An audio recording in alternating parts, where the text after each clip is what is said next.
Oops.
Awesome.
Where is this?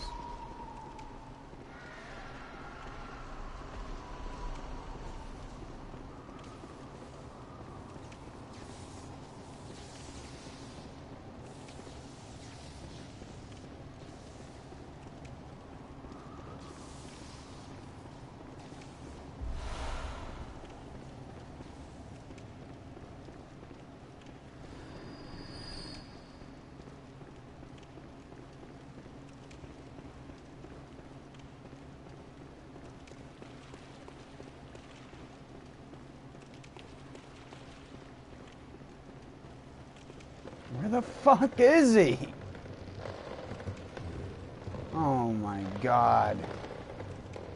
If only the fucking person went in a straight line and didn't go back and forth through the level like a crazy person.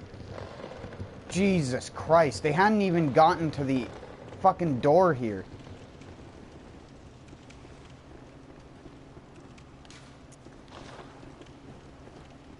Jesus.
Wow,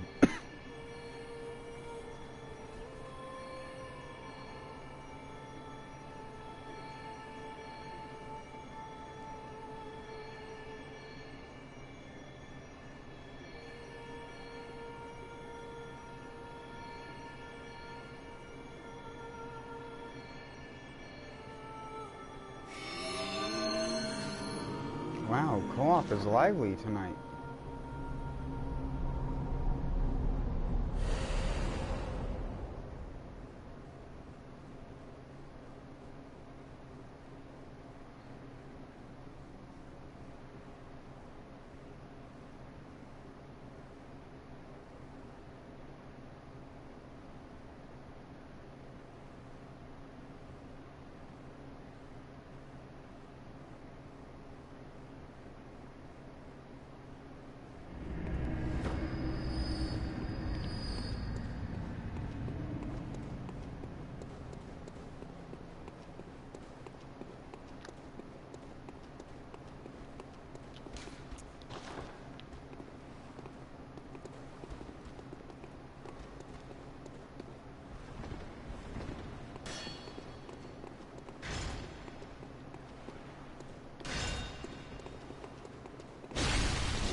Wow, this is the first time it's actually taken them.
There we go.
Computer fell out of my pocket.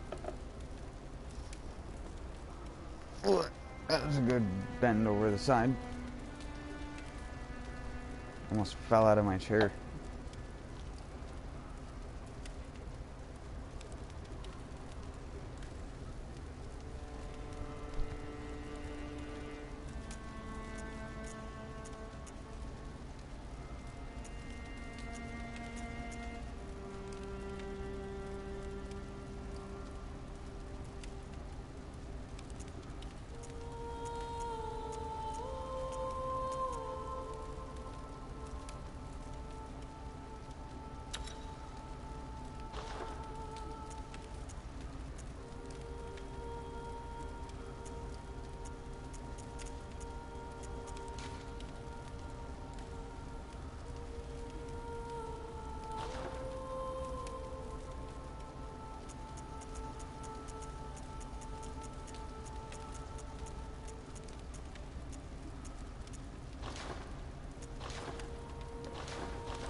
Wait, I need to use the bank.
Why'd I go there again?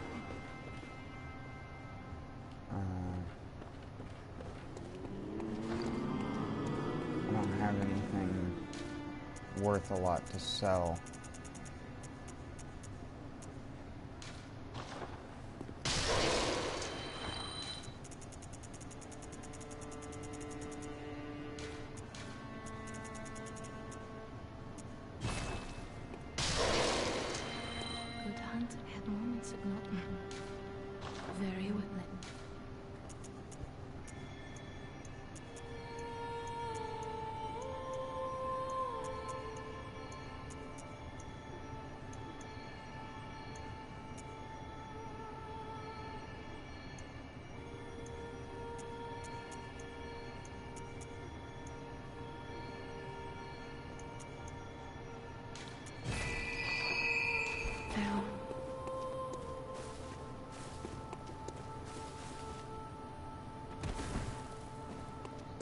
Still don't know why my character doesn't take fall damage anymore.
blood rock.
There's gotta be someone in there that needs help.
I don't know where this motherfucker's going.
I survived.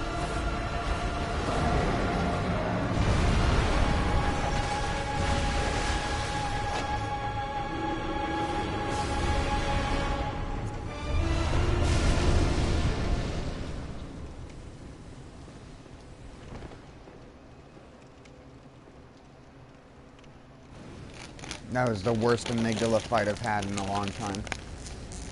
I've done better fighting him in a Cursed Chalice.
What are you eating?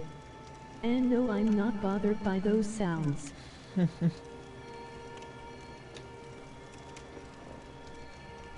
Sorry. I was eating Cheetos.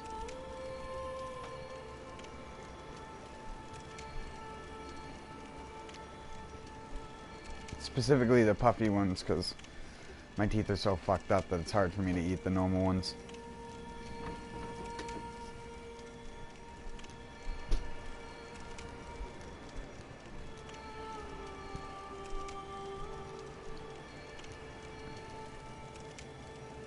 I don't normally eat stuff like that.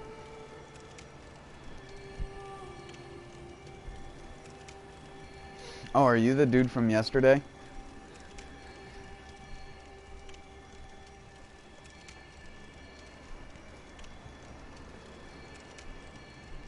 Sorry about going into a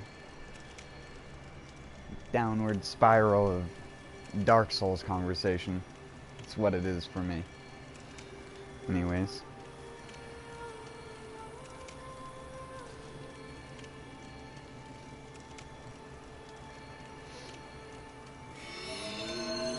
Finally.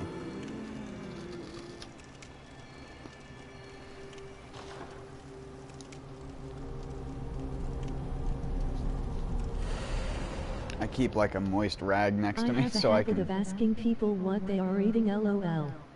Even when I was playing Bloodborne with people.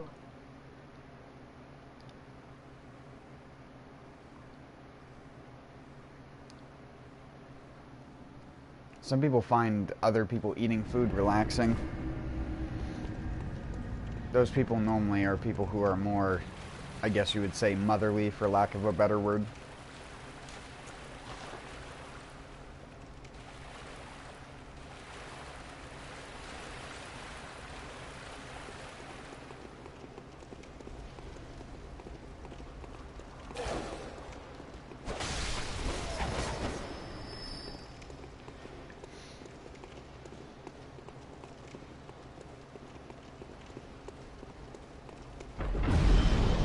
Oh shit.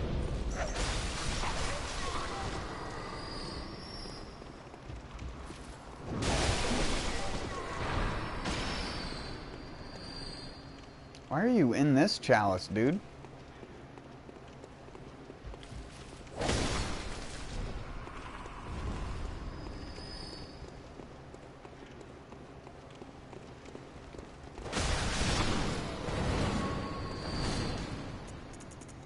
He was in an actual hard chalice earlier. Why is he in a weak one now? Gotta use a bad weapon, dude. Okay, now I'm down here. I think it's because I always want to try new recipes and yet I'm the guy from yesterday. Oh shit, where'd the guy go?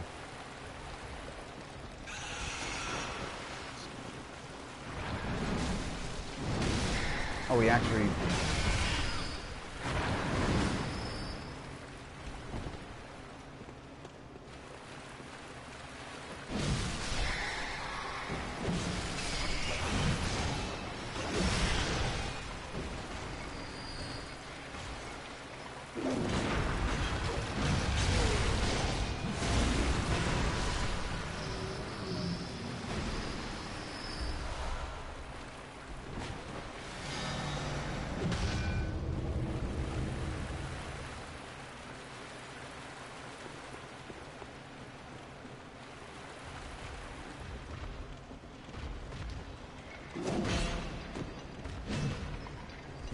I thought I was transformed.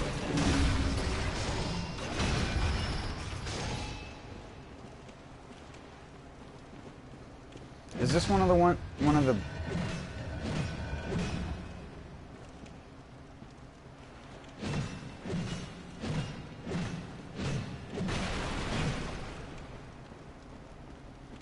Some people don't know that about Bloodborne. If you didn't.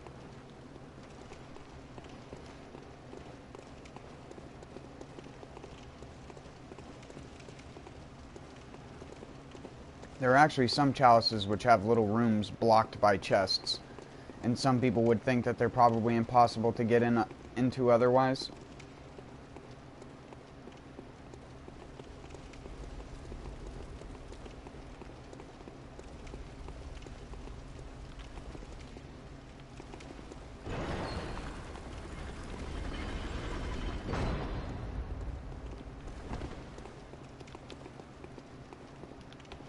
Can you reverse backstep on Dark Souls 3 on PS4? Because I have a hard time doing it, even though I can do it in Bloodborne.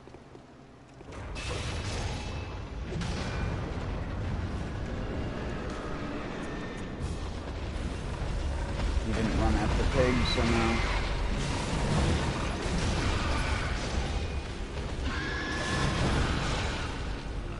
I couldn't do it.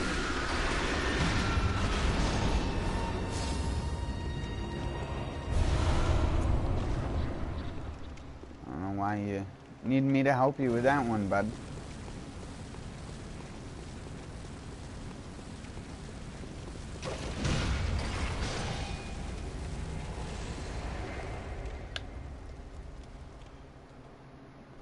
I couldn't. On PC it's apparently possible, but I've never been able to do it in that game. And I've always asked people too, because there are people out there who say it is possible on PS4, but I've never been able to do it.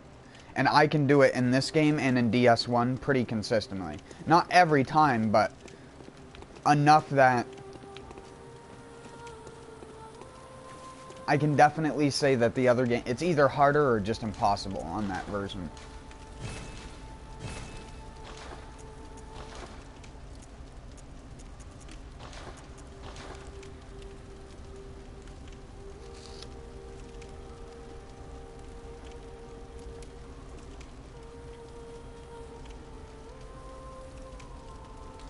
Another reason I like the puffs, and this is gonna sound weird, when I was younger, I had a friend whose dad drove a truck that delivered chips to like stores and stuff like that. He was basically a delivery person.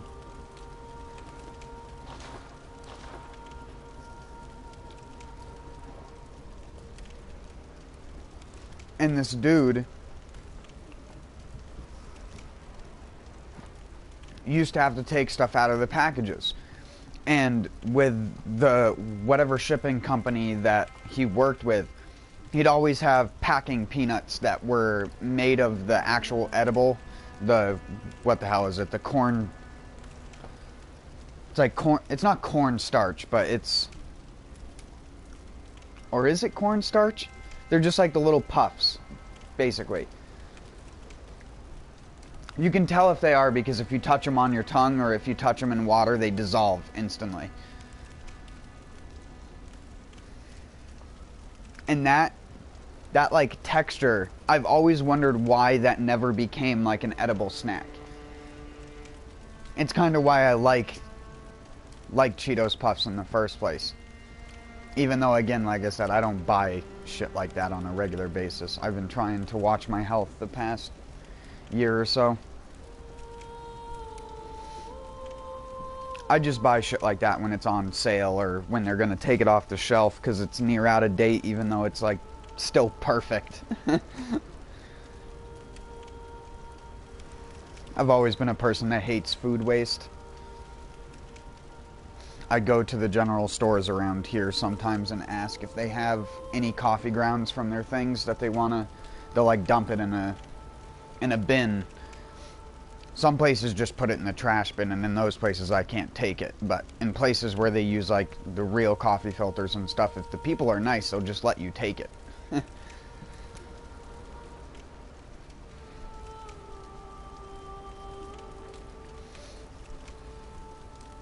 You just take that stuff and you can compost it, because so much of that shit gets wasted.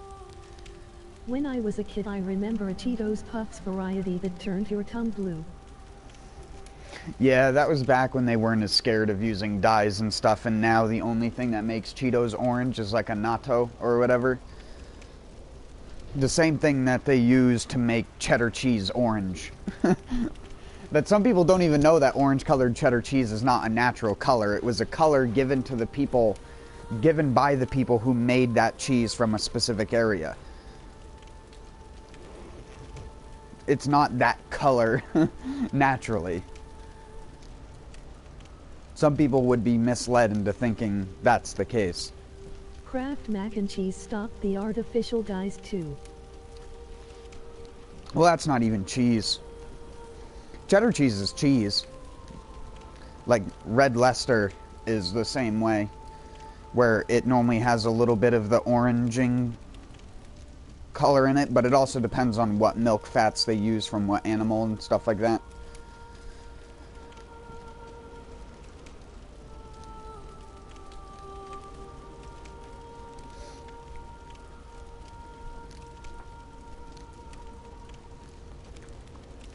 Sorry, I was taking 5.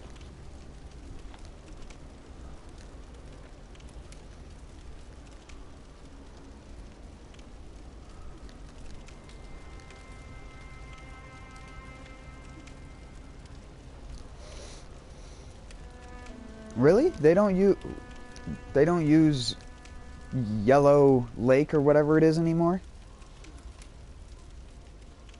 I would check, but I don't even think I have a box of that shit anymore. I'm a big cheese guy. I especially love raw cheeses, LOL.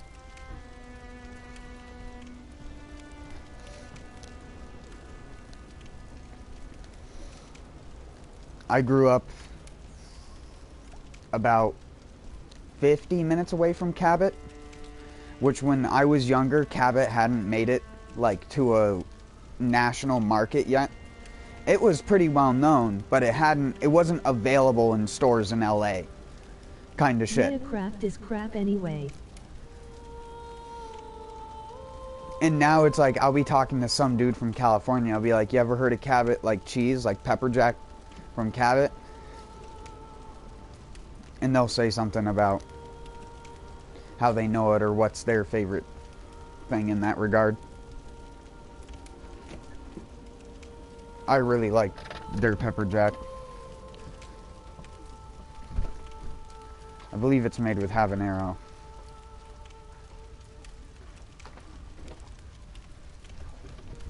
It used to be a lot less mainstream though in its packaging. Like you used to get the brick of Cabot cheese back in the day and you could tell that it was pressed by a dude. Never heard that brand. I'm in Vegas and I get raw cheese from Whole Foods. Oh, so you mean you get like the curd, you get like the super fresh stuff that hasn't even really been, that doesn't have like a well-developed culture or anything in it. It's like squeaky cheese that they put on poutine in Canada.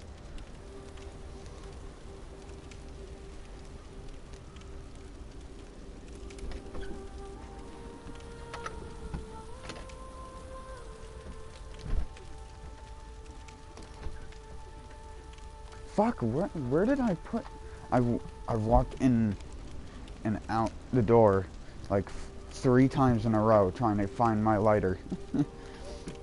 Until I realized I just put it down on my fucking table. 'Cause I'm an idiot.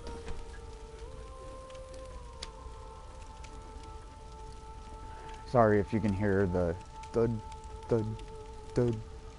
With this stupid bucket I put down on the ground to prevent the water running off the side of the building, to create a gaping chasm in the ground.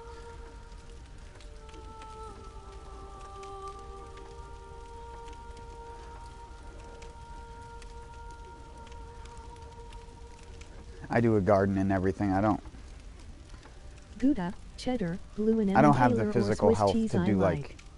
I a hate proper farm. pasteurized crab.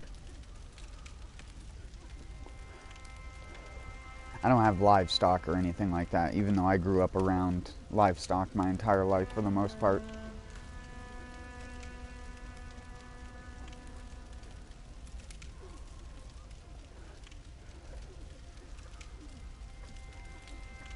That's why it's different for me than most people from the city when people come and talk about like the slaughtering of animals and stuff like that. Like they have an opinion.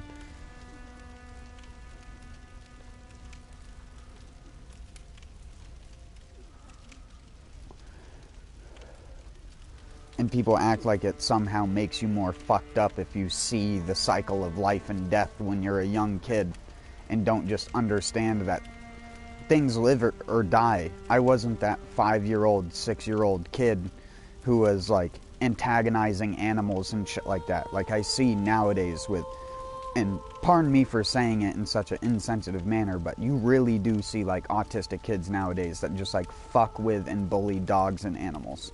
It's unreal.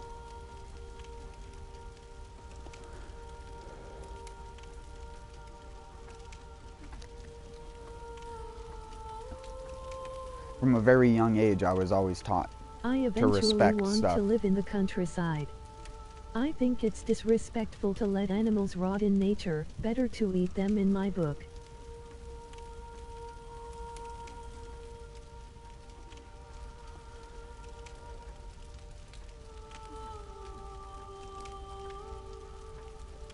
Being a good portion Native American, it also helps to have like family heritage that taught me more stuff in that regard. Not necessarily because I'm a spiritualistic person, because I'm not. I think if you stick around for long enough, you'll realize I am not a person who takes sides or likes to be grouped in with people. And I know a lot of people say that. A lot of people act like they're an individual, but they're not. They can't think for themselves and they need someone else to think for them. I'm not that kind of person, and that's mostly just due to where I grew up. And the people around me never dictating the way that I should live. The only person that ever tried to do that was my Catholic grandmother, but my parents quickly pulled me out of that bullshit.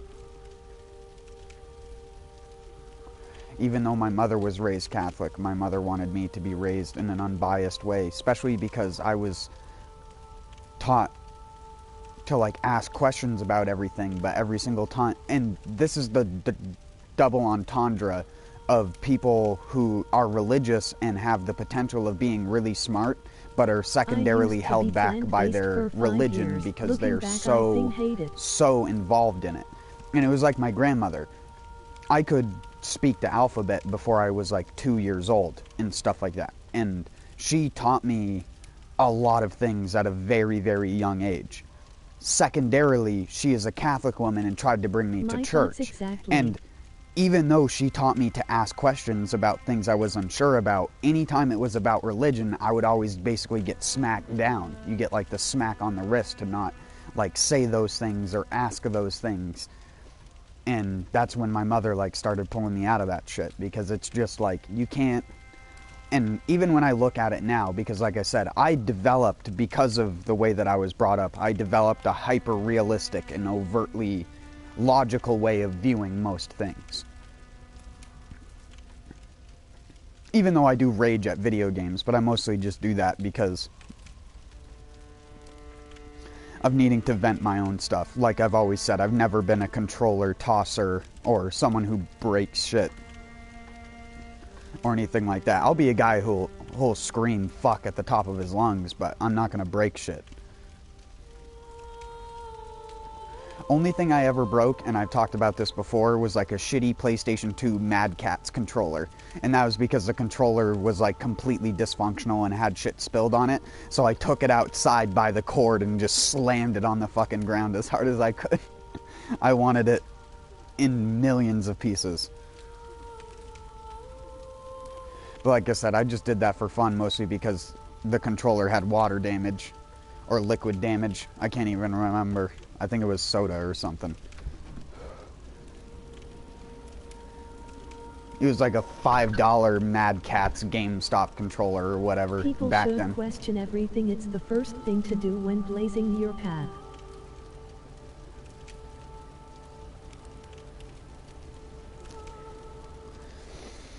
And I'm not a person who is against veganism. I'm a person who, again, I was raised in an area where you were taught moderation. Most of my family didn't like to buy meat outside of once they got older. Like my parents got older and got lazier, but in my aunt's side of the family, my Uncle Brian would always go hunting. And we'd always have wild turkey, wild like bear or deer or whatever the season was and stuff like that. We would even have, and this is something that is like a Northeast thing that people still think is like weird, but you also have like squirrel stew and stuff like that, because you can't eat the squirrel meat's so tiny and like there's not really much you can do with it. And people who think that like, why are you eating a tiny little squirrel? Well, in areas where you have well-developed farming and stuff like that, the squirrels come in because they can eat a lot of stuff, especially if you're growing sunflowers and other varieties of seed-bearing plants. They like that, and they'll bury them and take them off somewhere randomly. But you have to maintain that kind of stuff. You can't let them overpopulate or else they'll kill themselves. When humans interact with stuff, and this is the thing I always tell people, this is the reason why we have to hunt, because we killed off a lot of the predators. And because there aren't that many predators in a lot of areas, like the wolves. My last year in the 20s. I feel so awakened now. I should have awakened much earlier. The thing about like wildlife is nature always goes through cycles of like there being high populations of things and low populations of things. The whole point of hunting and like the tagging system and why you have to go through a whole bunch of shit to even be able to take an animal, and why you're not really supposed to poach animals and take them without a tag, is they try to record a certain amount of animals within an area. And they tried to estimate a population to know if this season they need to lay off on the tags, or if this season they need to give more tags because there's been a sudden population increase and stuff like that. Hunting is very regulated. And people who, again, from the city, view that kind of stuff as like, why are you killing animals? You don't need to kill animals. Animals are farmed everywhere. Well, yes, but the people who go hunting aren't going hunting every single day for weeks on end.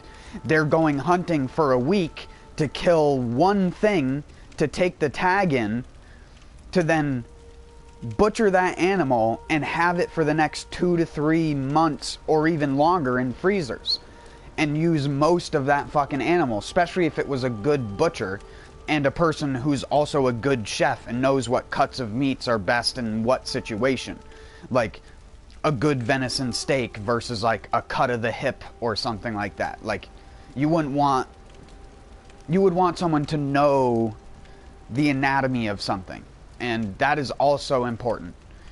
And on a second note, I don't like people who are vegans that think that veganism is somehow healthier for the environment. Mass farms, both for agriculture and for aquaculture, are infested with fucking pesticides, even on an organic level, because people don't understand that the term organic does not mean spray-free. Nature, killing is everywhere constant. When we touch our skin, we kill billions of bacteria. And the thing about... Fuck, I can't even remember what I was going to say. I get so derailed by the bot sometimes.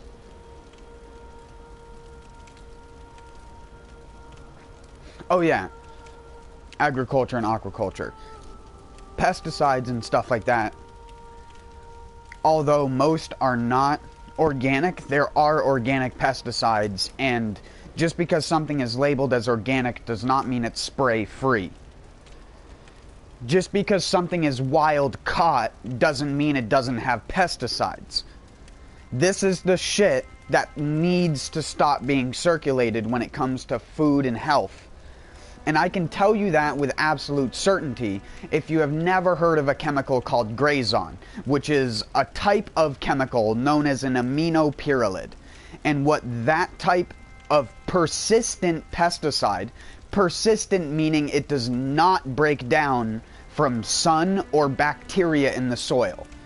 There is nothing that breaks it down actively. It is persistent enough that a cow can eat grass sprayed with Grazon, and it can pass through their entire body and out the other end into the manure. And then when you go to the store and try and buy a bag of manure, you could buy a bag of manure that has not a pesticide. If you don't know what an aminopyrrolid called Grazon is, it's a weed, it's an herbicide, a weed killer for dicot plants. Monocot plants like corn, lilies, orchids, and stuff like that, those are not affected by this weed killer. It's only dicot plants. Plants that have a lobed type leaf structure and not a blade type leaf structure, where it's a single... It's kind of hard to explain, but it's hard to explain in a simple way anyways.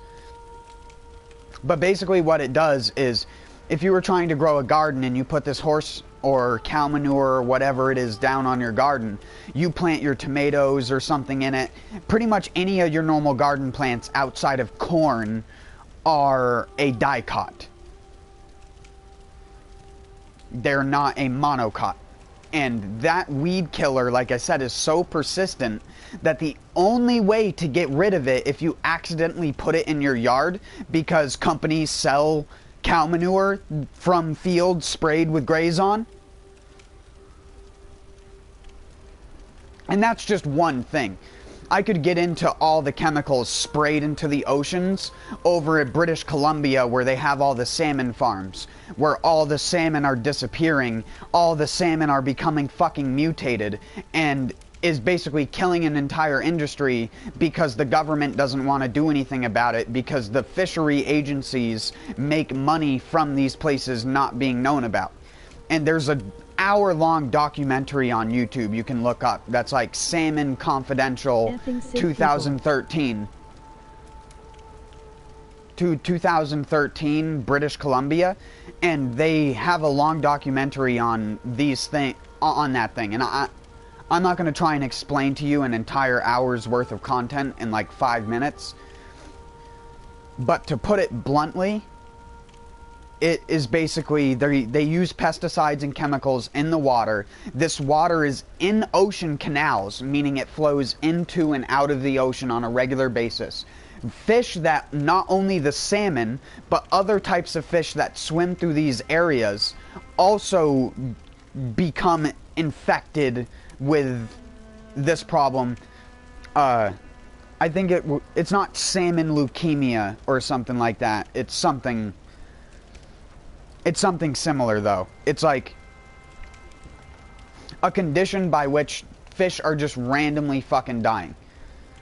And it is a known condition that has been spread around the world in several areas, on top of another condition which is unique to that zone, which they won't do anything about. And like I said, it is ruining the fisheries over there, specifically in the Fraser River.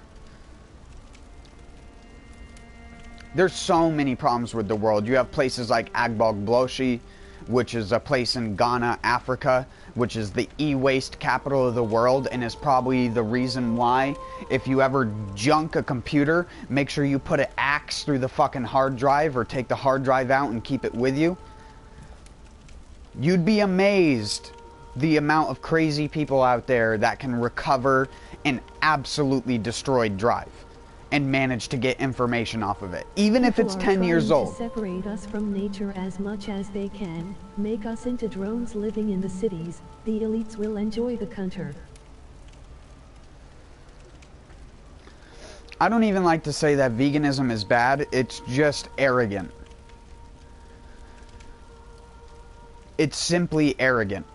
It's not even that the idea of eating fruits and vegetables your entire life is bad. If that's what you want to be, some people grew up in a tropical environment where meat wasn't a necessary source of their diet.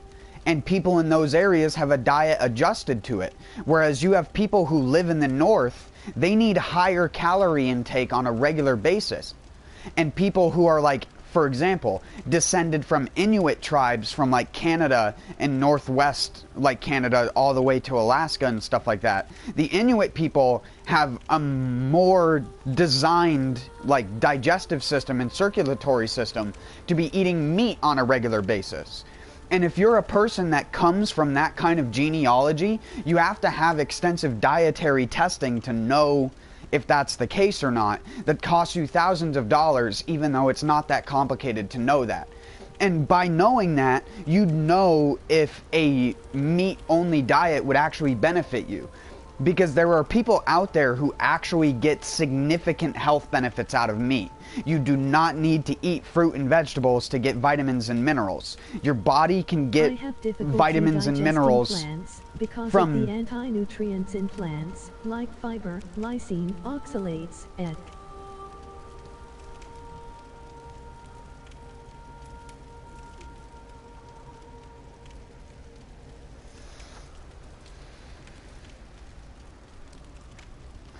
Yeah. Some people are born without the digestive enzymes that their body produces. People who eat green or red bell peppers, for example, and can't stop burping for like 6 hours. The reason that happens is because you lack a digestive enzyme that helps break down the plant fiber, like you were saying. But that isn't necessarily a bad thing. The worst kinds of anti-nutrients are ones that occur in the form of proteins. Because certain plant proteins can absolutely destroy your digestive system. Meat isn't going to do that, not unless it's old acrid meat that's months old. And I'm not trying to advocate eating meat all the time, because meat farms are still a big problem.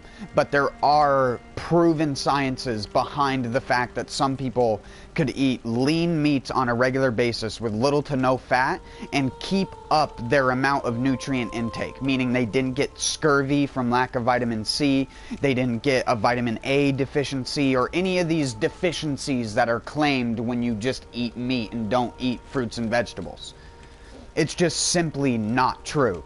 And some people's digestive systems are just geared towards eating animal protein, because that's what their ancestors ate, and that's what your body became epigenetically adjusted to through generations upon generations of people eating meat, and your body getting better and better at it.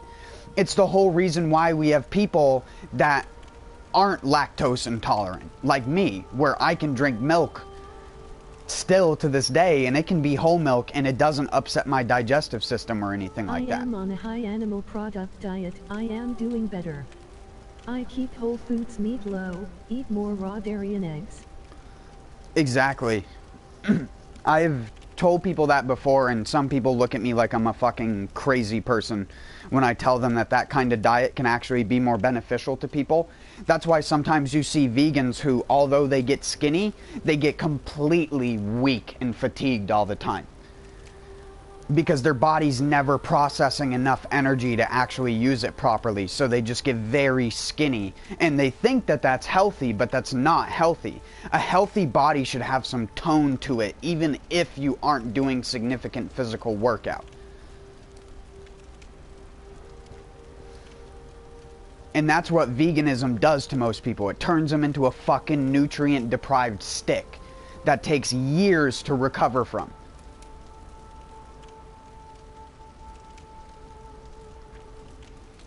But of course, that depends. I get vitamin C from meat, a small amount, but enough to prevent scurvy. Yeah, that's what I was saying. You get it from the fats and stuff like that, the connective tissues, because your body has the enzymes to break it down. So even though eating an orange has a lot more vitamin C in it, your body can make more readily access. That's bad. That's such bad grammar. It's not even funny. Your body can more readily access the nutrients available in the meat, whereas in the orange, your body has to work extra hard to get a fraction of the amount of nutrients that are actually in the fruit. On plant-based, age more as well. Yes, your DNA telomeres get all fucking weird.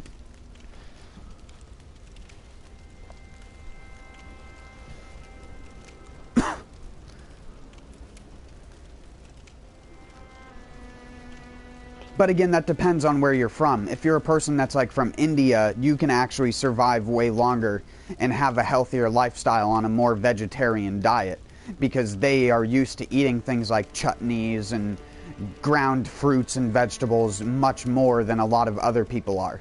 So they tend to not get as much of an upset stomach as people from like North America, depending on where you descend from anyways. Like I said, if your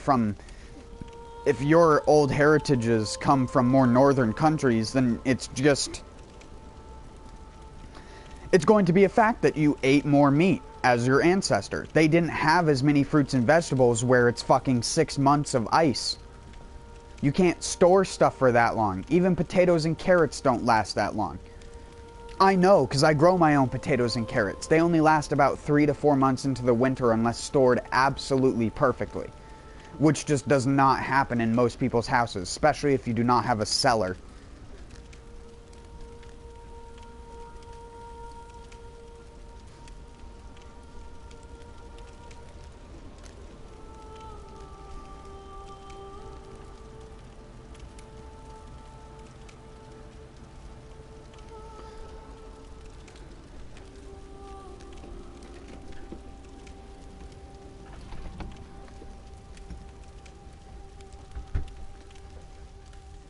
I think the funniest thing about this recent emphasis on dietary stuff is people don't realize that diet is not the be-all end-all of how your body works. A lot of it is physical activity too.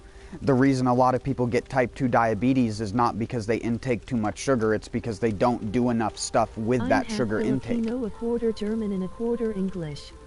There is that woman who's like famous for the fucking... Some soy sauce. There's that woman who's famous for the fucking meme of the Dr. Pepper, where she's like talking to the dude on the news, and she's like, my doctor told me if I drank this every day I'd be dead, and he died before me or something, and then it goes, hold up, and it puts this like fucking smoke weed sunglasses and puts a joint out of her mouth. And that's exactly how I feel about it a lot of the time. Because that old woman was active every single day, doing shit every day. You knew she was. That's the only reason why she was still doing stuff to begin with. Because the second you stop doing stuff is the second your physical activity is going to go downhill. And the further you go downhill, the double the effort you have to put back to climb back up to that same hill.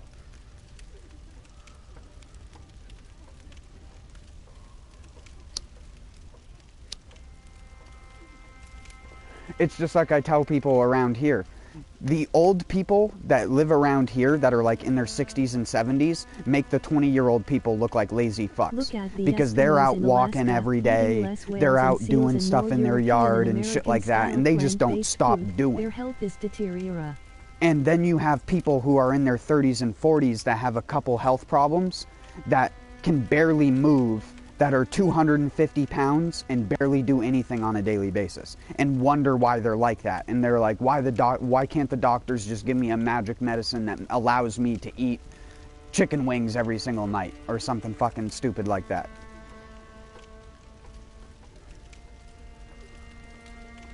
It's just like, that's not how that works. You can't just cheat.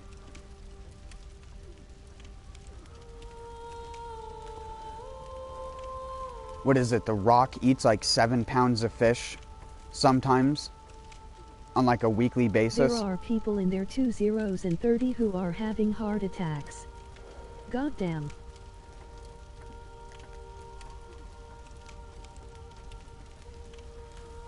But he ain't fat because he does all the physical activity. He works out every day.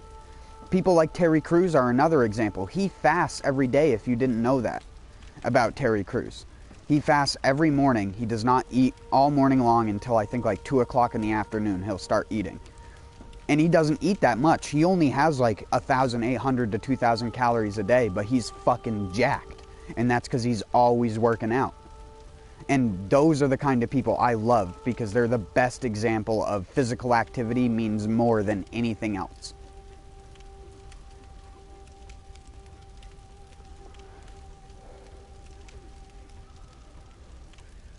And again, it's just like with the type 2 diabetes thing. I don't even think refined sugar is that bad, because sugar itself is not bad. Look at the Japanese. They consume the most eggs and seafood It's in when the you're world, and intaking live longest. 140 grams of it a day, and you're sitting in front of a computer screen for 9 hours of those days.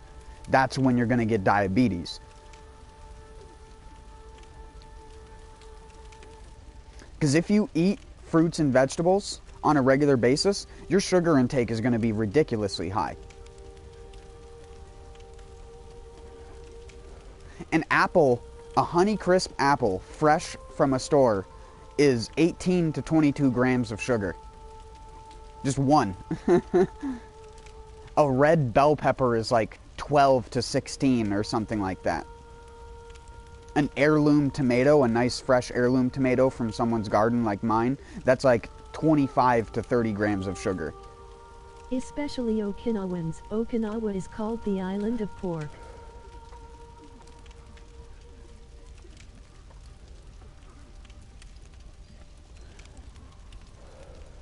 I do think there is merit in people, though, who value, like, spices and stuff like that, because I am a person who values variety more than anything else.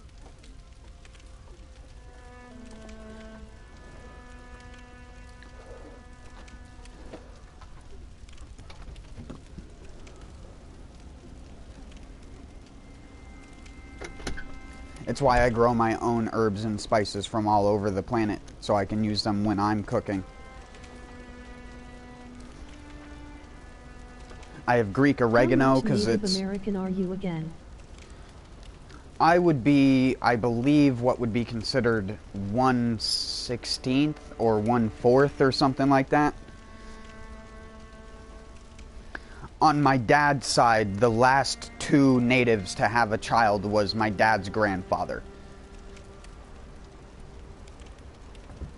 But my dad looks super native. He even has the dark skin. I lost the dark skin, even though I still have the, like, facial complexion. I look exactly like my character in game in real life, by the way.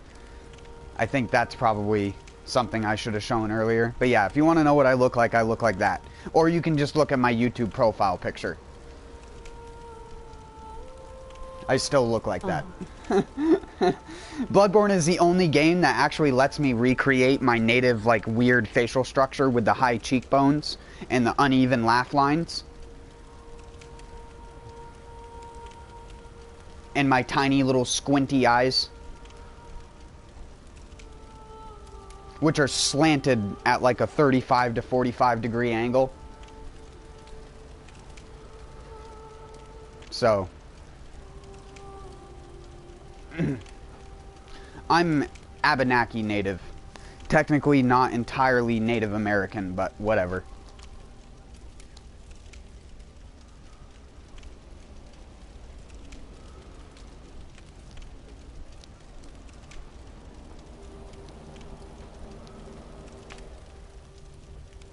My Filipino mother sometimes get mistaken as a Native American or Central American. I'm trying to find the book on my family, but I can't remember where it is. It's by Trudy Ann Parker. I can't remember what the name of the book is, though. Trudy Ann Parker is a relative of mine. She's a author. But like I said, I can't remember for the life of me where that book went.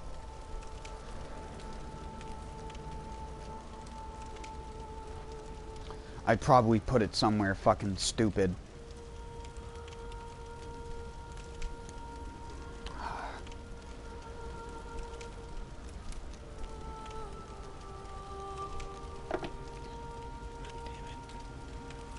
I was given that copy. I look Filipino. Even Filipinos can't see any resemblance, LOL.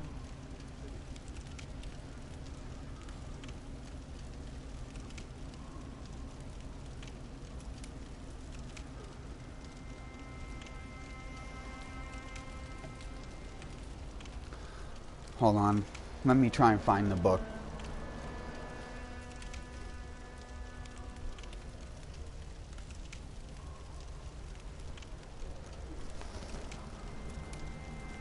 I think I put it on a shelf in here somewhere. Oh, yes. It is Aunt Sarah by Trudy Ann Parker. People of the Dawnland. And my copy is signed specifically to me because it was sent to me in the mail. Like I said, due to... It's like a $50 book online or something like that. Limited publication. But that's like my family heritage in a book. It goes over like my last name and how my last name became that. The people of the tribe and stuff like that. Your pick would trigger many vegetarians and vegans, and soy boys will support them.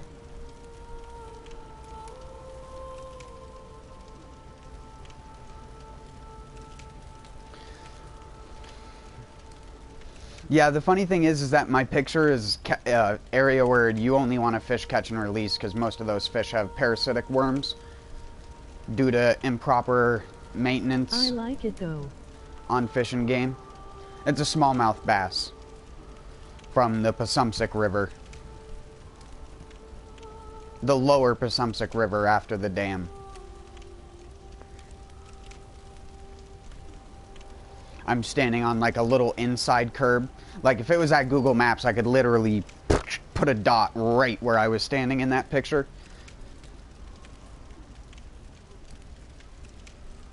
I used to live way closer to that spot in that photo. That photo was taken like 6 years ago, by the way. I look a little bit older and my facial hair has grown further up my cheeks now. Like, my hair goes all the way up to my cheekbone, which is kind of like the Native American thing from my tribe. Because of being like French-Canadian can't say that word, hybridization. There we go. So I have facial hair that goes all the way up my cheeks. And if you look really close, I have like peach fuzz that connects my beard to my eyebrows. Like full-on hair all around the face, basically. But most of that stuff is like clear little hairs that you can't really see. But it's there.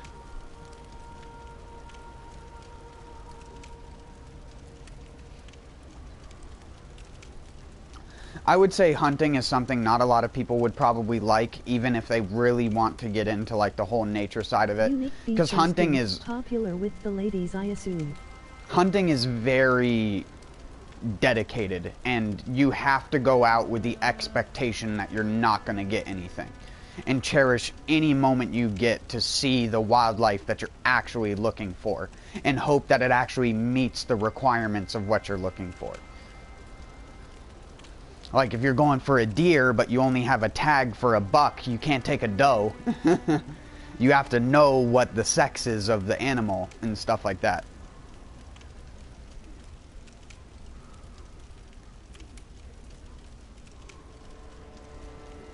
Fishing is definitely something more people can get into. When he used to hunt. Because you can fish without hurting the fish. A fish hook does not hurt that many fish, especially if it's barbless, like the ones that I use. Because I tie my own flies and do a lot of, well, I used to do a lot of fly fishing. I've kind of slumped off of that recently because I get so sick of going to fishing spots around here and spending an hour picking up trash from people. Picking up old fishing line, picking up lures. I found, like, in my entire time of fishing, I found probably like 25 Rapala lures that were perfectly fine with perfectly good hooks that were just snagged on something that was when the water was high. And when the water goes down, you can just go there and you can just get all these fucking free lures like crazy. But it's so depressing. I've even had to untangle animals caught in fucking fishing line before. And that is not... I have never even fired a gun yet, sadly. My weapon for now is my guitar, lol. Depends on what you would want to go hunting for and what season, because around here they have different seasons and you're only allowed to go hunting with specific types of firearms during specific seasons. For example, you have muzzleloader season, which is basically you have a musket in your hand. It's not actually a musket, but that's what you're basically using because you get one shot. Because it's a muzzleloader. If you don't understand what that means by the name, you have to load all the shot from the muzzle. So you have to put the powder in, put the wad, and then put your shot on top of the wad. And then pack it down real tight. And no, I'm not kidding when I say that people still regularly hunt that way up here. Because there is a specific season for muzzleloader hunting.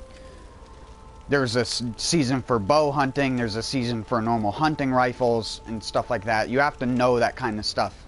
And you have to do a little bit of research of where you're planning on going hunting.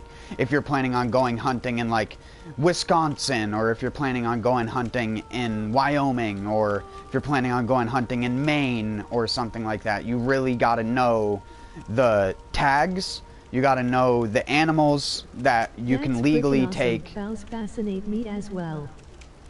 You got to know what type of gun you need to be like using. Most of the time, if you sign up for a hunting program, they'll give you everything that you need, but those programs also normally bait. And although some good hunters do bait when they need to get a hunt, if there's like excessive amount of population and stuff, but normal hunting in normal seasons, it's a lot of either walking around and looking for your target, or sitting up in a tree stand and waiting for your target with bait. And a lot of the time, if you go to a hunting program, they're going to sit you in a tree stand for 12 hours. And you're just going to be sitting there doing the call every 30 minutes to an hour, taking your binos out or maybe the scope on your rifle and checking down. But normally you wouldn't use the scope on your rifle just to sight check. So you normally use binos or something like that.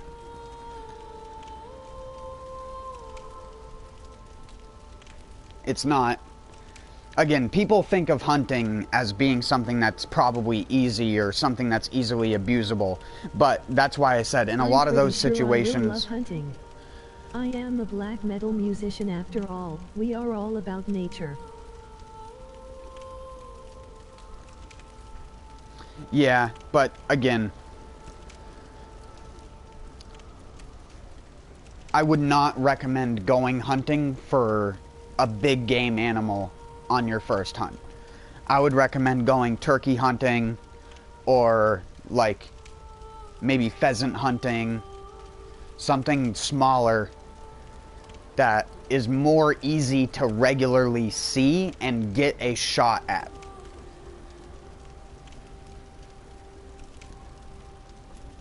Of course, you got to make sure wherever you're shooting, there's a lot of rules and regulations. Like, if you know that you're close to a building or something else, even if what's there, you can't take the shot. You're not allowed to shoot within a certain distance of How about duck hunting? Of roads, buildings, anything like that. You have to make sure you are out there. Duck hunting is pretty easy. That's sitting in like a duck blind, using things to scare up the ducks, either through dogs or other things like that. That can be pretty fun. I've never been duck hunting before, but most of the things that I've been hunting for have been walking, and a lot of it. You gotta know areas where animals are likely to pass by, either based off of other hunters and stuff like that. It's a lot of information. It's really hard for someone to just get into hunting unless they know someone who is a hunter in one of those areas. Because like I said, if you try to go to a state and buy into one of those, like, basically, it's like a fishing guide, but a hunting guide kind of programs, you'll be very disappointed with that kind of experience. There's a King of the Hill episode on it with like Bobby and how Hank takes him to one of these places to get a deer, and Bobby realizes like halfway through the episode, like, this isn't right, is it? And Hank's like, no, it isn't, son. It isn't.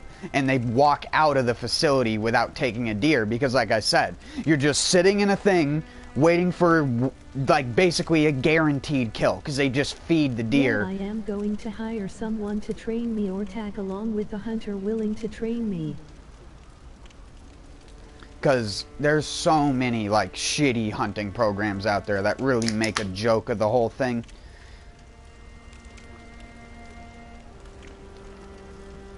Those are for people from the city who think that they understand hunting and go out to those places and basically everything is done for them and all they have to do is line the fucking sniper scope up with it. And sometimes it's not even that hard because you may not even have a long range scope in a lot of those situations. They might give you only a 2x or 4x. I haven't even started fire yet. You're not even gonna, most of the time you're not gonna get like an 8x scope on a lot of those rifles. Even a normal rifle you're probably not gonna be using an 8x scope on unless you're really doing some long range hunting. If you're in like an open plains kind of area and you're going for like mule deer, you'll want to use something that has more magnification. Just because at that point you're actually having to snipe them to have a shot at them, because they can see you and hear you from so far away. And you don't respect how good animals are at surviving until, again, you go hunting for a week, see the animal that you're trying to get several times, but by the proxy of you seeing it, it has already seen you, and what you're seeing is its ass running away.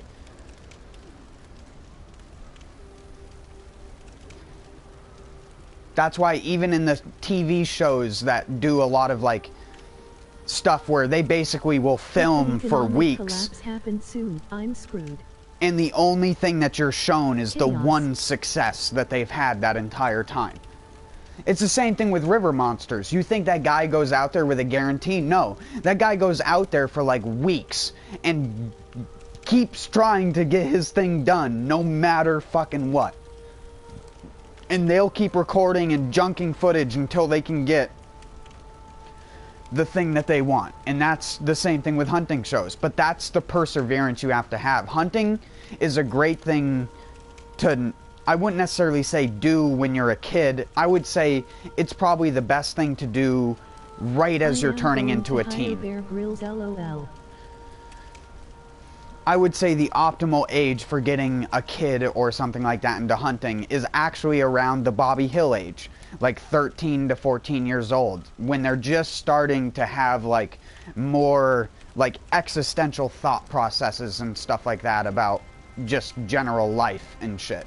Because as like an 8-year-old kid, there aren't many young kids who are gonna get existential about life. They might not want to harm something because they've been told their entire life not to harm stuff. Because there's like that clip of that Asian kid who doesn't want to eat the squid, and he's like, why do I and the parents like, because it died for you. And it's like the kid's only knowledge of death prior to that is of death being a bad thing. And so then the kid gets sad, and then the kid's like, well, I don't want to eat the meat anymore. And it's like, that's not the point. It's like, you can't just say that about the meat. It's like the plant, the mashed potatoes or whatever the fuck is on that plate is also from a living organism that died so you could eat it. I don't get why, like, on either end of the spectrum, like how, like, one of the things that always bothered me with veganism is the people who rationalize veganism. My dad's uncle fired his rifle accidentally on a hunt. It went off. He died sadly.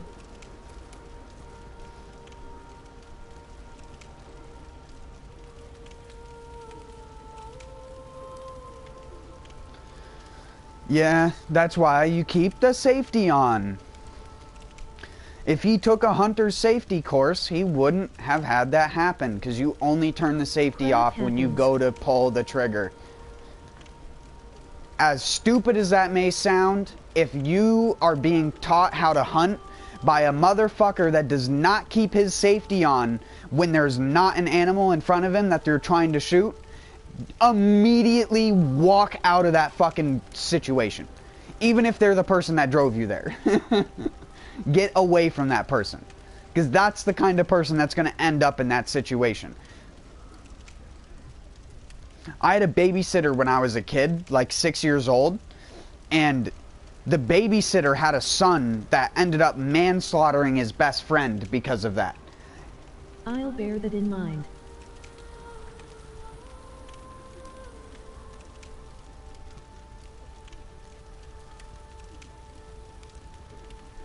They were walking through the woods together, and dude fell over, and his gun went off and shot his friend. It's like, you can't fucking do that.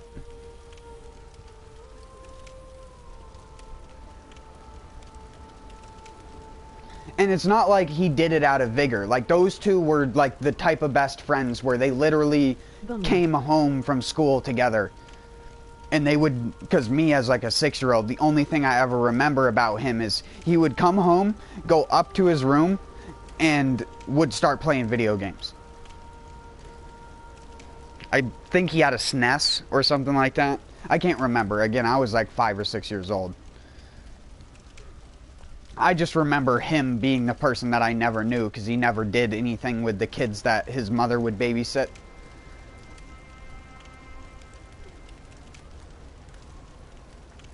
But yeah, don't do that.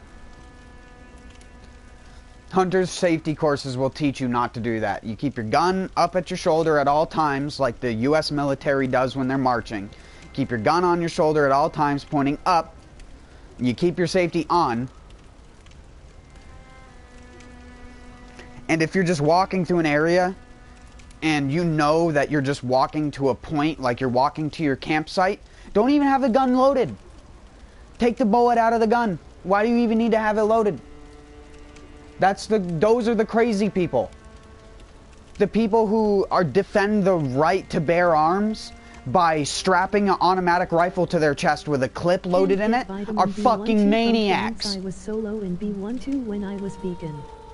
God, I was dumb.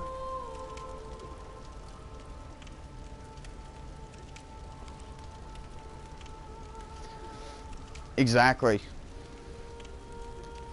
That's why so many people who end up vegan have to take fucking supplements. They have to take vitamin supplements and oil tablets and shit that... But they don't want it to be an animal product, so it's not going to be real oil tablets. It's going to be fake oil or like thyme oil or some fucking dumb bullshit. Instead of just using thyme in their food. Because they don't want to make food, like I said. They just want to eat cheeseburgers. But they don't want to eat cheeseburgers because they're a vegan. So they want to eat the fucking whatever vegan fast food people get. Because where I live, you're not going to get vegan fast food. You're in a town of 2,000 people, good fucking luck. They barely got absorbed. This is a very interesting conversation.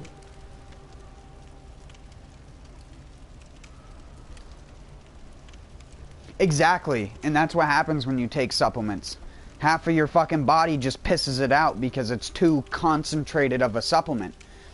It's why if you take those vitamin C tablets where it's like 250% of your daily vitamin C, you're not even getting 25% of that because your body's just going to go, well, that's too much, and just listening.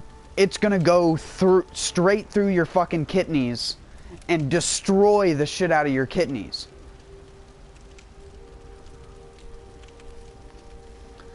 Because you want to know what's not good about antioxidants? When you have too much of them.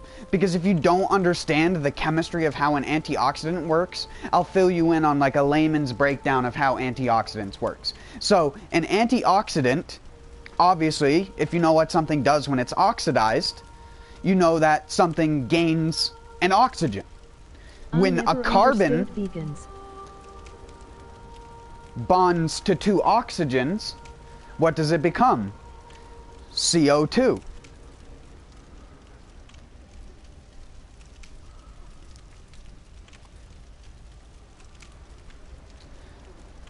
You want to know what happens in your body when you have an antioxidant? That oxygen gets taken off of something that's oxidizing. It is an antioxidant. It unoxidizes it. But you know what it does with that free radical? That now unstable chemical, because it was unstable to begin with. That's why it was oxidizing in the first place. This antioxidant now takes this free radical and holds on to it. And if there are no other antioxidants around, this antioxidant just holds on to that free radical. It doesn't go anywhere. It doesn't clear out of your system magically. You need a variety of antioxidants to trade off the oxygens in an even manner. If you just overload your body with vitamin C, you're just overloading your body with a way that your body is just going to become oxygen deficient. Internally, not externally. And you're only going to notice it because you're going to feel fatigued and weak.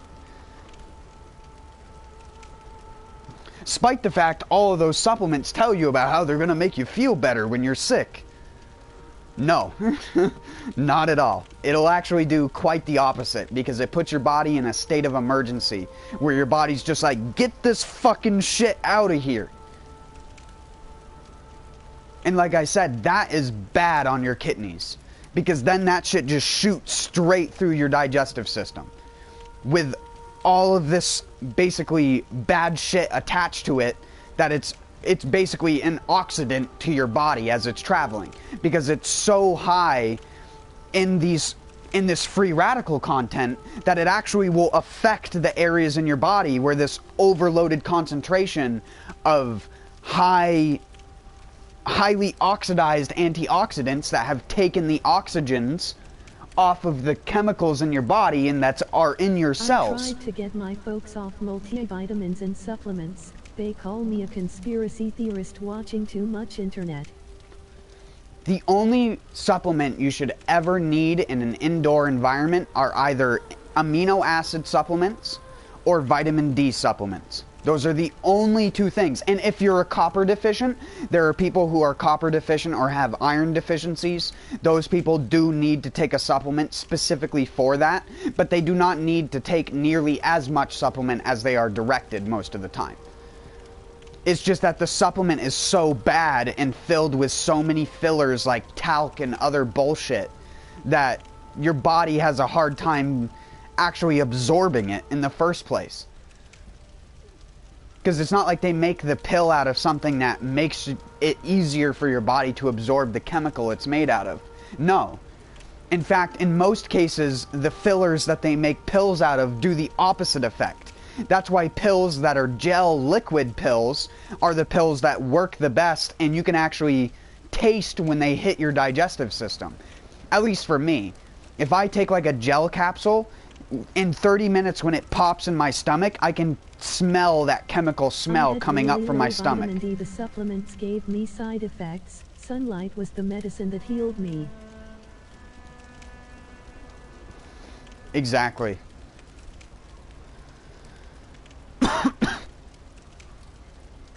And again, I'm not a person who's against supplements. Again, I'm an overtly logical person. There is a time and a place for everything, and supplements are definitely something that can help people who have problems with food digestion. But the common supplements that give you like 150% of your daily value of a nutrient, that's just overkill.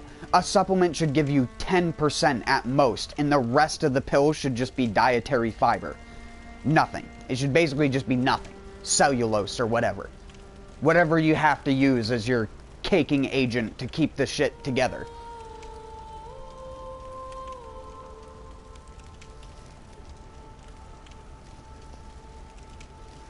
Because the problem with nutrient supplements is your body can't absorb a shot injection of nutrients unless it's in your bloodstream coming from an IV. Your body can't absorb fucking shot glass worths of nutrients. It just goes through your body and pulls shit out the other side that you could have actually used as nutrients. It's the same thing where it's like water can be equally as bad for you as it is vital for you.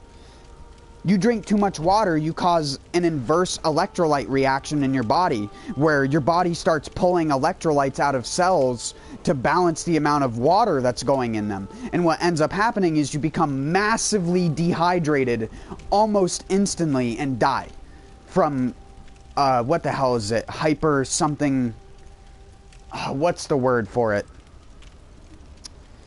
Something emia. Not hypoemia or something like that. It's something to do with water. It's basically you cause an inverse salt deficiency in your body. By consuming so much water, your body pulls all the salts out of it, and they just get pissed out the other side. And then your kidney will start to dry up, especially if that water or whatever juice you were drinking had a lot of sugar in it. Then your liver will dry out and you'll start to get mild liver failure. Or sorry, not liver. Fucking, why do I keep saying that? Kidney. Your kidney will dry out and you'll get mild kidney failure. Sorry, I'm stupid sometimes.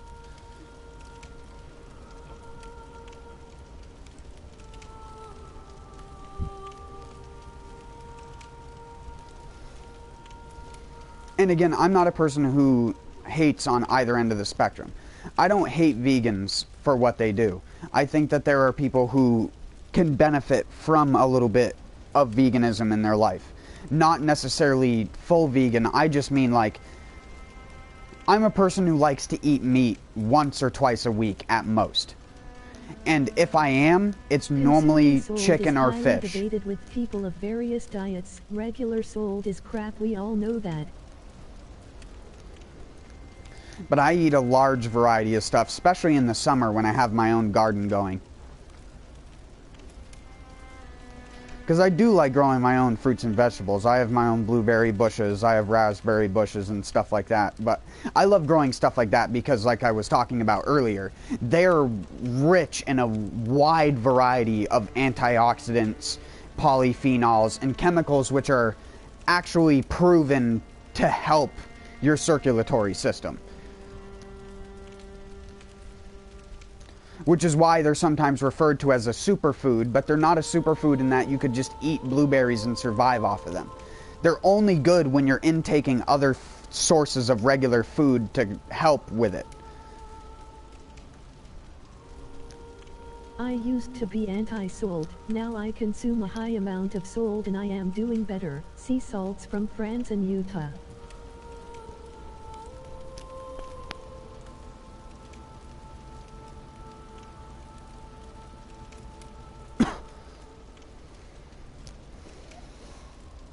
Oh yeah, high sodium diet isn't even bad. There are animals that go out of their way to find areas where springs come out of the ground leaking natural salty water that's full of minerals. You ever heard of the ibex? That's like a pretty amazing YouTube video if you've never heard of it. It's like a type of mountain goat which climbs up the side of a dam to drink the water out that's leaking out of the rocks in the dam. Because the stones that they were made out of caused the water to get full of salty minerals like calcium and magnesium and stuff like that. And so the goats know if they climb the dam and lick the leaks, they'll get the salt that they need for their horns and hooves to grow properly. And they do that on a regular basis. They scale the side of this fucking almost vertical dam. Even the baby ones will follow their parents up the side of this dam to drink this mineral water. And they won't drink it anywhere else. They will only drink it there, on the man-made human dam, because it has extra salts and minerals in it, compared to the stream water that they could get by just drinking it at the bottom of the dam. To salt and lick it up.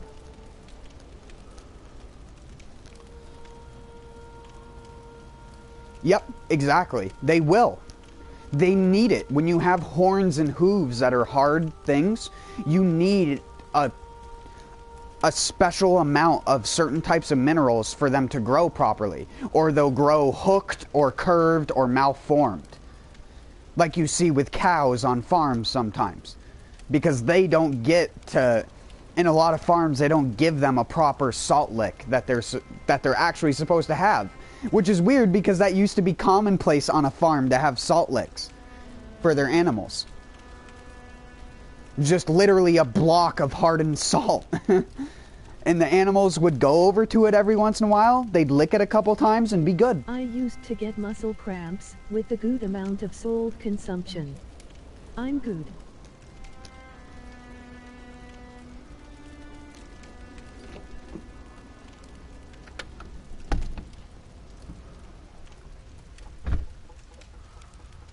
Also, sorry I'm not playing. I get sidetracked by conversation, and... I mean, I've played tons of Bloodborne recently, so... I kind of just use the streaming the game as an excuse to talk sometimes.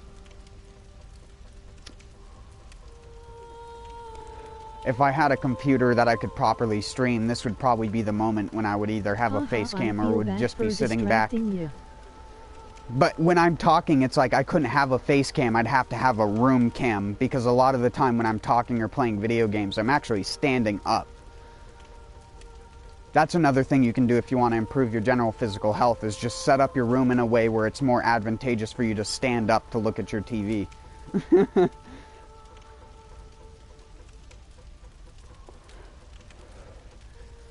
So I'll stand up and move around and do stuff while I'm talking on here.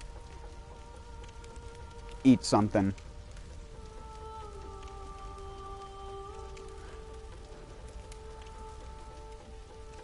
Go outside for a little bit. Just because I don't like... I have an astigmatism and problem with focus in my eyes, so if I focus on stuff for too long, I get a headache, so... I tend to like to go outside and just look at the horizon and stuff like that. It makes my, like, head feel better. I haven't played Bloodborne in 3 years. After platinuming it, PvP rate started to go down sadly.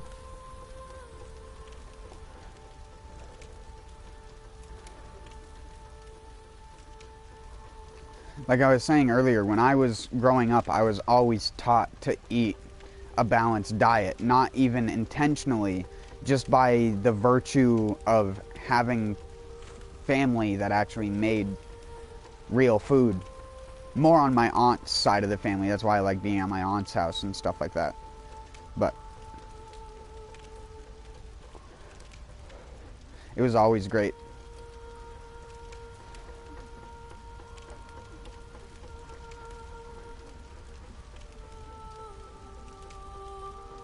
I never realized until I got older and had to deal with more people from... By the way, I think BB makes me feel good about eating animals as well, lol.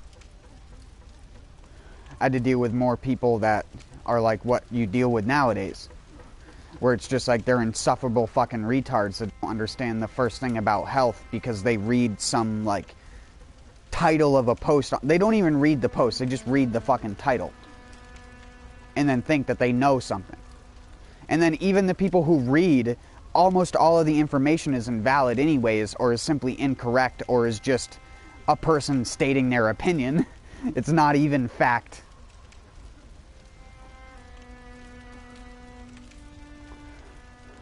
It's like GMO or MSG.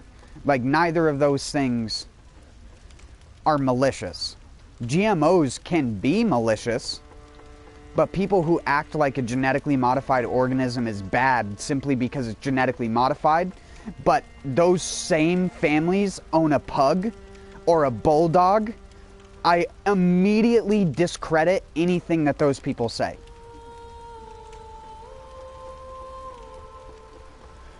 Most vegans don't a pug was created nutrition and medicine. They are by two people forcing fucked up mutant dogs to stay in the same area for long enough to create a more fucked up mutant dog, and then keep doing that until they ended up with something that has almost guaranteed hip dysplasia, is sometimes born paralyzed because of its tail, and can barely breathe.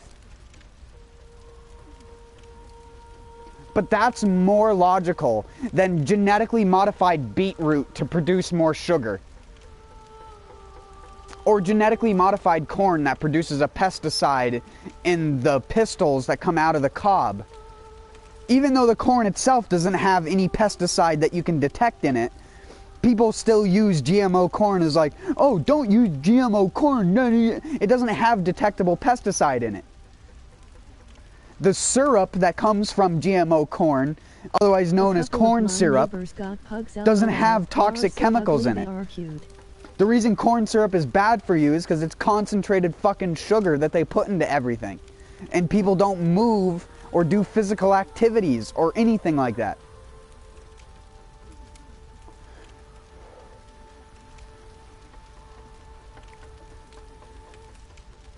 Plus, the best part is when a place that you buy food from says, oh, we don't have GMO corn. Cool, you wouldn't be legally allowed to have it anyways, even if you could, because it's not legal.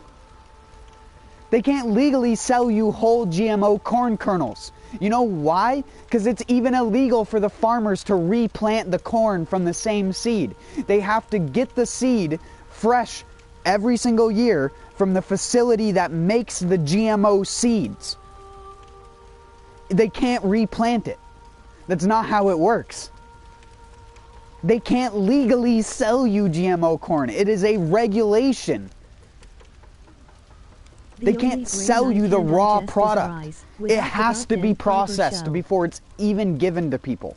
That's the fucking annoying part about GMOs that people don't fucking understand.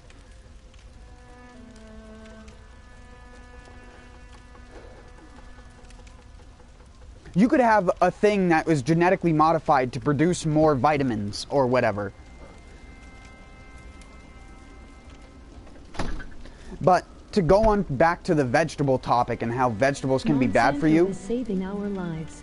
The reason Steve Jobs is dead is because he drank carrot juice every day and gave himself pancreatitis, which then turned into a type of cancer because his fucking pancreas was always inflamed, and that ended up killing him.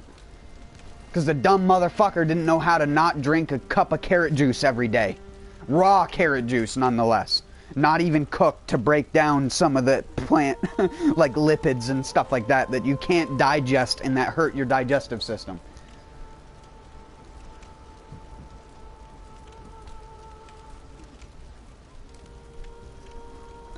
Like that. Steve Jobs died because of vegetables. So whenever someone says, eat a fucking carrot on a regular basis, you can tell them to stuff a Steve Jobs up their ass. Because only a fucking retard that could run a company like Apple would die because of eating too many carrots. Maybe that's why Apple is such a fucking thieving ass company that'll charge you $800 for a battery replacement. Vegetables are fucking disgusting. A little is okay, but damn, they are hard to process, taste like crap too. Orange carrots especially, and orange carrots only exist because of the Duke of Orange that came out of the Netherlands. If you didn't know that.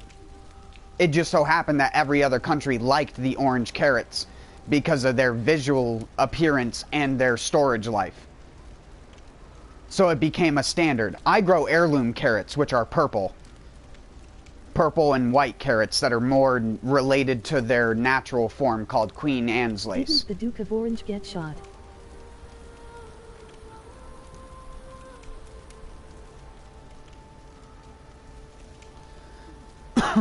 I don't think so. I can't remember though. I just knew that about that like weird little tidbit that he like wanted his garden with everything to be orange colored. And so they had them breed a variety of orange carrots over time, and that ended up being the staple variety that became popularized. Even though there are heirloom varieties of carrots of all variety of colors, everything from a white lime, like whitish green color, all the way up to a dark purple color, which is what I grow. People think beets stain. These purple carrots that I grow, you can't even touch them. If you cut them and you touch that area, your fingers will be stained for like 2 days.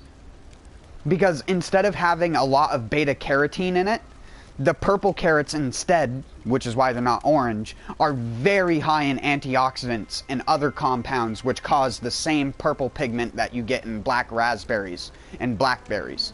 I can't digest vegetables at all. Cooked potatoes are the only exception. Nuts I can't digest either.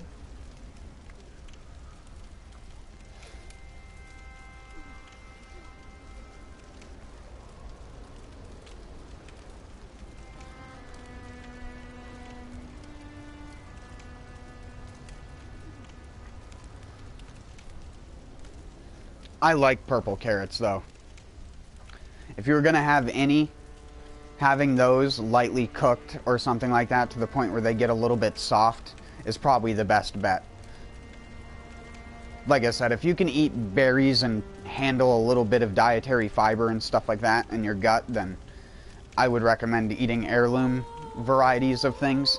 They're more naturalistic and tend to not have an overabundance of one single compound in them, which is what tends to happen with fucking store-bought fruits and vegetables because they're such a specific thing that they didn't care what it produced.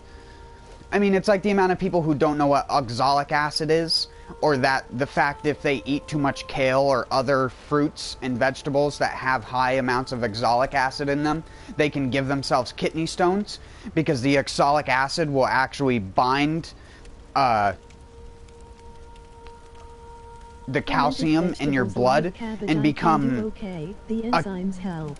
Will become a form of calcium oxalate or something like that in your kidney, which will form a little crystallized stone, which then other calciums and stuff will start to build up on.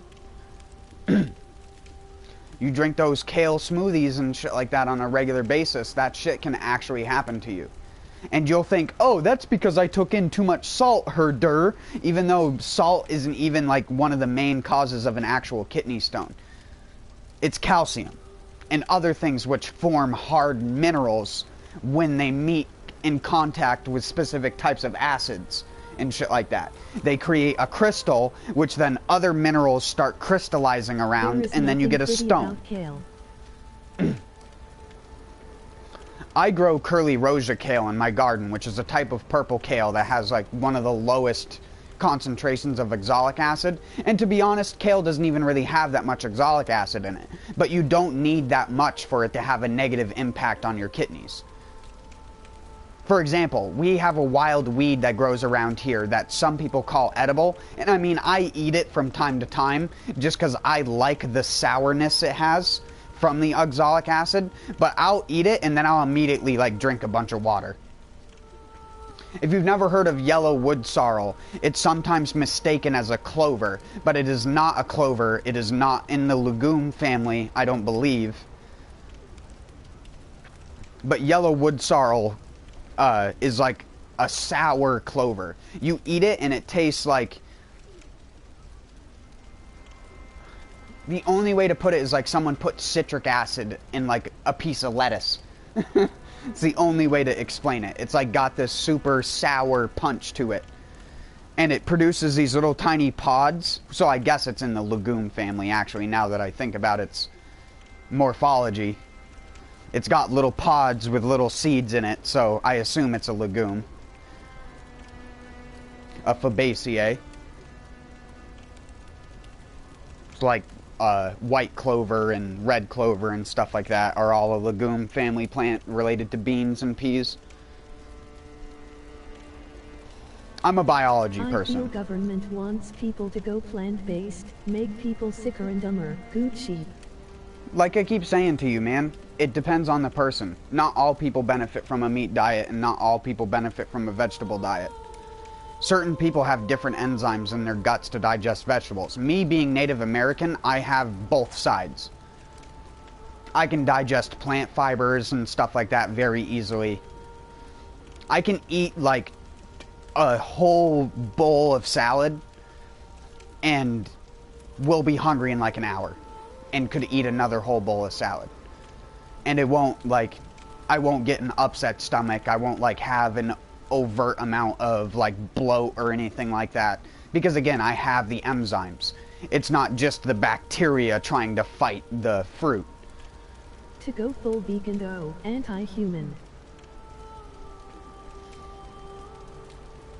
You have to know what you are. That's why I said, without a lot of dietary study done on you, you can't ever really tell what you are without just a lot of experience in it. For me, like I said, I like both. I grew up foraging for fruits and vegetables myself.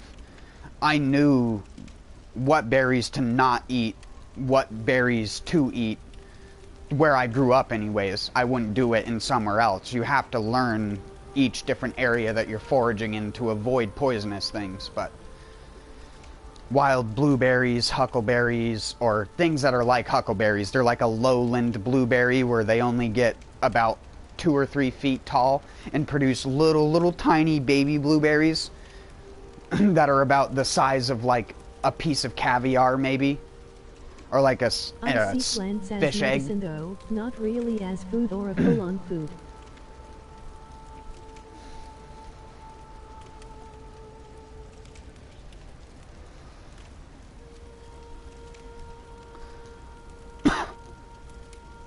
Yeah, but that's also why I just said earlier to eat a variety of things. Because it also plays into the part where if you further your epigenetics in the direction of eating meat, then there's no hope for kin to be vegetable eaters. Whereas if you still try and eat a little bit of vegetable and fruit every once in a while, you can try and get the epigenetics in your body more used to it and try and help them produce more enzymes. It's the, like I was saying earlier with the whole lactose intolerance thing. It's how people have built up to the point of not being lactose intolerant throughout their entire life. Because of being exposed to milk for much longer over extended periods of time and using a lot more dairy products, people naturally built up the lactose inside, or the thing that creates the lactose inside of us, which, or not the lactose, sorry, the lactase, which breaks down the lactose. Lactase being the enzyme that specifically attacks lactose, turning it into, not glycerol, but it turns it into like the base form of sugar, because that's really what it is. It's just a sugar.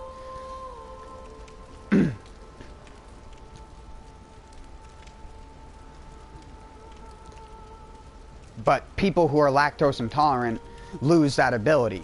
And that's the same thing with plants and vegetables and stuff like that. The only way you can become better at eating plants is to suffer through it for a generation and then have your kids also suffer through eating vegetables and keep doing that until your body gets more adjusted. I know that doesn't sound great, but that is how genetics work.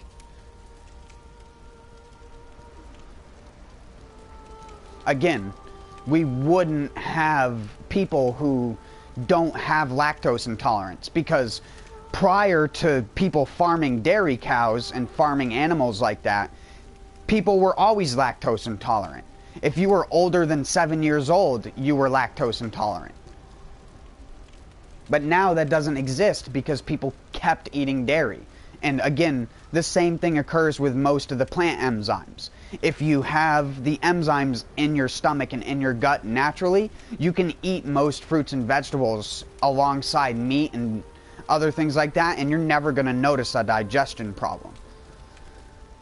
However, if you're lacking enzymes on either side of that spectrum, you're going to notice indigestion or bloating when you try to eat that end. And sometimes that can also be down to probiotics in a sense.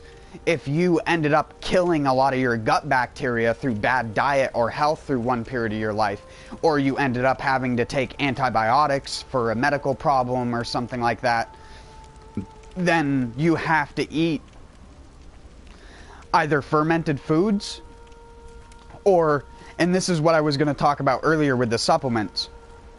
One of the supplements I do promote people taking is probiotic supplements that give your gut the bacteria that's supposed to be there. Because sometimes, and this is what causes IBS a lot of the time, when that bacteria gets shifted in a specific direction and one starts to become more dominant than all the other ones, Look at North Germanic folk and Dutch. Their genes are made from milk. A lot of them are goddamn tall and muscular. Women look more feminine.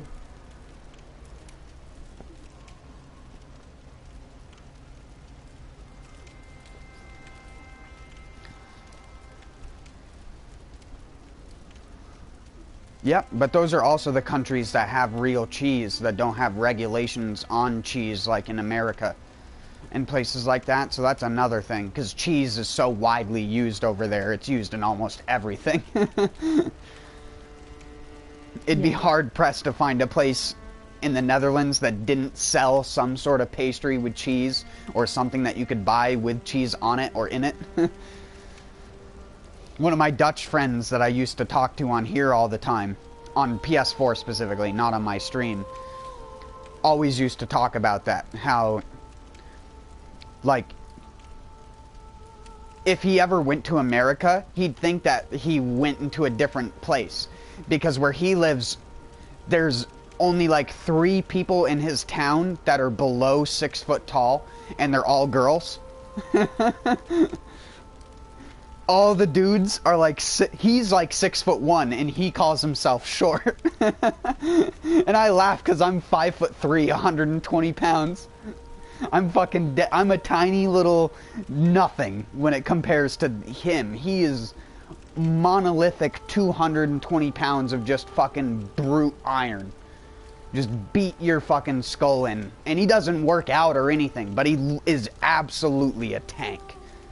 And he's not like, and I mean that as in he's not fat. He just has that like Nordic wide upper body like posture. You know what I'm talking about. They're massive. It's like people from some of the islands near Sonoran. Or no, not Sonoran. Samoan people as well are like gigantic monolithic people. Just huge. Their like average height is like in the 6 foot range. And they're all just fucking stocky. 210 pounds. For a half Asian I'd say I'm okay, lol. Yeah, I'm tiny boy. You probably wouldn't expect it based off of my voice, but yeah, I'm super tiny.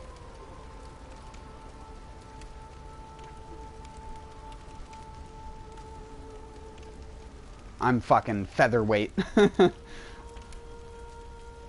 I'm not even like lightweight, I'm featherweight. But again, that's because I'm short. And most of my weight is in muscle, so I don't have that much fat on me. My body fat index, or whatever they call it, is like 13 or 12%. It's in the like athletic body range where like people, Olympians body weight kind of stuff. Not intentionally, that's just from diet. You could use it to your advantage.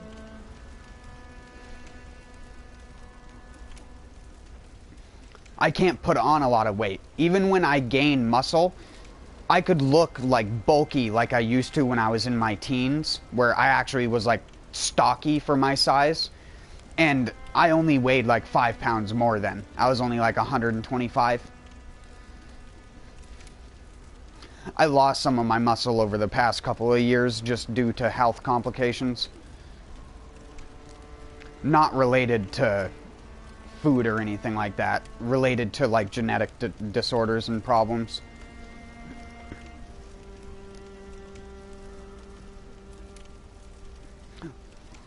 Like a year and a half ago, I had a lung collapse because I was born with blebs on the surface of my lungs, which are like little air pimples. And one of them just bursted and my lung basically de-inflated completely. It was the first time the hospital around here had ever seen a fully collapsed lung. Like 100% obliteration. There was no part of the lung that was moving at all. In the x-ray that they showed me, you could see how on one side there was a lung, and you could see very clearly it was a lung, and the other side was just invisible. There was nothing there. It's just a hollow cavity.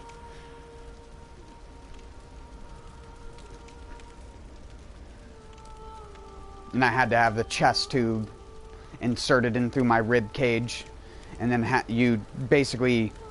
I've explained this many a times on my stream to many different people, but I'll explain it again. If you're squeamish around medical stuff, then you might want to cover your ears for a little bit, but if you have a collapsed lung, especially in my case, what they have to do is they have to insert a like plunger type thing into the cavity that's empty, that's left by your lung, and they suture this plunger type thing into your skin, so it basically becomes a part of you. They have to do that so that when you move around, it's not pulling or yanking the like plunger that's inside in any direction that is going to affect the lung cavity itself. So you have that like strapped in tight to the side of you, and then you have the tube which connects to the plunger, which goes to this little briefcase. And yes, I mean this literally. It is a see-through plastic-like briefcase with a handle on it.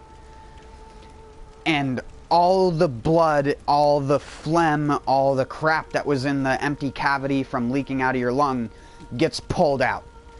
And what they do is they take another clear tube on the other side of this briefcase thing, they open up a valve, and then attach the tube to a vacuum chamber and pull a vacuum on your lung. And it basically sucks your lung back out to the full capacity. And they have to do that because if your lung starts to heal when it's curled into a little ball, then it means it could rip when it re-expands. So they have to re-expand the lung as fast as they can. And then all the fluid gets basically pulled out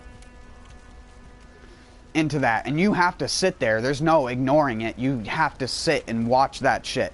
Anytime you breathe, you feel the bubbles go in and out through the plunger, through the fluid that's built up in your lungs. And you feel that like kind of feeling.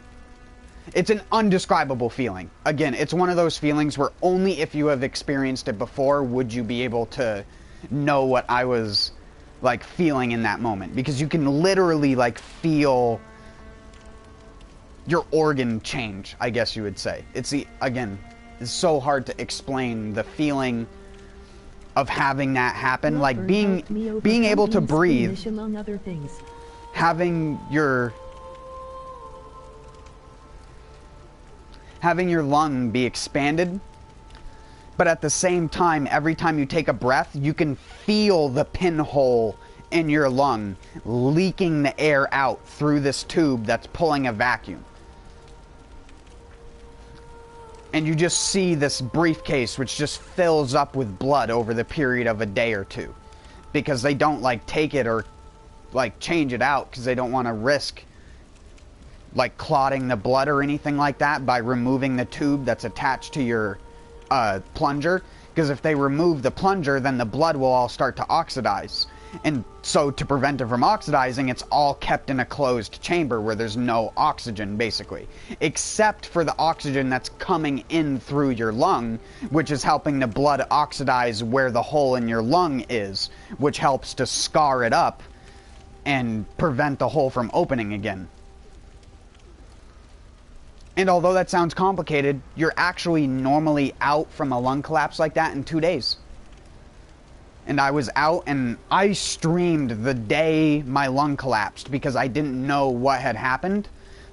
So if you go back and search some of my Monster Hunter streams, you can search Monster Hunter like pneumothorax or my lung collapsed or something like that. I can't remember what I titled it exactly.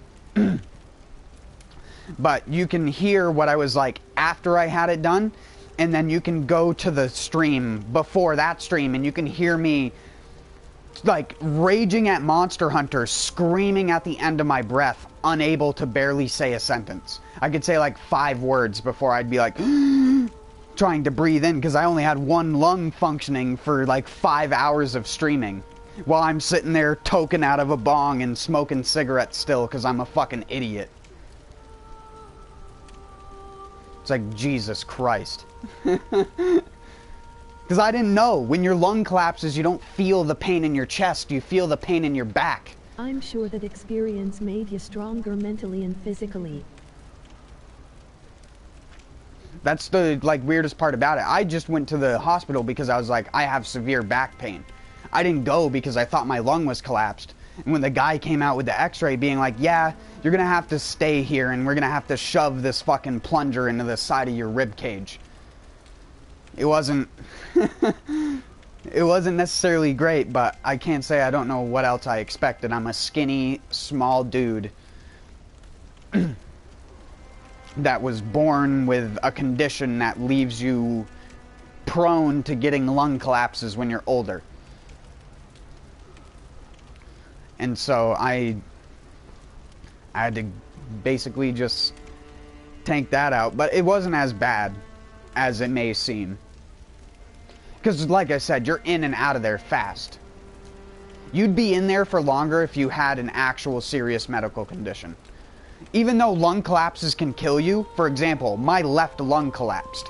And when your left lung collapses, it actually manages the pressure on your heart, so your heart can't roll over into the empty cavity of your lung. And because of that, when your left lung collapses, what can actually happen is your heart can roll over and pinch the arterial valves off. And you die from cardiac arrest in like 3 minutes. Sorry, I didn't know that. that's a personal Again, question. I was just fucking streaming and doing normal shit while my lung was collapsed. Yeah, my insurance covered it.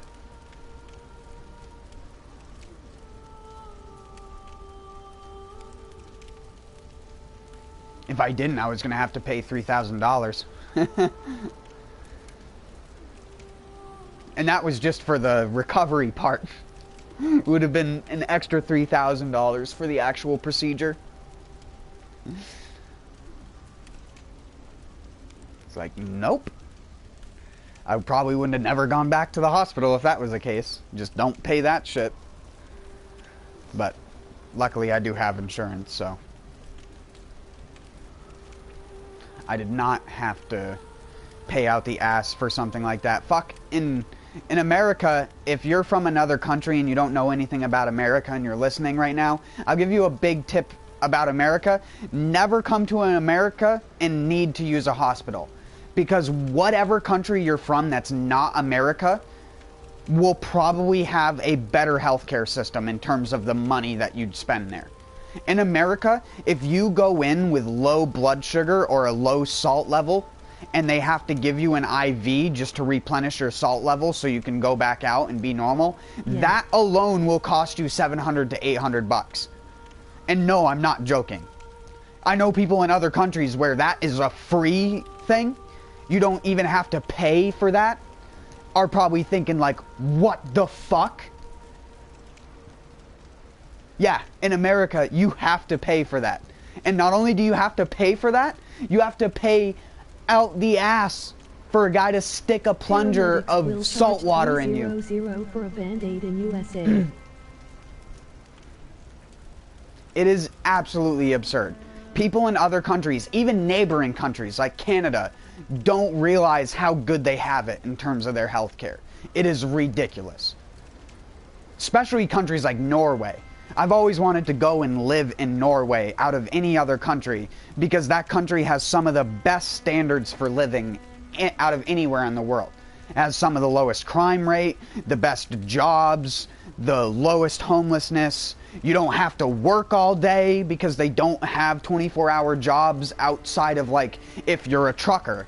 But you're basically signing up for a 24-hour job if you are a trucker. So that's your own problem. But most people over there, they work for a higher pay for the same level of job. It's so much nicer. If you've never looked at the way Norway... In Finland, the language, forest, culture ec. Norway, Denmark, Sweden, Finland is another good one too. All those countries are amazing when it comes to that shit. Poland is where you start getting to crazy town, but most of those Nordic countries, high Nordic countries, and the islands like Denmark and stuff are amazing. Most of the people that I've met from those countries are amazing people, and not only are they amazing just because they're nice, they're also pretty well educated comparative to an American. So it's a breath of fresh air when you get to talk to people from countries like that, because those kinds of countries are honestly what every country on the planet should strive to be like. Faroe Islands, Greenland and Iceland are great too, a part of Denmark though.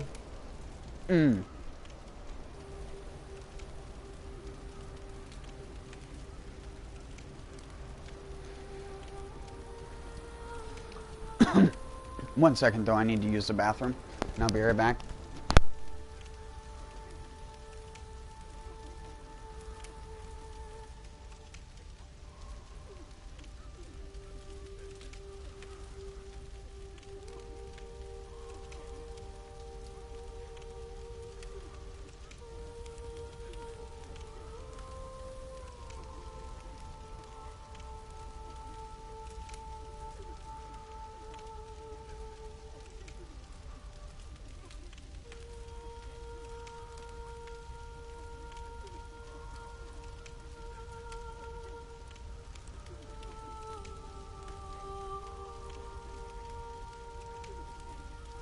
I'm in Las Vegas, dude. So much degeneracy.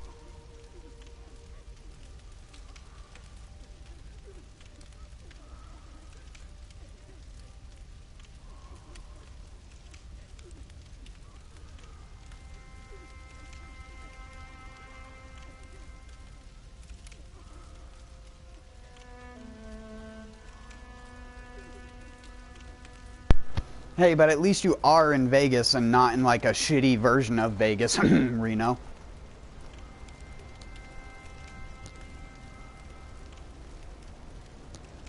But again, most people are like, oh, Las Vegas, that's the strip, right? With the weird pyramid building? It's like they forget that 90% of Las Vegas are the shitty suburbs surrounding the city that have been put together hastily in like the past 15 years. Because it's like one of the most rapidly expanding cities in America right now. Next to like Austin, Texas and a couple other places. But Austin, Texas is only exploding because of hipsters and YouTube.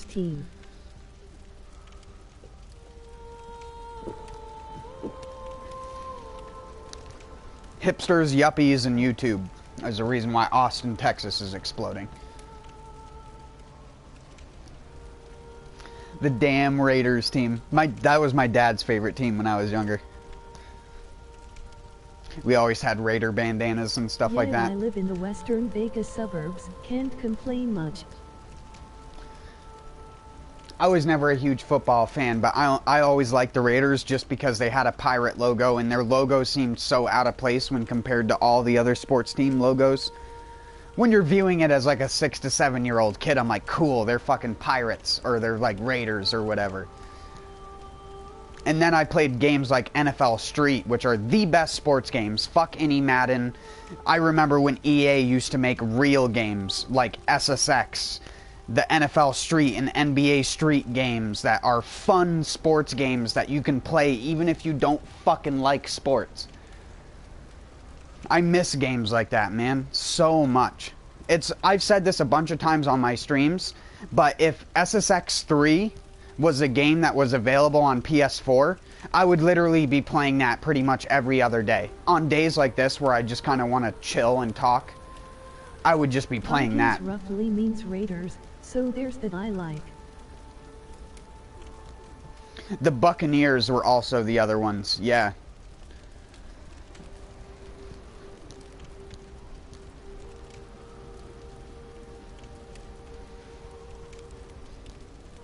The Buccaneers were the Pirates, but I like the Raiders too, and the Raiders always had like the thing with them, but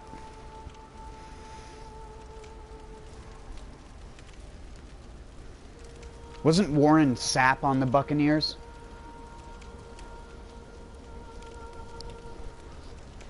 I can't even remember. Again, it's been so long since I've given a flying fuck about sports. I've seen too many people get in arguments and hate to play SSX over it. Tricky back in the day. People, if you want to know a thing that makes me instantly think of a person of not that high intelligence, I don't want to say I think less of them for it, because a lot of the time it's just due to the way that they were raised around sports and competitive nature kind of bullshit. But a lot of the time, when I'm like sitting around or like I hear people talking about sports, I think 75% of the time it's arguments, and the thing that makes me hate them the most is when a person refers to the team and themselves as we. If you say we, you are deluded. You are a fucking crazy person. You need to be sent to an insane asylum. You are not a part of that team just because you say we. And this goes for you too in the UK and your crazy fucking soccer bullshit and cricket bullshit too. I'm not even going to make fun of cricket for being a funny sport, but I'm definitely going to make fun of the fact that you guys have the most hazardous sports environment in the world. Their sports environment is so hazardous in the UK because of how fucking deluded the people are. Because of my blood, love the metal scenes too, lol. Because of how fucking deluded the people are in the UK about caring about what town they're from. There are, if you didn't know this about events in the UK, on an away game or a home game, depending on what team is where, they will have the different sections of the crowd lined with a double wide layer of security guards. Imagine if you were watching a sports game and all you see in the stands is a giant orange dividing line in between the two colors. And anytime those two colors get next to each other, they just start fucking fist fighting and doing obnoxious bullshit. This is people in the UK, mind you, of a fucking country with like less than 7 million people in it that are coherent beings, and most of them give that much of a fuck about sports that they'd be like, yeah, I could go on all day about the negatives of the UK. They'd be like, oh, my family's from this place, my kid's from this place, everyone's from this place, and anyone who's not from this place and not from this sports team can go suck a duck. Meanwhile, fuck my sports team! You guys suck! Why aren't you doing better? We're supposed to be better than this because we are the team. We do it. I'm just the guy yelling obnoxious bullshit in the crowd. Listen to me. I could never play sports alongside you, but I'm gonna tell you how to do your job you're paid millions of dollars to do. It's like, God. Sports fans are delusional. Just like the people who listen to fucking Joe Rogan. I don't want to say Joe Rogan hasn't pioneered a type of podcasting, because Joe Rogan is by no means a bad dude, but he has put people who listen to him, who look up to him as like a form of body and physique, and he's absolutely talked smack and down people who were intelligent that came on his show. His interview with Neil deGrasse Tyson is probably the best example of everything you should hate about Joe Rogan. And I'm not trying to say that he's bad. Again, the dude has inspired so many people to be more physical and be healthier with their life. And that is great. But you cannot also deny the fact that the guy spawned a unique type of retarded jarhead that thinks they know good because they listen to him. Joe Rogan is okay, but still a common puppet. The best thing about Joe Rogan is how, through him talking about DMT all the time and people hearing about this like crazy, you can now go to fucking places and get DMT pens where you can vape DMT. And this only started to come around, and I don't want to correlate it 100%. There probably have been examples of it existing prior to Joe Rogan. But the second that motherfucker started talking about DMT on a regular basis on almost every one of his podcasts, you just see an explosion. And if you, especially if you search it on Google, like Google terms, search history, you can see the bumps and rises in it, where people have talked about it, and all of a sudden a bunch of people want to know what DMT is like. A bunch of these fucking gullible 16 to 18 to 20-year-old kids who don't know better about doing drugs, and they hear this guy who just taught them all about this health stuff, who helped them improve their life, tell them about this drug. And it's just like, are you fucking insane? And you're gonna talk down to people who want to smoke weed or do something a little bit different? The fuck kind of person are you? Just a meathead. That's all he is. He's a fucking meathead. He doesn't give a fuck about intelligent people. He just cares to learn enough about something to say the layman's terms versions, even though he doesn't understand the bigger detail or the bigger picture. And again, I'll say it, I cannot stand fucking people like that. I do not hate Joe Rogan specifically, but he's definitely on my list of number one people should not look up to. You can't look up to a person that's like that. Yes, he might be physically fit, and yes, he's done some great stuff before. And some of his podcasts are absolutely hilarious. But you can't judge a shit by how well it's polished. It's still a shit. It's still a fucking dog shit on the side of the road gone white. Doesn't matter how much you polish it, it's still a shit. Goddamn shill.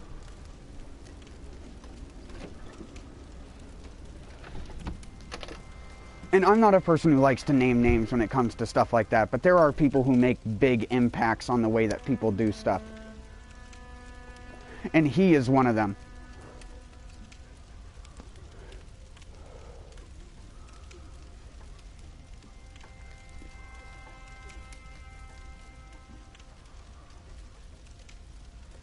Coming from a person who's done DMT before, I've also done mescaline and PCP. And that was when I was 15 years old. At music festivals I really shouldn't have been in, but thanks to my mother, I was allowed to go to those places. And I don't really look that much different now than I did then, because I hit puberty at like 12. I grew like a chin strap. I had a chin strap from like the age of 14. It wasn't like full in or anything, but it was black hair. Compared to all the other kids which were just starting to get peach fuzz and stuff like that. My teachers actually made me shave. Well, my teachers didn't, my school principal did, but you know what I mean. Because they claimed, quote unquote, the facial hair was distracting.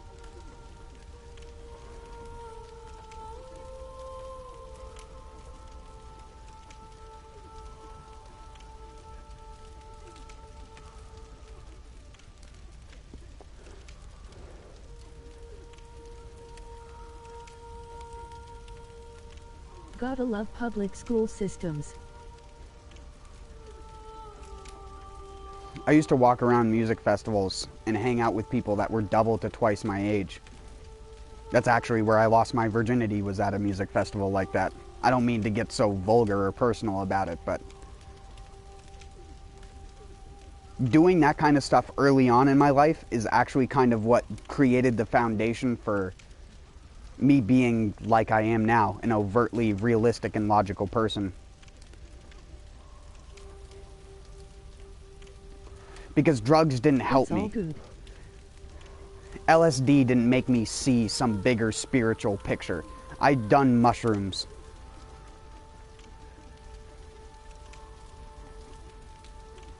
I've actually done 2 different types of mushrooms. I did some from Australia that have the funniest name on the planet, called penis envy. Penis envy mushrooms. And then I did some normal capsicum, or not capsicums, that's fucking peppers. Psilocybes. I don't know why I went with pepper. Pepper brain. I'd be now. Normal psilocybes. The common cubensis ones that you find.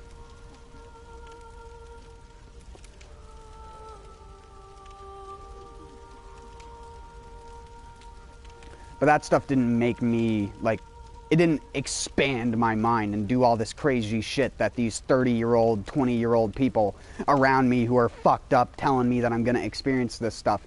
I never went into anything with preconceived notions. Even still, being a person that smokes weed now, I don't go into anything with preconceived notions because I've tried a lot of everything. The only thing I didn't try was anything that had to be done via intravenous shit. That was a big no-go for me. Having an acute fear of needles when I was younger also helped that. I don't really have that so much anymore from all the medical stuff I've had to have done over the years, but that still would never be something I'd ever drift into. Most of the stuff I've done has been via powder or liquid. The LSD I did was liquid.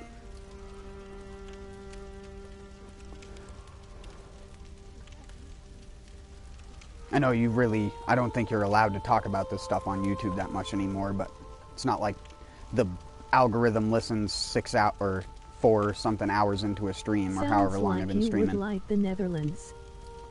Well, I guess you can talk about your experiences with drugs. I've listened to a ton of podcasts on YouTube that have talked about their experiences with drugs. You just can't do them on a stream. That's different.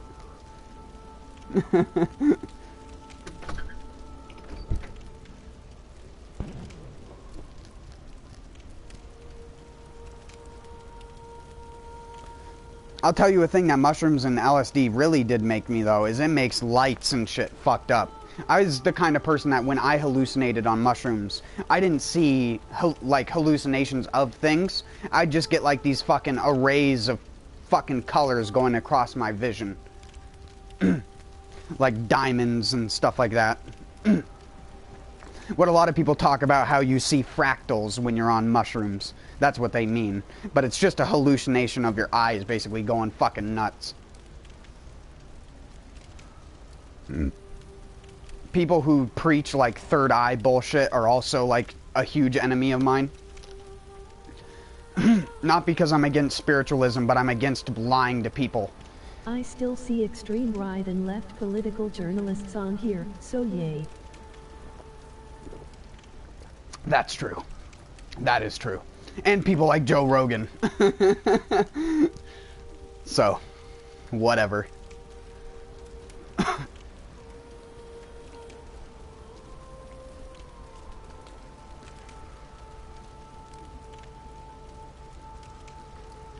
I don't drink. Not anymore anyways. I have a problem with my metabolism, which makes me metabolize alcohol too fast.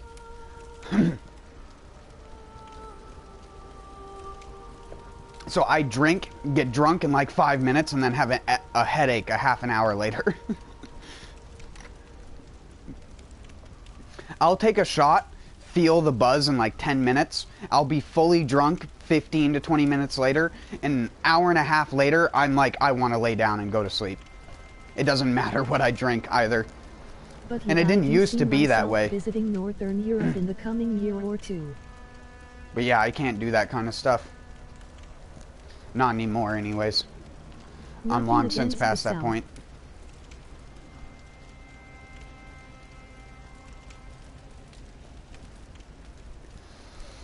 Yeah, those are probably the only countries I'd ever want to visit anyways, are Northern European countries and stuff like that. It's a place of the world where the world isn't so shit.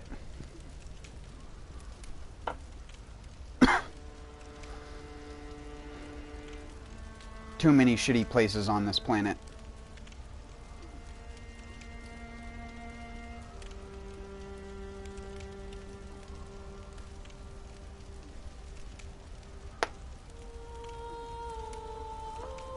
I do crap in warm weather.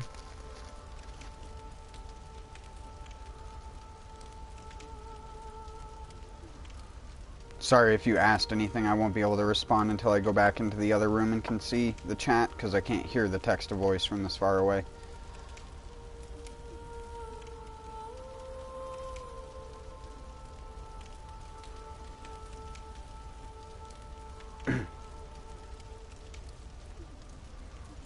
Because I don't have earbuds in my ear, I just have a little clip-on microphone that plugs in. It's all good.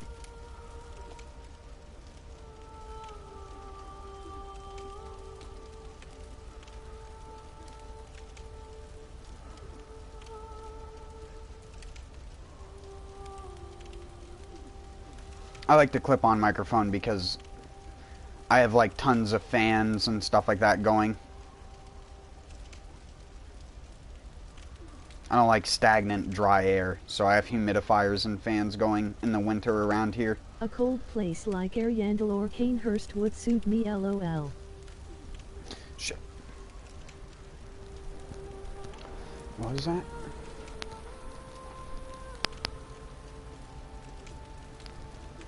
Oh, trust me, snow is not what it's chalked up to be. If you're living in an area where it snows once and then the snow stays there permanently, great.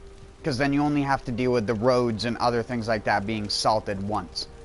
But around here, when it's snowy out like it is now, it's fucking calcium chloride and rock salt all over the ground. You could literally lick the ground and just taste the salt on it. All the grass next to the roads around here is always brown all throughout the summer. Because it takes all summer for the rain to wash all the salt far enough down in the like the water table that is not affecting the plants anymore. It's so bad. It makes the pH of the soil ridiculously high because of the calcium chloride. Not good.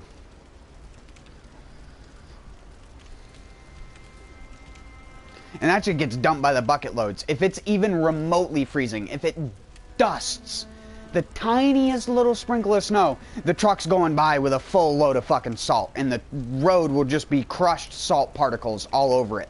Because car tires will drive over it and just crush it. Half of it doesn't even go to use. It just gets washed away and then gets washed into the river system around here. Because our storm drains just dump straight into the rivers. That's how all the Northeast. And in fact, you want to know something even more fucked up about the Northeast?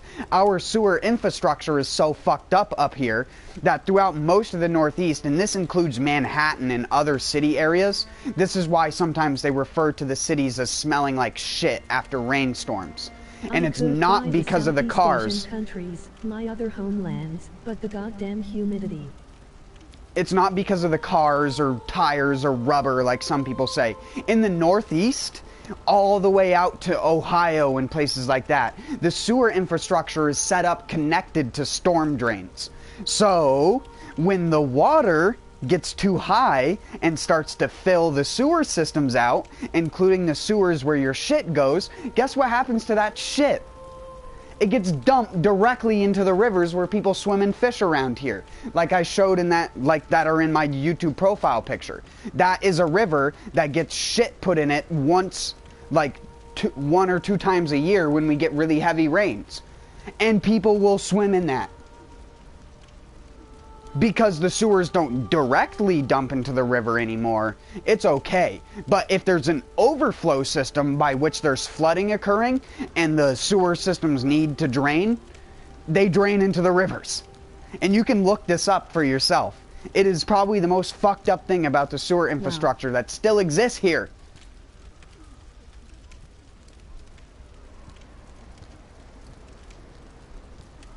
When people wonder why so much rock snot and algae builds up in our rivers, they blame the farms and the fertilizers and the cow manure. They don't once consider the fact that it is actually their own shit leaking into the river causing that.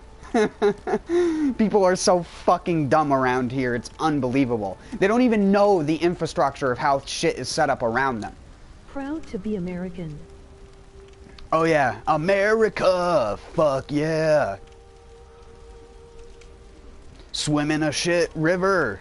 But it's still better than swimming in an actual shit river in places. I mean, I'm not saying this as an insult to the country, let's be clear. I'm just saying this because it is a fact that your rivers in India are kind of shitty and are kind of full of shit and trash. Most of them anyways. Most of the ones near major cities, to be honest. But that's the case with any major city. It just so happens that over there, on top of the pollution, it's also trash people throw into the rivers. So you just come across areas of the river where it's just this big pile of fucking trash blocked up by the environment. There are fucking photos you can find online of rivers where you can't even tell it's a river. Because it's just trash from one end to the other. You have no semblance of respect for your fucking area around you?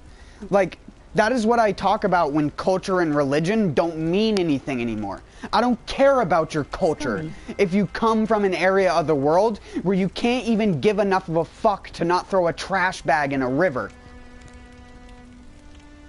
Like, Jesus Christ. And I'm not saying that, like I said, as an insult to the entire country. I know people that escaped from terrible housing and terrible livelihoods in India that came to America to live here. And most of those people are not bad people. That's why I always say, I don't care where a person is from. I don't care what culture you're from. I don't care what kind of person you are. If you're doing shit that's bad, I'm gonna think you're an idiot. And if you're doing shit that's good, I'm gonna think you're awesome. That's it. If you're throwing trash in a river, I don't care what your history or culture is. You're doing the wrong thing. Period.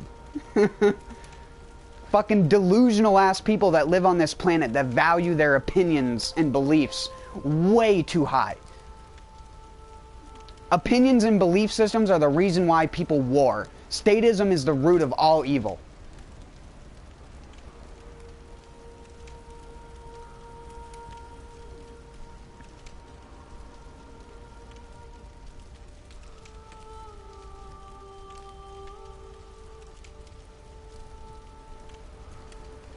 It's a fucking pathetic planet we live on where people in a civilized environment can't even manage to do the one thing that they should be able to do. And that's keep the fucking environment free of your plastic debris garbage.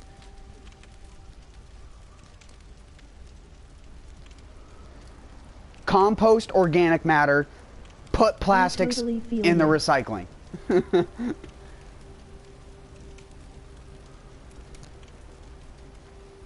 California rivers, look at the Hudson River in New York. Tons of rivers that are just toxic, absolute. You cannot swim in this or even touch this water. You can't even boil it to make it safe. You'd be better off boiling some brown ass water that you found in the middle of Pakistan. Because at least that water wouldn't be full of it's gonna kill you bacteria. Or it's gonna kill you pollution with paint thinners and all the other crap people dump down their drains, which are fine if the drains went to a closed waste facility, but a lot of the time they don't. They get processed, or not processed, but they go through a long ass sewer system which has to build up a certain amount of stuff before the flow will even go. And then if you're a type of idiot who flushes wet wipes and other things like that, then you've probably caused a fatberg in your local system, which some guy who gets paid shitty amount of money by the state has to go out and clean up a giant wall of hardened crap caused by you flushing wet wipes down the drain because you're too much of a fucking idiot to throw them away properly.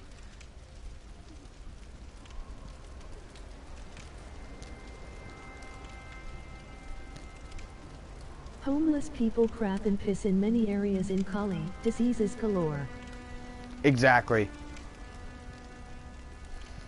Back in the... It's like the Victorian era all over again, where people were literally shitting in buckets and dumping it out of their windows onto the streets and wondering why they had a miasma of death and disease. On top of poor storage and animal containment, so you just have fucking rats that are ridden with fleas everywhere.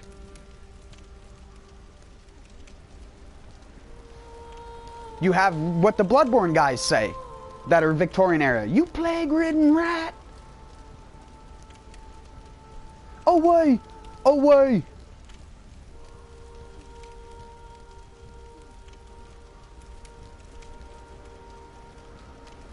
Away! Away! There we go.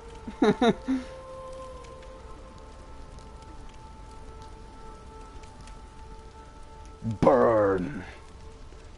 Look at the politicians' eyes, they don't give a flying F.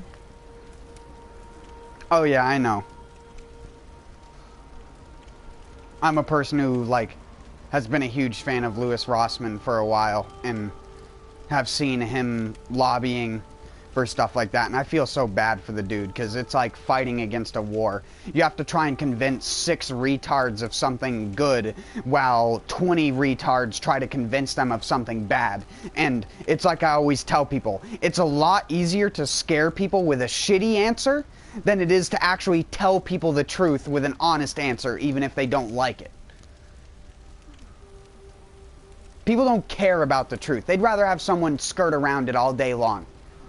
Or have people just blatantly lie to a group of people who can't understand anything because all they know is books and reading and like, well, this person said this, and this person said this, but I kind of believe this other person a little bit more, even though I have no education in this regard.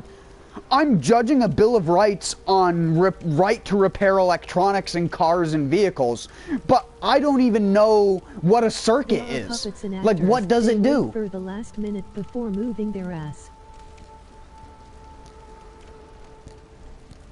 The best part about lobbying, if you don't know how fucked the American system is, I'll give you an idea. If you're lobbying in America, the people who are advocating a right have to go first, and the people who are rebuting the right go after. And you're not allowed to speak out of turn, or else you're escorted out of the building. So that means the people who are trying to tell these people why something should be existing, for example, Louis Rossmann with the right to repair, so you can repair electronics and have the right to access stuff and not have to be licensed or have to go through a bunch of arduous bullshit to get parts to replace things. And you have people who are against that. There's a great video that Louis Rossmann did where there's this like boat mechanic guy who stands up and tries to basically tell people their boat is gonna explode if they try to change parts on it. Meanwhile, this dumb fuck never explains to the 5 people that he's lobbying in front of, never explains to the 5 people that boat motors have to be regularly maintained by the owner of the boat. It is something you are taught when you get a boat license. And you are even allowed to drive a boat. You have to learn how an odd-board motor works on a fucking boat. And you know how they work? They work in a chamber. There's no gases that escape that chamber. And so what happens is gas fumes build up over time in this chamber. And if you don't air out the engine every once in a while, guess what happens? It go kablooey. That's all onboard motors. It doesn't matter if it was tuned by the highest professional on the planet. It is up to the operator of that boat to clear the gas out of that chamber. I know this because of being on boats and working with onboard motors. You can't Well, I didn't work on them. My uncle did, but I've worked around them and stuff like that. I understand how they work. You can't... People who are trying to... Like that fucking guy in that video. I get so pissed off. Because he is literally against what my uncle used to do. Where he used to repair... like random things for people. And most of the pilots of those boats didn't have the time to repair that shit themselves. So he would do it for them. But they knew how to operate the boat if he put a new spark plug in it, or it needed a new air intake or something like that. Something simple. You can replace that without it going kablooey because you put a slightly different part number on it. If the engineer on that boat is constantly airing out the engine like they're supposed to, it's not gonna fucking explode even if you're not using licensed parts for that boat. That's how onboard motors work. That's why they're called an onboard motor, because they're kept on board the ship. It's not like one of those fucking boats where the boat's hanging off the end. Or not the boat, the propeller's hanging off the end. It's in an enclosed environment. And normally, the even better part about that fucking presentation is boats, most common boats, run factory engines. Meaning, if you buy, like, a Frauser or something like that. A Frauser, I don't know if this is true for Frauser, but I know that there are American brands that use Chevy 350 motors and Chevy 300s and stuff like that in their boats. Like, the type of engine you'd find in a car. The only difference is the drivetrain and what the actual engine is turning. In a boat, you don't have a clutch with gears. It's normally an automatic drivetrain that is a direct feed into a U-joint where, if you could imagine like a U shape, you have the drive shaft coming out of the engine, feeding into this like gear reducer kind of thing, which then feeds to the actual jet prop at the bottom of the boat that pushes the water through the jet system. That's how onboard motors work. Non-prop engines and stuff like that. Most people are city and phone dependent. Put them in a survival situation. Nature will take care of them. That's not the point I'm trying to make here.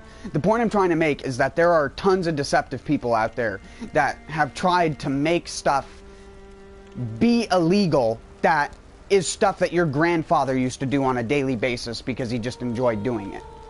Like repairing random stuff around the yard, making something work again that didn't work. People used to do that all the time. And you know what you wanted to do if you wanted to get a part for that thing? You'd call up the company and tell them what you had. Oh, I have like a 1943 John Deere tractor or whatever, and it's having a carburetor issue. Can I get some new jets for the carburetor or whatever? Whatever the problem may be, you could ask for parts, and even if that company, John Deere, couldn't supply you the parts, you could go to the factory, or you could go to the place where the factories would get their parts. So you could ask the people who made the parts for the factory that put it together, and you could get custom made parts to put your thing back together properly. Nowadays, with John Deere tractors can no longer be fixed by the farmers because they put a special electronic device in the John Deere tractor that requires a licensed technician to come out with his computer and flash the onboard computer of the John Deere tractor with the, it's okay, it's repaired. You could literally fix the entire thing yourself, but if you do not have the computer with that John Deere software on it, you cannot restart your fucking $150,000 tractor. You can't. It's impossible. And that is, to me, one of the most bullshit fucking things about our modern age. Is that even big farm equipment, things that you would think, oh yeah, those farmers got it all. Like, something goes wrong on the farm, they're fixing it. Nope, not anymore. Thanks to fucking idiots who don't know how to fucking lobby and people who vote against stuff that they don't know what they're voting against.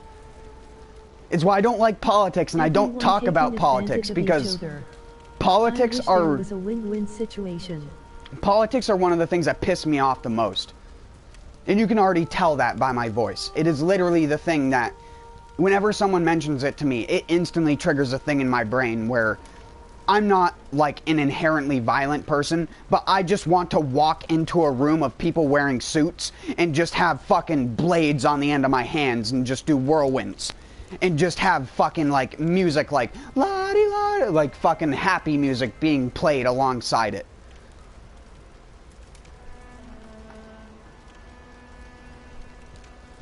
You could literally erase most of the politicians from the world right now, and nothing would change outside of people who give that much of a fuck about politics that they literally freak out when there's anything to do with politics. Even though the politicians don't dictate your life. You know who dictates your life? Farmers. You aren't gonna eat if you don't have fucking farmers. Because I doubt your local area has enough produce and food to stem itself off in that kind of situation. Hey, we live in a free country, be more grateful. We are totally free, man. Best country on earth. Well, the sad part about America is other countries already know that. Because other countries get fed as much American media as Americans do. And that's the sad part, because it's not the opposite. If you're an American, you have to go out of your way to find media from other countries. Which that just means going on to Japanese YouTube or something like that.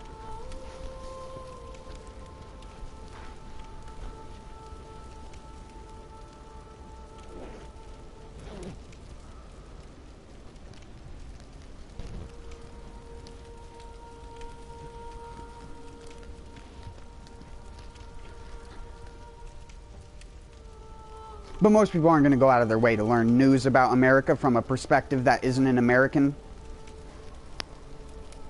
But to be honest, all news companies in all countries are corrupt. Military personnel in like over 120 countries. I won't talk any deeper. Yeah, I want to drift away from that anyways. Like I said, I'll just continue to get angrier and angrier. I hate that shit so much. People are so fucking retarded. You can look up a lot of the stuff that I'm talking about. If you want to learn how an onboard engine works on a boat, you can look it up yourself. It takes less than 15 minutes to become as educated as the fucking guy trying to convince people that boats are going to explode because you changed a spark plug.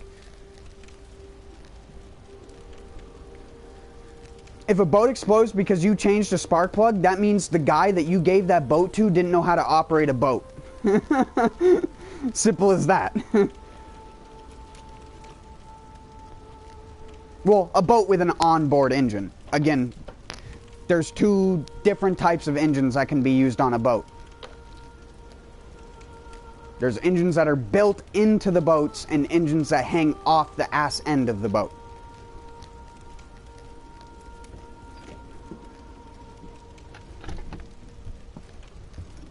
Engines that are built into the boat have to be My dad is so focused degassed on a regular basis. While things are going to flames, but yeah, I feel ya. It's a part of the standard operating procedure on those kinds of boats. Like I said, when you get a boat license to pilot big boats like that, that is one of the first things that you learn.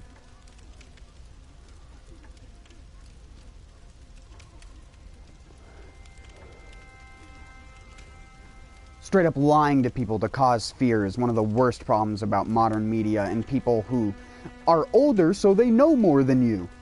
Well, I'll give you a tip. This 68-year-old shithead that lives in Maine who does a job repairing your outboard motors on a licensed job probably does a shit fucking job anyways.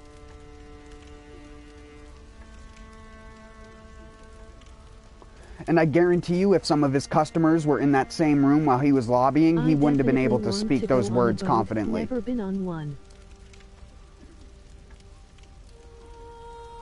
A lot of those people are fucking liars.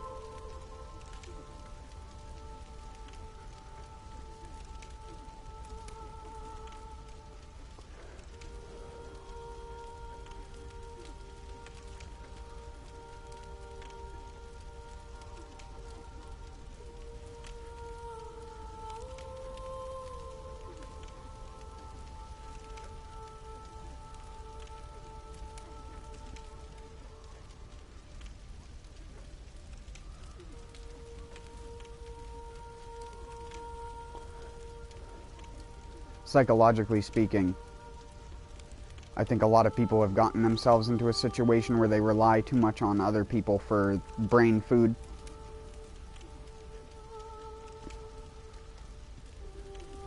It's like the whole fallacy of a lot of people nowadays reminds me of mechanics that will look at a always picture of cheating my nature on parents. their phone and not realize that that kind of nature exists around them.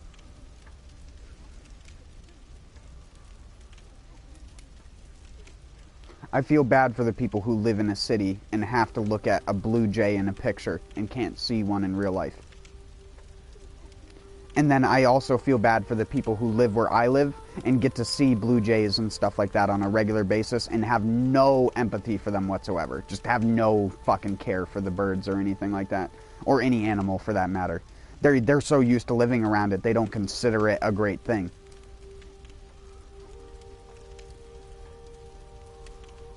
People around here take it for granted that I can sit outside right now at like 4 o'clock in the morning and it's basically dead silent. There's not even the sound of animals. There's barely any like cars. There's no human noises or anything like that. It's silence. It would drive most people in the city insane. Because most people in the city are not okay in their own mind.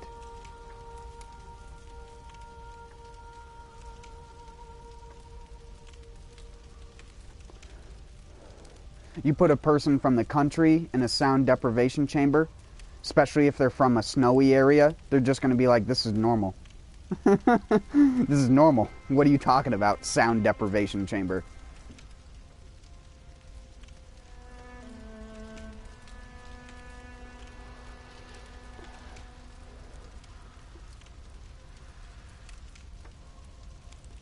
Whereas people from the city freak out because they're so used to the sensory overload.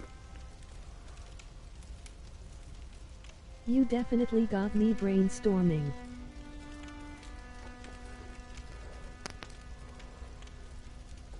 I mention it all the time, probably on a weekly basis, how quiet it is here. I'm probably the loudest thing outside.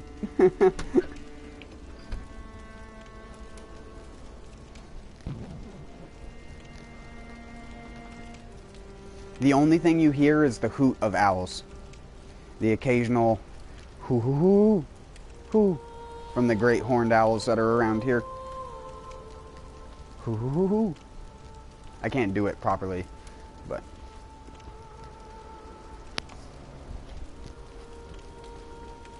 they do like a rhythmic hoot. Big owls. They have the largest wingspan of birds, if I remember correctly. Or North American birds, anyways. The eagle is a close second. Which, you want to know another lying thing about America? Fun fact, if you're not from America, you probably won't know this, but America's... I'd rather be there than this desert, and I mean the people, not the environment. America's bird is the eagle. And anytime you look up the eagle screech, where, like, if you're looking up American media or you see anything with American media in it, they're always like that, that screeching sound. Fun fact, that is not made by an eagle. Eagles make a higher pitched, like, weird bird call sound that sounds more like a normal bird. That sound that people associate with the bald eagle is actually the sound of a red-tailed hawk. And I know that because we get both of them around here. And the red-tailed hawks will fly overhead and you'll hear that screech. And I have friends that I used to grow up with who would be like, you hear the bald eagle? And I'd be like, motherfucker, that's a hawk.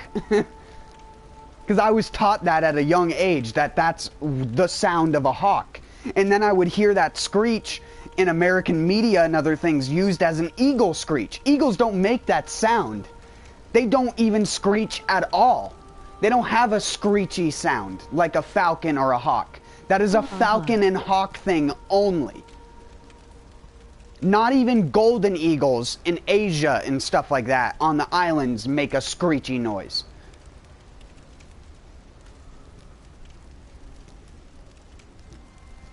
so bullshit. America even lies to its people in the form of its animal that it killed.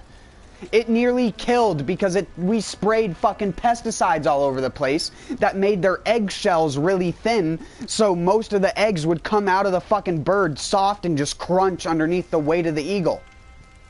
And no, I'm not joking. That is literally what almost killed the eagle population in America, was dumbasses spraying fucking pesticides and herbicides all over the place. This chemical affected the way that eggshells developed in the birds. Hear fox sounds as well. And the second FDA regulation came in and prevented people from spraying that pesticide, guess what happened?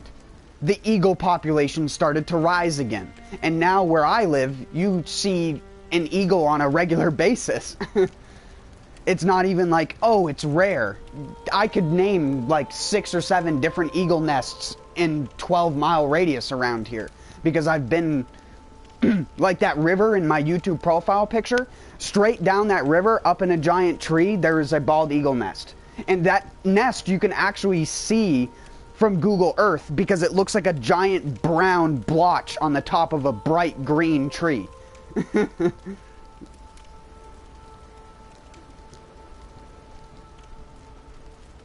Corporations tell me the chemicals are safe. I trust them with my life. Another one was in a town called Monroe. There's a bridge that goes in between the town of Monroe and McIndoes, in between Vermont and New Hampshire, right along the Connecticut River. And there's an old unused power line that's next to the dam. And at the top of that power thing, it's like one of those square power, I don't even know what you call it. It's like, it's not a pole, it's like one of those superstructures. And at the top of this metal superstructure is a giant eagle's nest.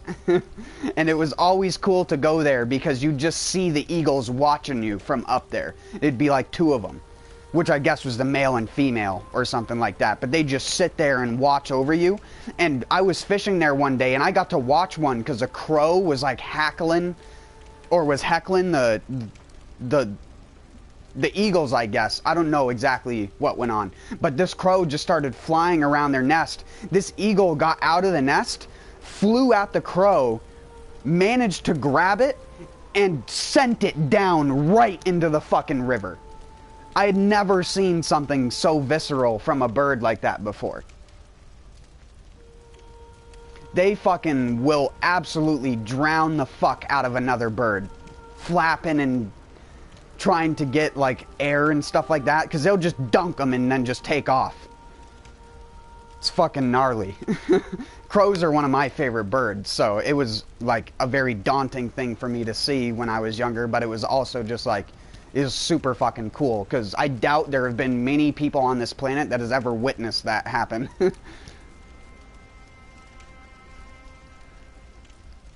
It's the kind of stuff you only see while being out in nature.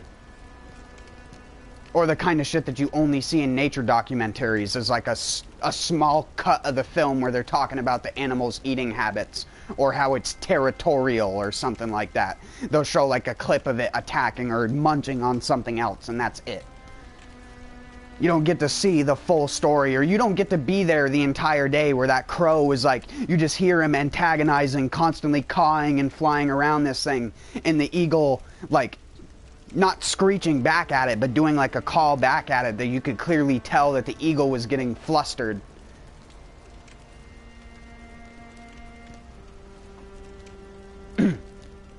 Man, I can't wait to see activity like that, see true communication.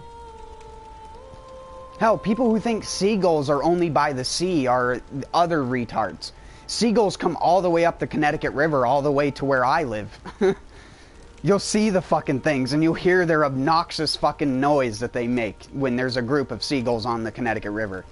So annoying. They're the only bird where it's just like, can you just like be deleted or something? I like gooses, or geese. Gooses, I'm a fucking idiot. I like geese a lot more. The honks I actually consider more of like almost a whimsical thing. I don't know, I guess it's because I grew up liking geese and ducks and stuff like that.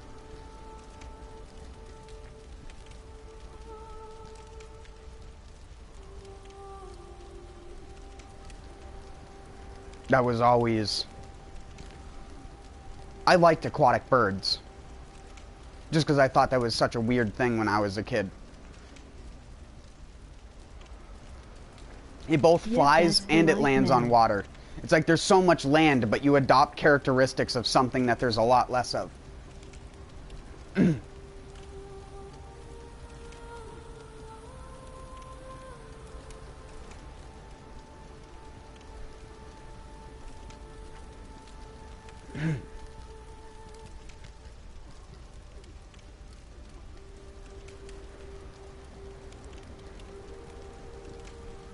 Also, again, sorry to the people who have came by to actually watch Bloodborne. If any of those people are still here, because I've seen it in the playbacks. But I don't know, I get into a talking mood sometime and I have a hard time thinking complex thoughts and playing a video game like this. I could say some dumb shit while playing, but I can't, like... I don't want to say have profound thoughts like I'm some deep thinker. Like I always tell people, I'm just a realist and an overtly logical person.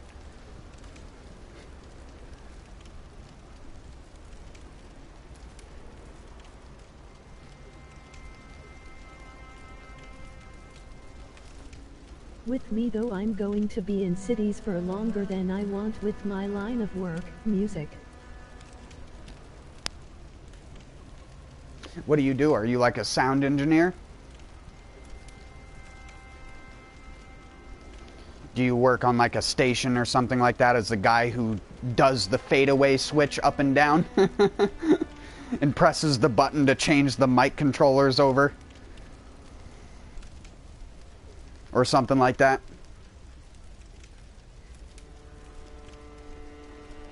I was talking last night about how I've been offered to be on radio stations around here. Both to talk and just to help with sound.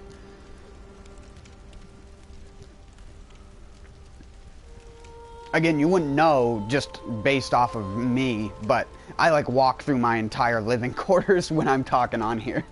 I've been in front of the screen for probably less than like 15 minutes in the past 2 hours.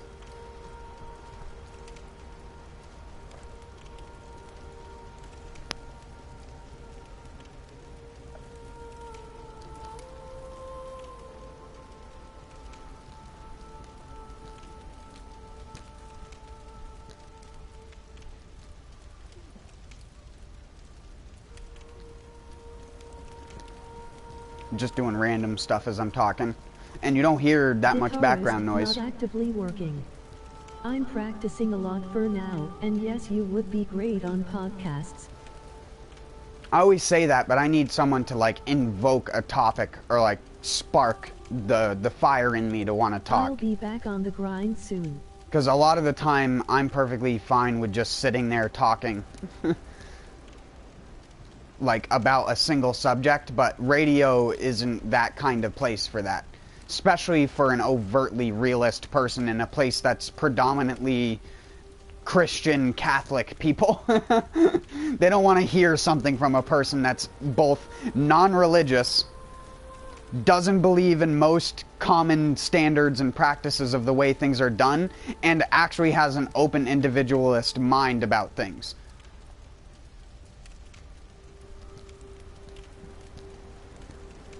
I'm not rich enough to make music in the countryside and sell online.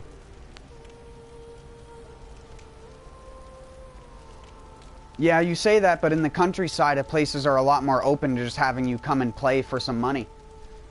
I know places around here where random people make money doing that all the time. They just go and they basically perform a show for an hour. They get paid like anywhere from $500 to $800, and that's their day, pretty much.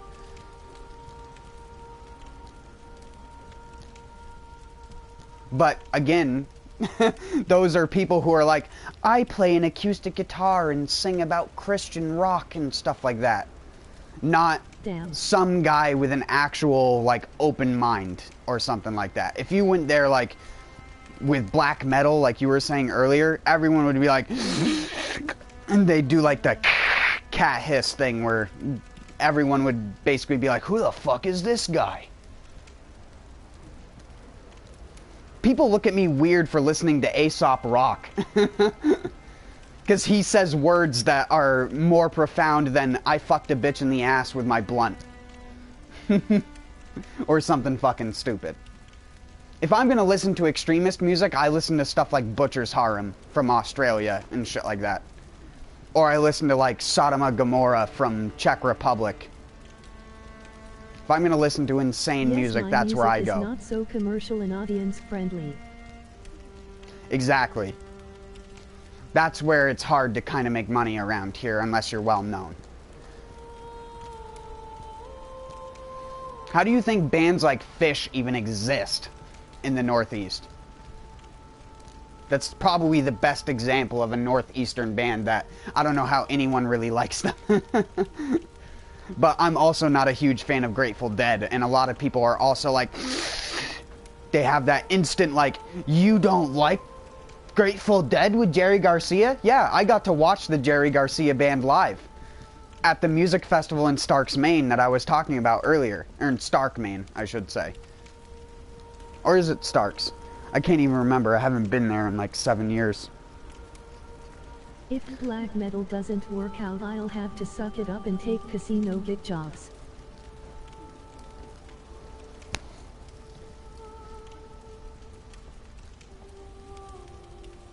Yeah, that's a very hard genre to get into, because I mean, a lot of metal nowadays is dominated by bands like Slipknot and stuff like that, even with them having that long disbandature where they weren't really making music. They're still like one of my favorites of all time.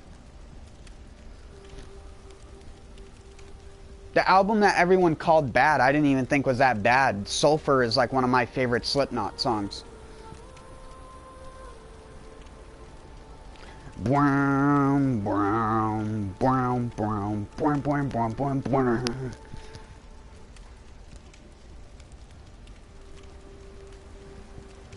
But I also don't like Corey Taylor because I don't like Stone Sour because he was one of those religious kooks. The same reason I don't like Seether. It's just like too much of a religious kook for me. Too many kooks. Will spoil the broth. Though I do like Slipknot. But Corey Taylor, I could give or take. Him as a person. Although he is a lot more of a dude's dude nowadays, I just don't like people who try to invoke religion with their music. I don't like it. That's like a huge... You cross those boundaries for me and it's like I don't fucking give a shit about you.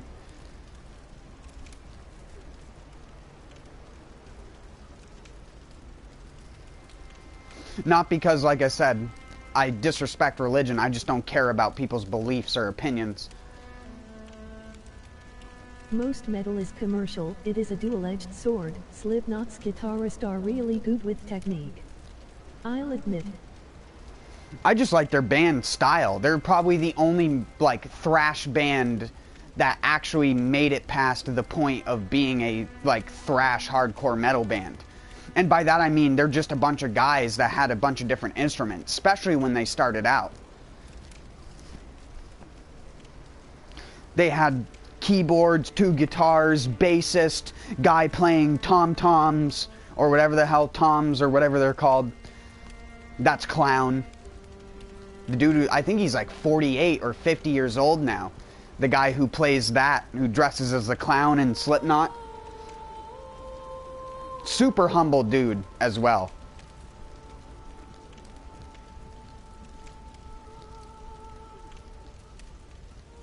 He's probably the only one that is a super humble dude out of Slipknot. Just because he was such an old dude by the time the band even started to get together. He was like 30 or something, or close to being 30, when most of the other bandmates were in their like 20s. Early 20s and shit like that. He was like the dad, as they always referred to him as.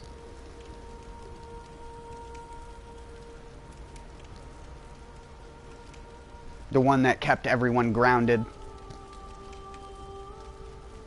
and focused on the actual music. Because most of them dudes were hard druggies. I hear them talk technical stuff. They know their stuff. Oh yeah, the Slipknot stage is the most advanced stage outside of the Coachella stage with the, like, fucking floor panels that can illuminate and create, like, pseudo holograms.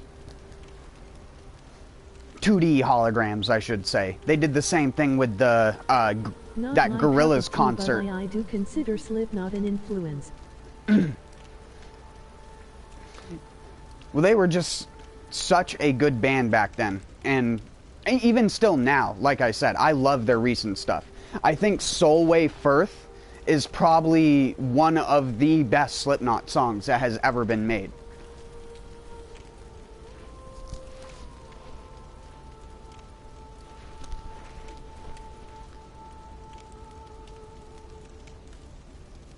I don't need you to tell me.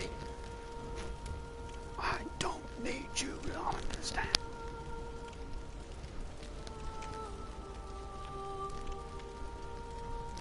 Makes me want to listen to it right now just thinking of it. It's funny to me to watch metal artists at the Grammys. Yeah. You see metal music at the Grammys and then Kim Kardashian at football games. What has happened to the world?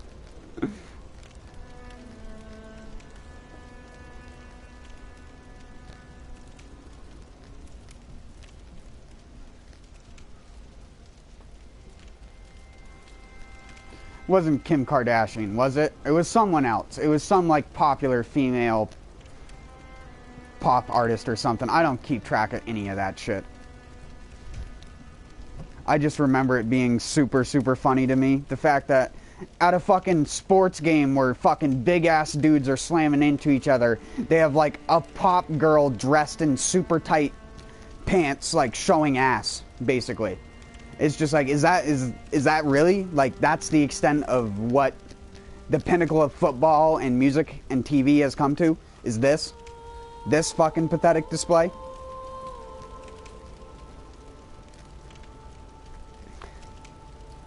And I only know that because of YouTube clips. Like I said, I don't fucking watch. I don't go out of my way to watch sports like that just because I don't have the time. If I have free time like I do now, I'm talking. I'm talking to people or I'm watching YouTube videos about, I think it's pressure from labels that they go, but I think they go willingly.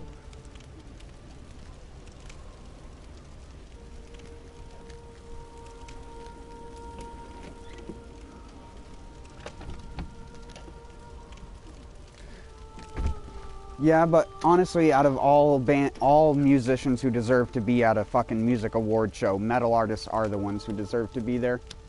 The amount of effort and learning it takes to be as good at the stuff that they do, compared to a rapper.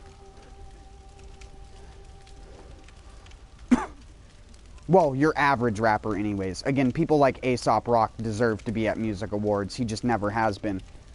Because people don't value his music that highly. Because people don't value rap that is more than money, bitches, and hoes. Just like people didn't value rock music that wasn't sex, drugs, and rock and roll for a while. And Slipknot and Korn were like some of the first bands to change that. I mean, you could argue that some rock bands like Soundgarden and stuff like that were also bands that revolutionized that sound. But Korn and Slipknot were bands that took it to another level. Especially Slipknot. Again, having like 7 band members that can all play coherently together and stay on rhythm live while they're spinning on a metal tourniquet on the stage with a giant drum set with strobing lights and pyrotechnics exploding out of the fucking ground at your feet. Those guys are fucking insane.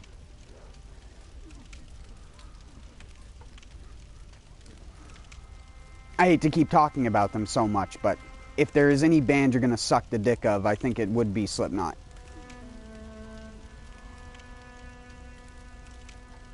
That band is the definition of perseverance and devotion in the form of, like, just extremism.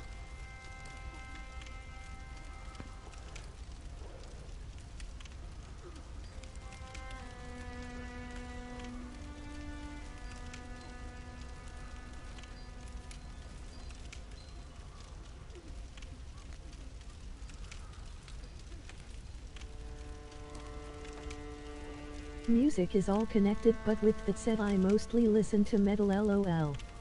In my opinion, it's the purest music.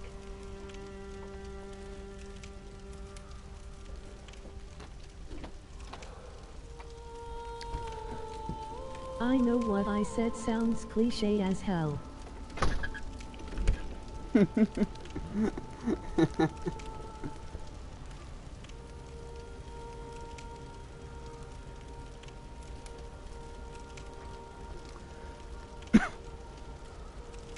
I think music's purity purely depends on the perspective in which you view it. Like for me, again, I love metal, but there are also rappers that have a special place in my heart because they convinced me that not all people were bad when it came to that. When I was younger, I was one of those kids where it was like I wouldn't listen to rap. I thought all rap was the same garbage. And until I came across an artist named Aesop Rock. And I got his first album at like a shitty rundown music store when I was a kid. My aunt bought it for me. I know I've brought up my aunt and uncle so much, but like I always say, I really valued all the time that I spent with them when I was younger because they did a lot for me that my normal parents didn't really do or help me do a lot. And they bought me they let me buy an album called Music for Earthworms, which was Aesop Rock's first album that had a very limited press amount, and I don't even know how I got it when I was younger. Again, when I think about it now, how hard that album is to come by nowadays, and how few copies, I don't know how I came across it at some random fucking music store in the middle of the Northeast, because I don't live anywhere close to where Aesop Rock was. With the hip-hop and rap listeners too, we respected each other. Music hard. Hip-hop and rap and that stuff has a very different meaning to me because of the people that I listen to. And I have like a very specific criteria of what I like in a rap artist. I like people who can actually make art out of the rap. I don't consider rap that much of an art when you're using regurgitated sound effects, a hi-hat, and then a snare every once in a while with the deepest fucking bass that you could get on the planet to blast through a speaker in a shitty Honda Civic to then run the car into the ground because you're just a piece of shit.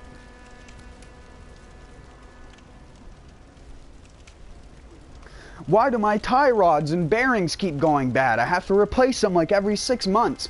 I don't know. Maybe it's the constant that the entire chassis of the car has to undergo every time you sit in it and turn on the speakers, fuckhead. I hate people who are all about bass.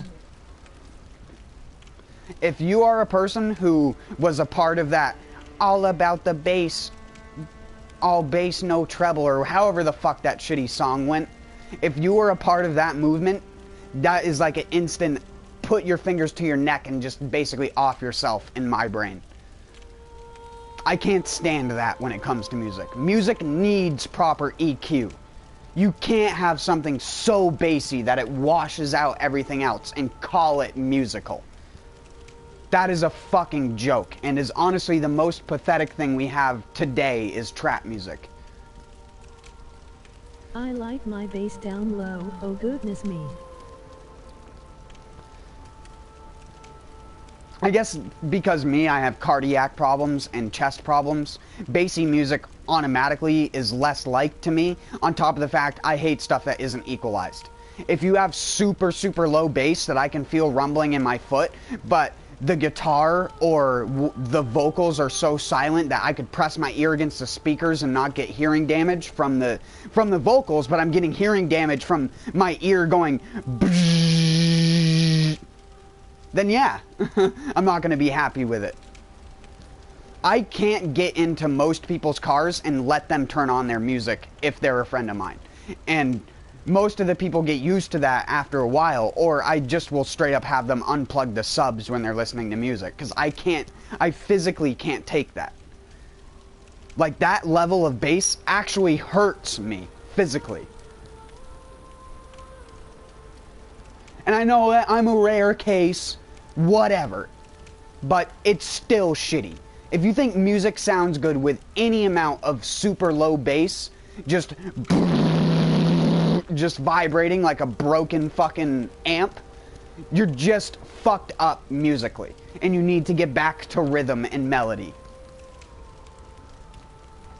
There is no amount of that's ever good.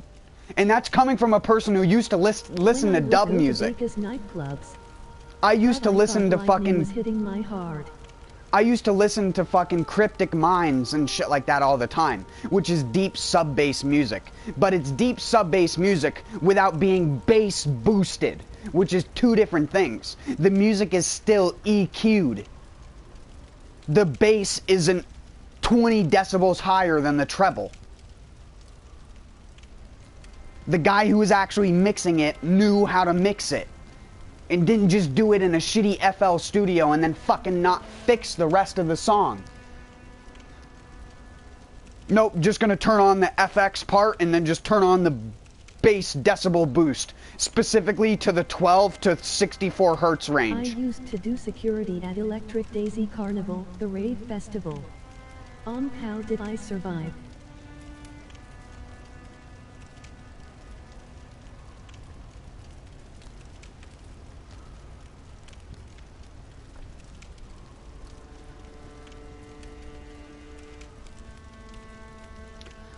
I get so fucking angry at people with bassy ass music who drive around in cars. Like I said, even friends of mine I get so pissed at.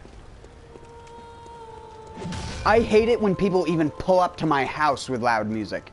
I'm like, before you're even a quarter of a mile, a half a mile to my place, turn your fucking music down if you have some semblance of respect for who I am. I don't want your loud, bassy ass music. I don't care about trap. And even if you're listening to metal, if you're listening to it that bass boosted, it's gonna sound like dog shit. I'll never understand it. I never will. Because ever since a kid, I've been into more musically inclined stuff and heard music off of records and tapes, which were never bass boosted. When you hear music off of a record played on a proper turntable, there's no EQ that's needed to be done because it was EQ'd before it was pressed into the fucking record. Because back then they actually gave a fuck about the audio quality. And because of the way that vinyls were made, there was a limited amount of heavy bass that you could put into the music. And therefore, proper, nice records on a turntable put into some nice actual speakers sounds better than music you'll actually hear through a computer, because most music that is put through a computer has been compressed and is not lossless audio.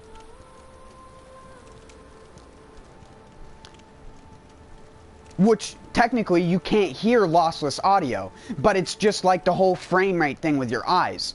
Even though you cannot physically hear it, you can feel the cleanerness of it. 7-string guitars can get way too bassy. You can hear the cleanerness of it, how crisp the quality is. Of course, when that record hits a bump or a divot or a piece of dust and it goes, it's gonna sound like shit.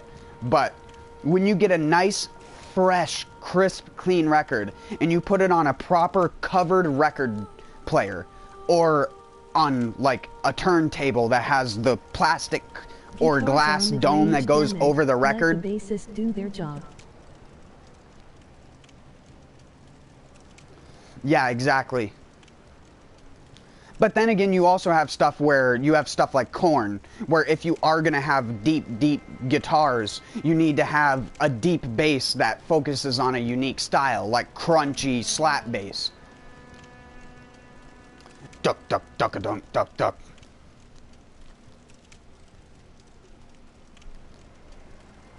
Because fucking Korn used to play dropped A 7 strings, if I remember correctly. Like the lowest tuning you could put on the guitar strings before they'd just be sloppy garbage. But you could always hear Fieldy in the background of Korn songs because, again, the crunchy slap bass style that he had. nickel wound strings. I used to have an Ibanez Geo 710, if I remember correctly, on the model. It was orange and looked almost like Fieldy's K5, and that was my bass guitar when I was younger. I didn't play normal guitar because I have too long and lanky fingers. Like two, not meat fingers, but... Oh, nice, a fellow guitarist. I was never a person who was good at playing normal guitar. I was only ever good at playing bass, but I didn't play 4-string bass, I played 5-string.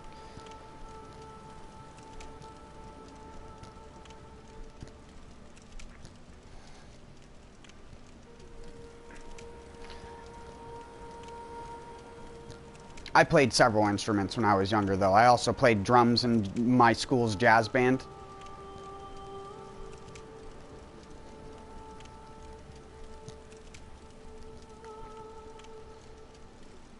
Because I was one of the only kids that could read sheet music. I played 3 different instruments in our jazz band, depending on what song it was, because I had to play the xylophone on certain songs.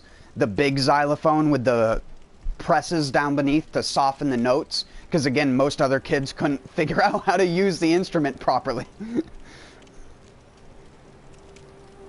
I was basically the person that they'd put anywhere they needed something percussion, or again, like bass guitar or something like that. But there were way more kids that played guitar better than I did when I was growing up.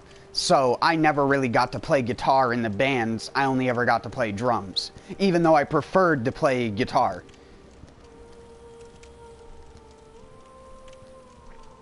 Guitar! Woo!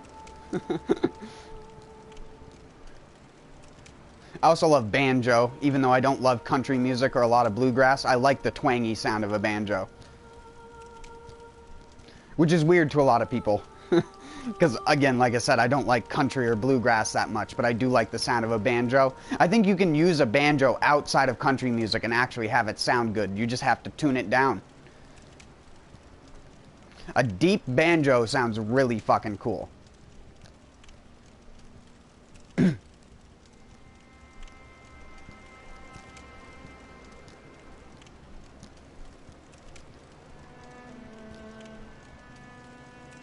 The problem with 7 and 8 strings is that they require more maintenance and are heavier. Oh yeah,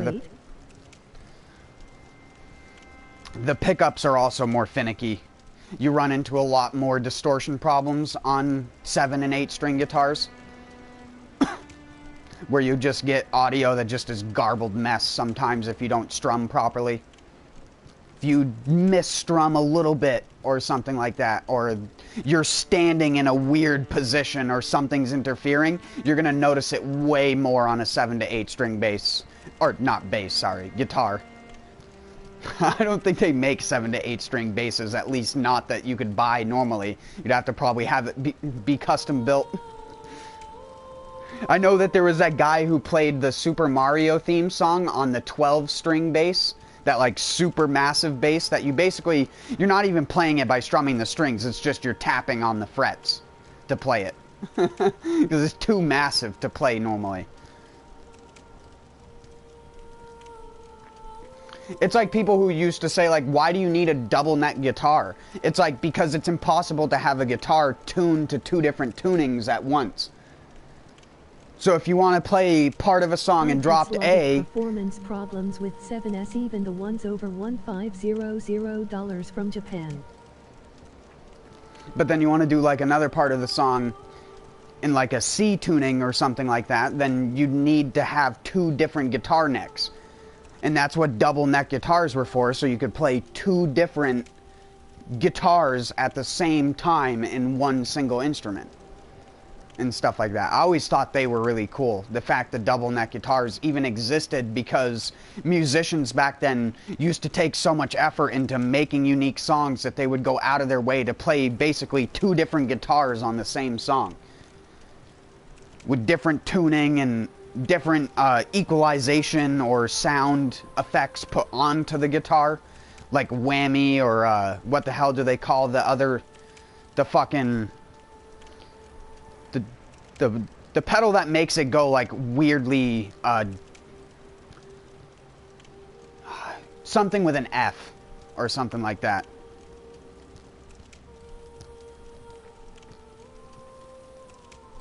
Fuck. It's been such a long time since I've had to do anything related to music. I haven't had a bass guitar in like 4.5 years. Went back to standard. It's pretty heavy depending on how you play.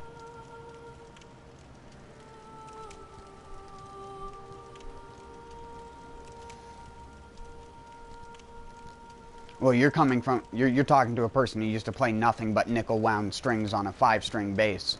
So I know all about heavy. Not only heavy, but also just heavy in terms of playing the strings. Nickel wound strings for bass guitars were probably some of the stiffest bass strings you could get, but they were the most clean sounding thing you could get as well. I love the sound of nickel wound strings being slap bassed, especially when they're drop tuned. I just like that personally.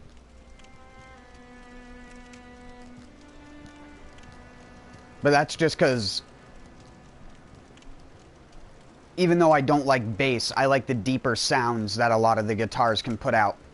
I always tended to play the top 3 strings on my bass guitar in most like rhythms or things that I would try and create myself, just out of a bad habit of just liking that more than playing the bottom strings.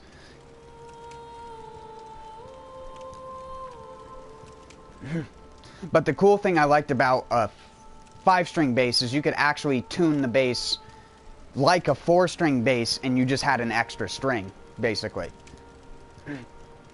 So you could do some really weird tunings where you could do like chords that were basically as if 2 basses were playing at the same time. Because a lot of bass songs use individual like longer and have a smoother feel. Darker sound might not be your cup of tea. Flat wound strings? No, they're pretty good too. I like those on acoustics better though. You want those on acoustics in my opinion. I don't like them on metal guitars.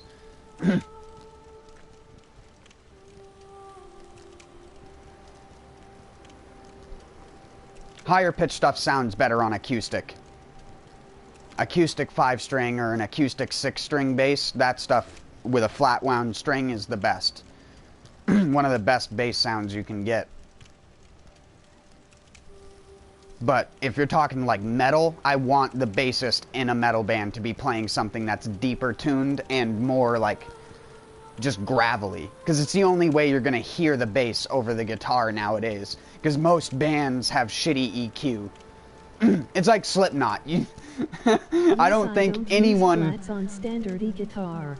I don't think anyone who listens to Slipknot could tell you when the bassist was playing or not.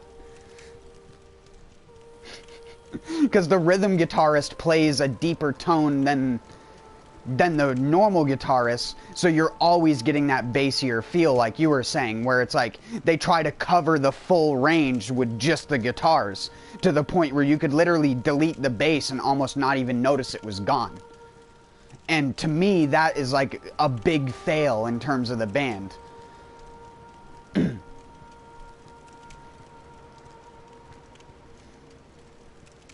You would think like Slipknot would have more impressive bassists in that, because you can get some way weirder sounds out of bass guitars than you can out of normal electric guitars, just because of the thickness of the strings and the way that the pickups are designed. That being said, it's not like you can't get weird sounds out of a guitar. It's just anytime someone makes weird sounds out of a guitar, I just automatically think they're ripping off Tom Morello. Tunes really luau, but with great tone. Mix playing is spot on. Same with Jin.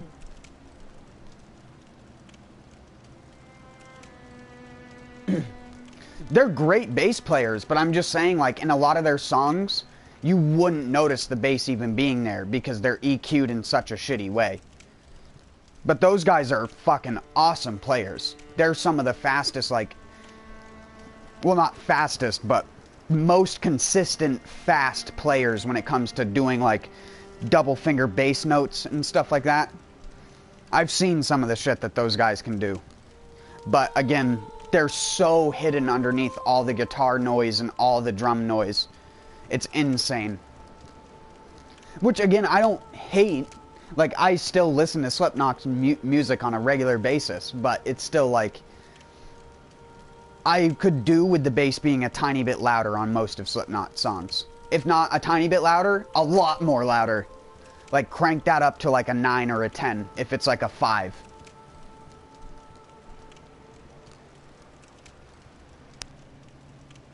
I just think most bands hide the bass too well. And then you had bands like Mudvayne, which like came up and disappeared, but they had a very loud, obnoxious bass in their music that I loved. Even though I didn't like a lot of their music, I liked the musicians in the band. I definitely couldn't play without a bass player, or with a bassist that just plays rhythm parts. I always think that the bass player should basically be echoing what the guitar player does, just a more simplistic rhythm of it. Because, I mean, a bass player shouldn't be... Unless you're doing, like, slap bass, where you're doing a bass solo. Sounds of Joy Division and New Order. Bass very rarely is like... It's not solo crazy. But the bands that do let the bassist have solos are normally some of the most impressive solos.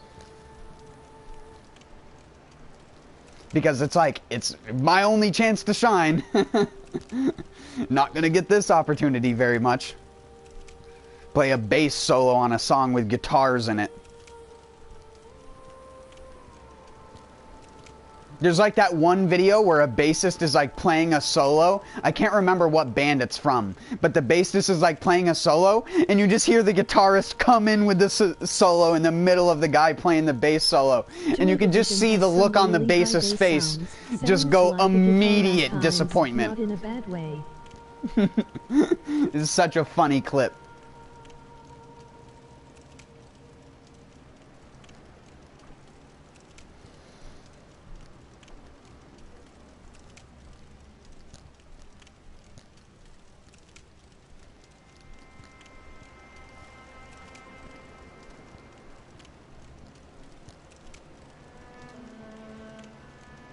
Bands that let the bass shine definitely are better for it.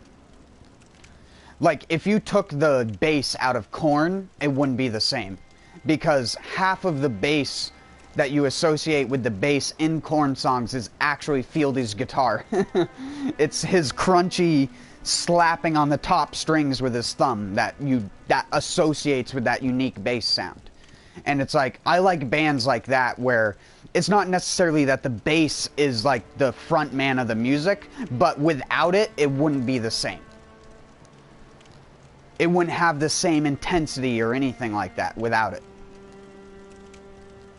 I love bass solos, dudong. I also love bass overdrive and delay and other pedals. Yeah, I love slap the most. But who doesn't love slap bass, just hearing it by itself? Here's looking at you, Davey.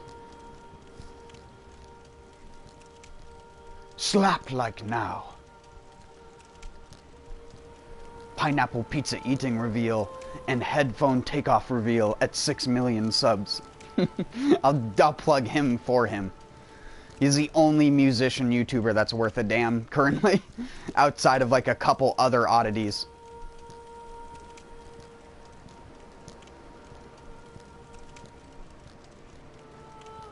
I mean that as in he's an actual good musician with a good large amount of skill. Most of the other people on YouTube though that are musicians are basically just people who walk on the streets with GoPros that play anime songs. And I mean, it's like, it's great, you can play Giorno's theme, but... Wolves in the Throne Room has 3 guitarists and no bass. Great sound, but still. Mm-hmm. I also like Celtic pagan bands. I don't know if you've ever heard of any of the Celtic metal or anything. Like Skiltron or... fuck, what's the other one that... Oh my god, how am I forgetting this? Not Ailstorm. But Ailstorm is a pretty good band, too.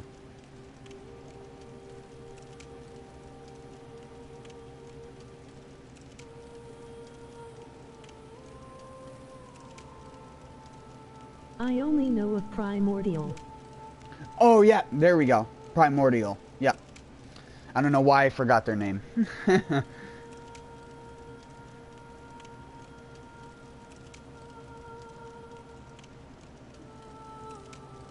Skilltron uses like a mandolin and and bagpipes occasionally. And if I remember correctly, most of them wear kilts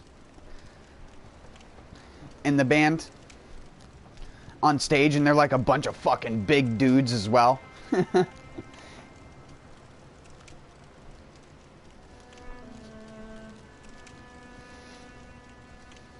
You'll have to give them a listen sometime. I like their song Lion's Rampart.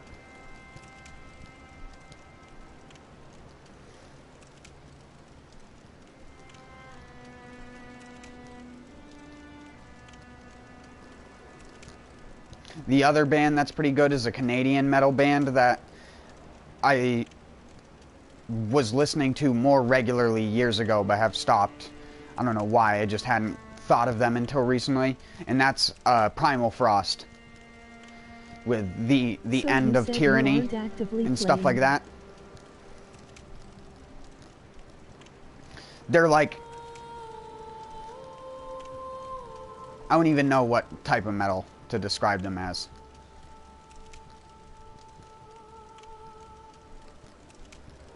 I would say they're like... They're not black metal, but... just like hardcore, I guess.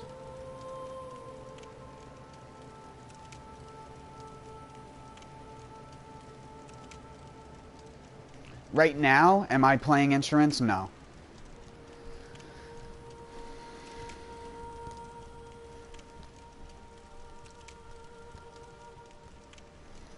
The last time I played an instrument was probably 4 or 5 years ago.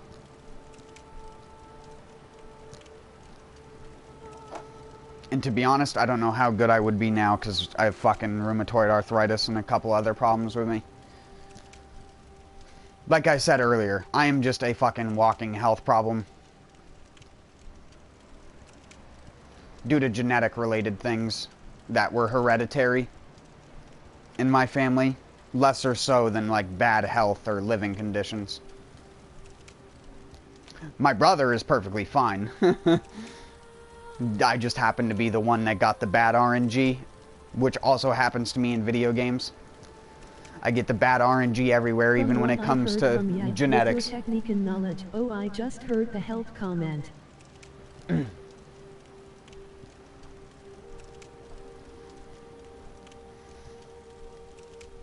That's why I'm a person that's so adamant about physical health and knowing what you should and shouldn't put in your body. Because I have to be healthy. I don't really have a choice. People who have a choice and then waste it are the people who fucking suck. I've talked about this before, but I've always thought that there should be a curriculum which determines if you're allowed to have kids before you get out of high school. And if you aren't allowed to have kids, I mean, I hate to say it, but you need to have your tubes tied. If you have a certain amount of bad genetics, you have problems like hereditary diseases in your family, it needs to be offed. You can't make an advanced civilization with healthy people out of a bunch of fucked up medical problems. You can't do that.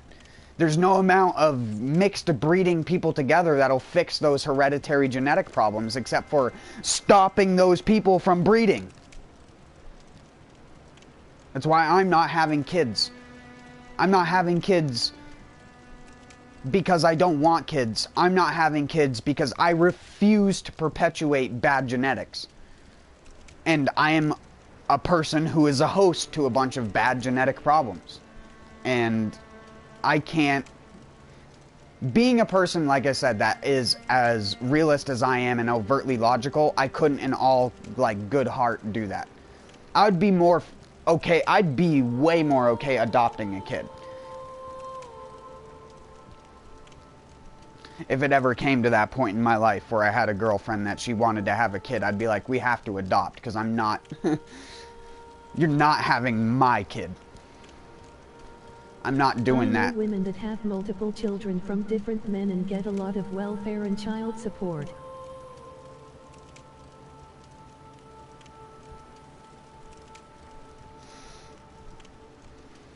Yeah, well, that's a different story. I'm more so just talking about myself here.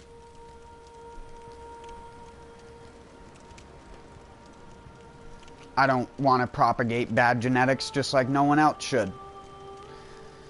If you had a fucking plant in your yard that produced a bitter fruit, would you keep it? No. We shouldn't do that with humans just because we give this altruistic feeling of life to people. Where it's like, oh, you're allowed to do whatever the fuck you want, even if you're a piece of shit. No, there should be a rule against people being able to breed, both genetically and mentally. If you do not meet a certain requirement level, you should not be allowed to procreate, period. If you want the world to actually become a better place, that's one of the things that needs to happen. Again, people don't want to hear that, but it's true. Regardless of what you think, that is the way that it needs to work. Genetics do not fix themselves. Oh yes, I was just saying that people reproduce like rabbits, certain ones.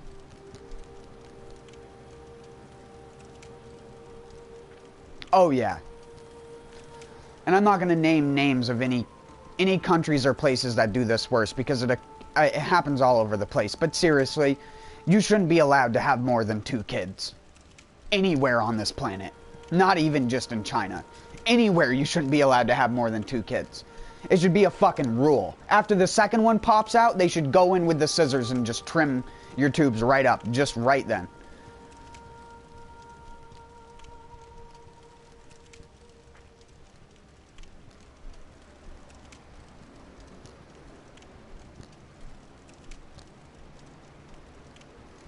As shitty as it sounds, like, and as dictatorship as it sounds, it needs to happen. And if it doesn't happen, you get yours tied. Humans are just going to become more fucking, like, genetically fucked up over time. It's just going to happen. More diseases, more problems, more inevitable, like, terrible things to happen to people. Unless the government finally decides to start releasing some of the medicines to actually fix some of the diseases or genetic problems people have. But until then, everyone's pretty much fucked. Until we can figure out ways to augment genetics. But that's harder now because people are against genetic modification. Even if that means it could benefit you. Even if that means they could genetically modify a type of cell to go in and attack cancer cells. Can they do that? No, because it's a GMO.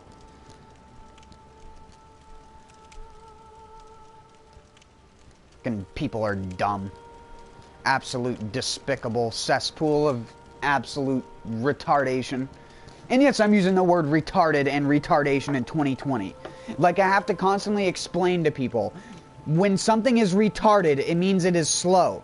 When you slow down the timing of an engine on a car, you want to know what you call that? You call it retarding the engine.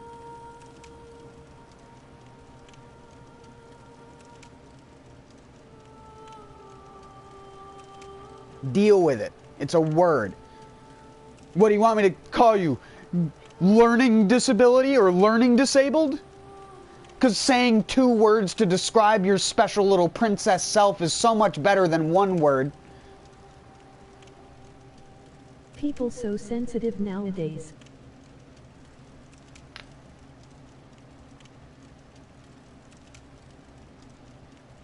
It's people like that. You shouldn't be allowed to have kids. It should just be a rule. You shouldn't. And again, as brutal as that may sound and as fucked up as that may sound to people, I will stand by it probably until the day that I die.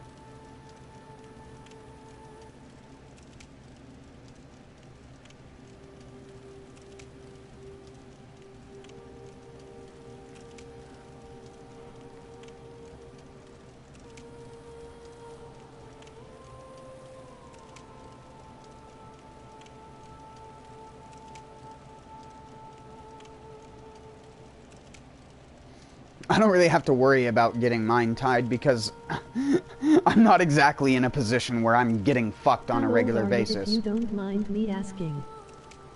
How old am I? I'm 24.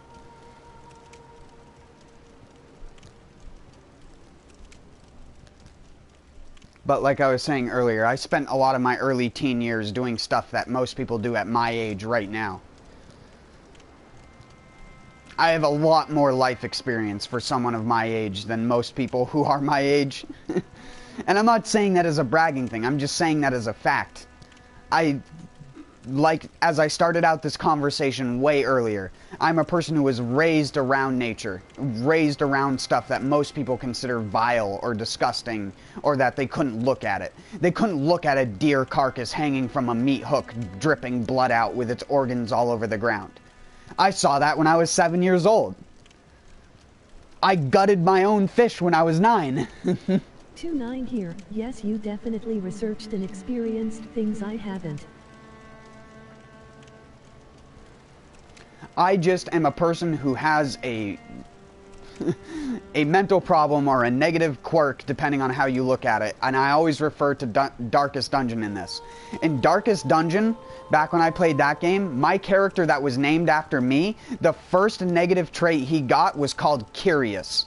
And that effect makes your character automatically read any books or any information in the environment. And that's me. If I walk into a place, if you have writing or something on a wall for me to read about the place, I'm reading it. Even if it's just a passing glance, I'm reading it. I have an obsessive nature with knowledge. That was sparked at a young age and just kept being this like curiosity for me to just keep learning about things. Just learn anytime you can. Every day you can learn. There's no amount of learning you can do that will allow you to learn everything in your life.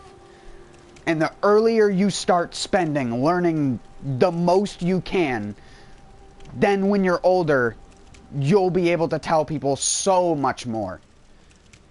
People think a person that has 40 years doing mechanic work is like a profound thinker and is so old and wise. Imagine a 60-year-old who spent his entire life learning. From like the day he was like 5 or 6 years old and learning got sparked in his system, to the day he was 60 and just kept learning about everything that he was exposed to over time. We will always be students. Moments pass us by before we begin. We only scratch surfaces. Exactly. Even the most profound, super smart mathematicians and physicists still are like, there's so much more to learn. We've only figured out fractions.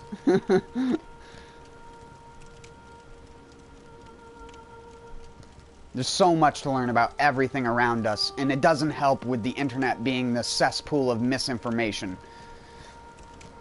Like I was saying earlier, with people having different dietary needs and stuff like that. People need to know that information.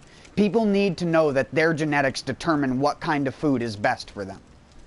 Because without knowing that, you could live your entire life eating something that does not benefit you. Or that barely benefited you. When you could have spent your life eating mostly stuff that benefited you, and only occasionally eating stuff that didn't benefit you. Einstein would spend time with young kids in his older years.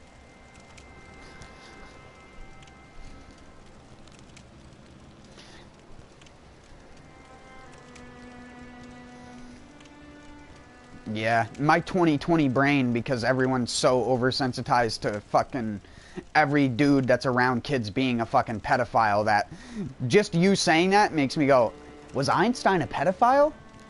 Like, I'm thinking that badly of a person like that because of the modern internet. Fucking everything is so corrupt nowadays that I can't even, like, have a thought about Einstein without being the fucking stupid ass on Reddit who's like, but that's weird, pedo Yes, bear fucking right up front, emo.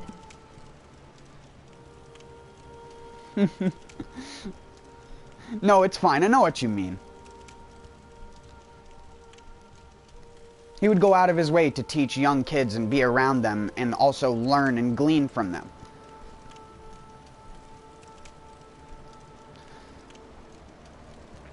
Sometimes ignorance is the route through which you figure out the real answer. But there's a difference between willful ignorance and unwillful ignorance. Willful ignorance is when you have the information present, but you choose to ignore it. Whereas unwillful ignorance is you simply just don't know anything because you don't have experience or haven't seen it yet. But the second you do, if you're willing to absorb it, you'll know it past that point. Or with a couple repeated exposure to it, you'll be like, oh yeah, I understand this now.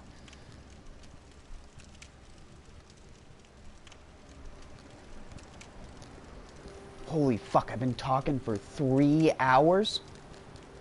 What the fuck? I thought it had only been like an hour and a half. Holy shit, dude.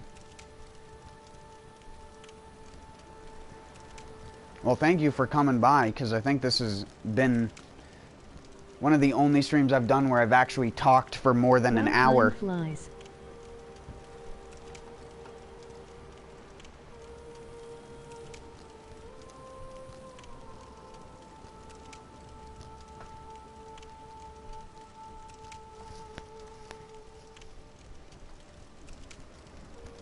It's too bad Hyro isn't here.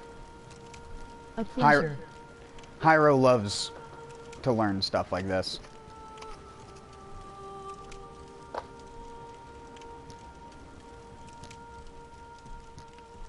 Hyro's the dude that was in here the other day you were here. Hot garbage.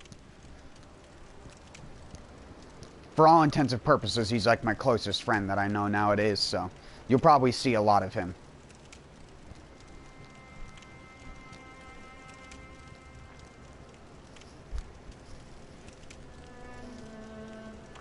I play with him regularly on PS4 during the day. If you have a PS4 and want to add me, feel free to go ahead and we'll add you to the party if you want to.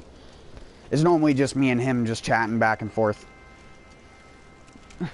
I say chatting back and forth. It's normally me rambling for like an hour and him going like, yep, that's cool. And then he'll look something up on his phone to like verify that I'm like right, or look up a video on something that I'm telling him. Because he's a person who hated school. And when he met me and I started talking to him a couple years ago, because he met me through Neo. And one of the reasons he even says this to me, one of the reasons that he still enjoys talking to me even if we're not playing the same game together, is just because a lot of the time you're going to learn something when you talk to me if you're a person that doesn't like to learn. And I'm a person that's not going to sugarcoat the information or keep some bullshit hidden or be a teacher about it where it's like, oh yeah, we're going to teach you about 3 states of matter, and then it comes to high school and they're like, but did you know there's a 4th one?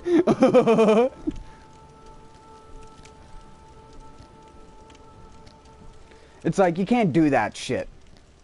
I'm waiting for the curriculum to change where you learn of all 4 states of matter when you're a kid. And you don't learn that there are 3 states of matter when you're 6 years old, and then when you're fucking 15, you're like, oh yeah, there's a 4th one called plasma. Huh? We didn't tell you this entire time, idiot. So you went your entire life calling 3 states of matter the only states of matter? Retard.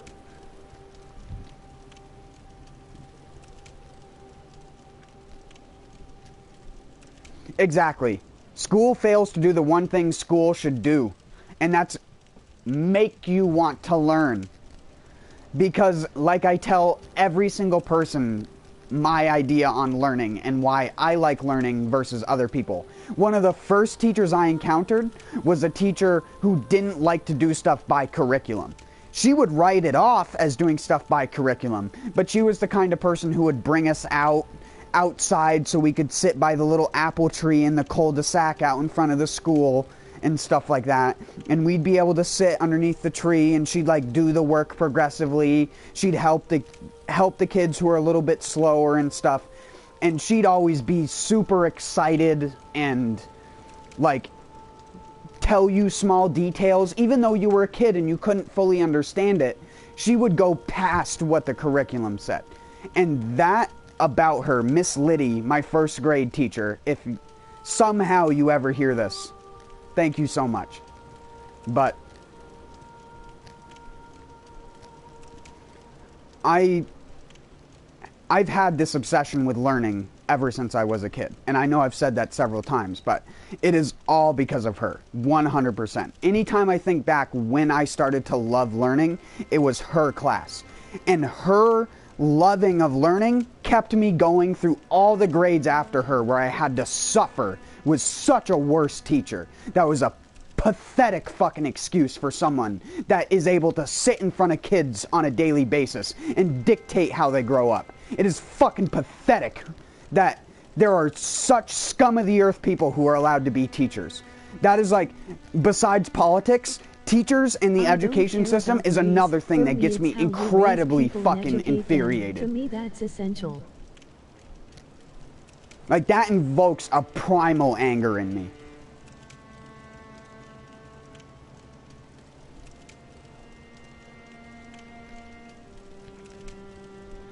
I didn't say anything about race.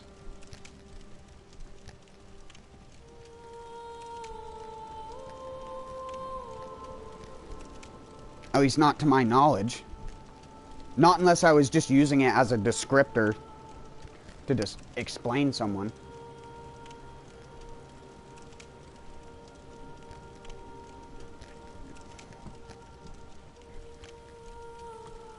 I know I was being in general. Oh, I see. I was like, I know I don't fucking say shit like that. He's like, I know better.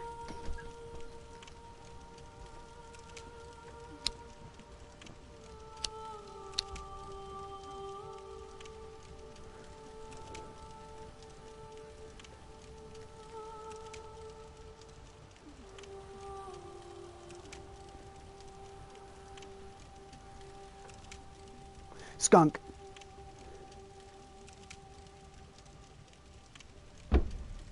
No. Get back in your hole.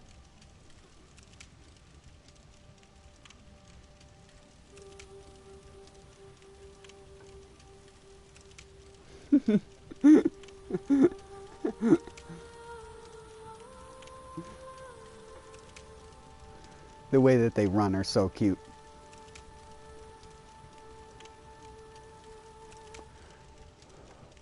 I hung out with everyone in school. Racism was rare, so when I get called a racist, it's a waste, really.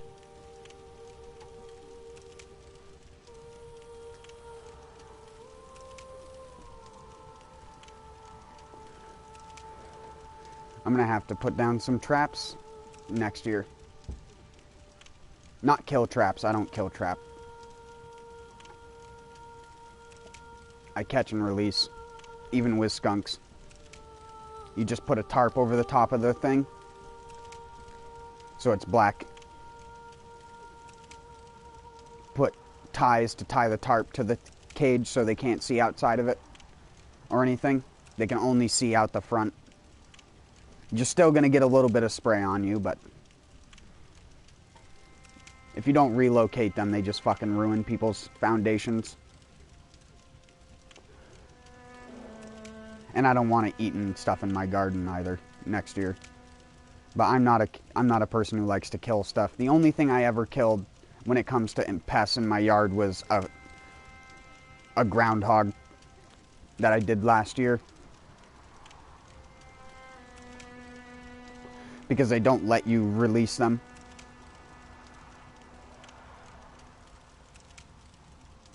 Around here anyways, because of farms and stuff like that. They don't want you releasing it onto people's property. This. I've killed about 70 mice in like a year and a half. I felt bad, but hey. Which is weird though, because they're fine with skunks being captured and released because skunks are more wayward. When out in the wild, they tend to travel a little bit more. Whereas when they're in civilization, like that one right there underneath my neighbor's house, those ones will stay there and will constantly go back to that hole. And that one will be there all year. I already had to move one last year from that area. I wonder if it managed to make its way all the way back, but that one seems much tinier than the one I moved away. That one's only like 3 pounds, whereas the one that I moved away was like 5 or 7. Or probably even heavier than that. I'm just guessing, because they're mostly fluff. If you've never been close enough to a skunk, they're like 80% fluff, I would say.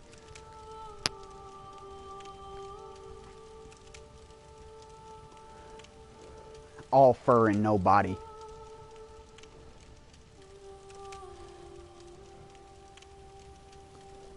Very skinny, lanky little things. But they run so funny through the wet snow. Mice are cute, but it's us or them. They crap everywhere and so on, and am compared to you I deal with lightweights.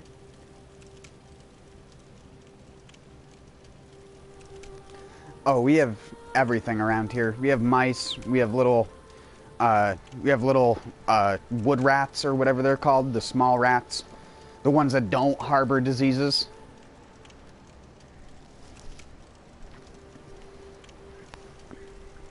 We have brown squirrels, gray squirrels, chipmunks.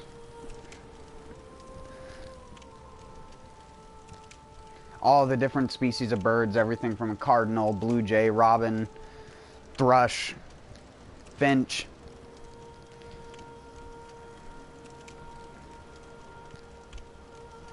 Anything, pretty much, you could name it, and there's a version of it here. We even get the Baltimore Orioles sometimes that come up when it's a really hot summer.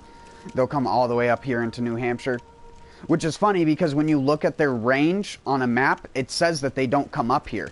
But I have... snakes, I assume. I've seen them since I was a kid, the Baltimore Orioles. Because they have a unique call that you can tell from a good distance away. They come all the way north here into New Hampshire some years when it's a really bad year. I don't know why, but they do.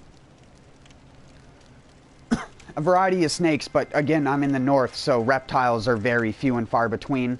It's mostly just gardener snakes. Gardener snakes and the occasional very lightly venomous, what the hell are they called? They have the red chain stripe on their back and they hide underneath rocks and stuff like that on riverbanks. But gardener snakes I'm very accustomed to. I pick those things up all the time in my yard. I pick them up and hold them because they don't care. Well, they do care. Obviously, they don't want to be picked up and held by some random thing, but they calm down after you hold them for a little bit because you're warm most of the time. You go out in the morning and there's a gardener snake like trying to bask, you pick it up and it will try and get away for like a couple seconds and then it will just kind of chill. And you can just kind of have it sitting on your arm. There's been a couple times like that where I've had one that I just walked around with it for a little bit and then just set it back down when it decided it wanted to go. They're very docile snakes.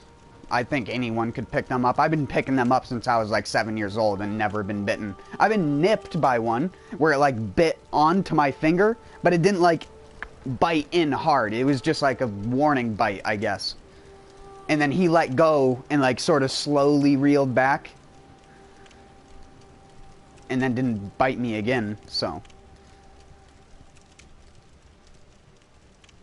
I've always had a weird thing with animals like that, though.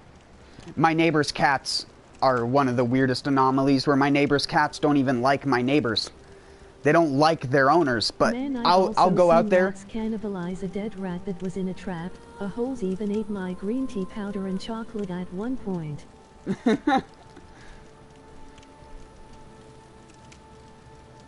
Yeah. When you're in a city and they get that crazed for it, yeah. That'll happen. That's where you have to worry about disease, man. Where the rats don't even have enough shit to eat in nature. Because there is no nature. Unless you consider human waste nature. Which I guess is nature. But not in The true sense of the word. Not with the effect it has on the environment, anyways. And how it's taken care of.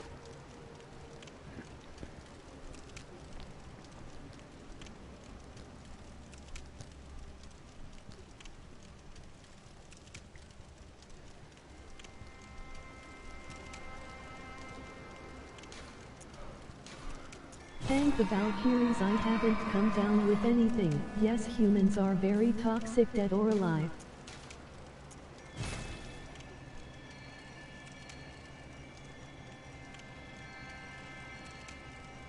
Thank the Valkyries. I want a Viking burial.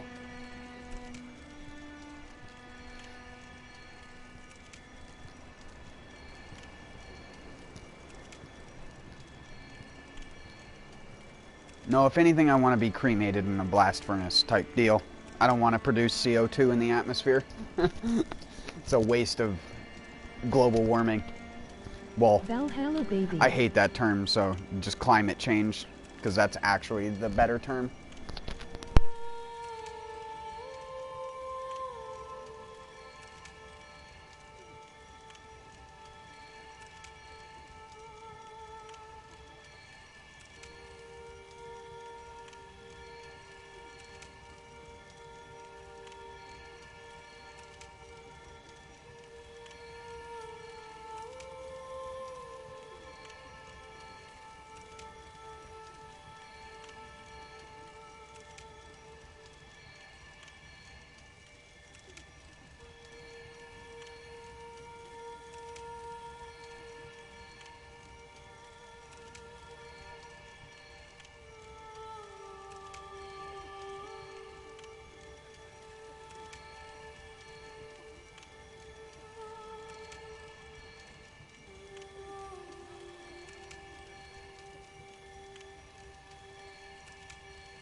But yeah, we don't really get that many reptiles here.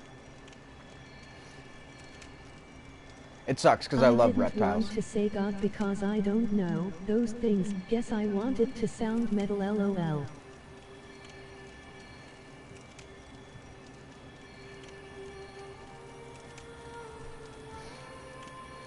Yeah, I still say God damn it and stuff like that. That's just because of growing up with the dialect. But honestly, I say it and I don't even think about the context of what I'm saying when I say it. Because again, it just became one of those things where you're young and you hear other people around you saying it, so you start saying it when you get older too. Just like by proxy, it becomes part of your language. Well, the proper grammatic term is not language, it's vernacular. I have my own vernacular and sometimes it's hard to change those things.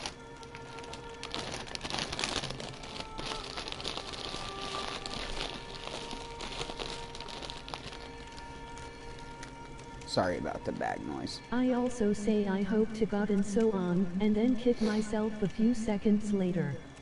I hear ya. I know I've said it a whole lot, and I don't care where people are from and stuff. I know I've repeated myself a ton when it comes to that, but it's like growing up in the Northeast, it's just common for someone to say God bless. And when you say goodbye to someone, you say God bless as well. Like I said, all the Christian Catholic people that are here. So like I go into stores and because I'm so used to saying it and I know the owners are like religious, I'll say God bless to them. Just out of like the niceness and respect in my heart, even though I don't believe anything to do with their nonsense. I'm just a person that tries to avoid confrontation in most physical circumstances. I don't want to get into a conversation about religion with a store clerk. Or something like that. Most of those people don't want to get in a conversation about it either. They're set in their ways and they've been set in their ways for 30 to 40 years. There ain't no changing it.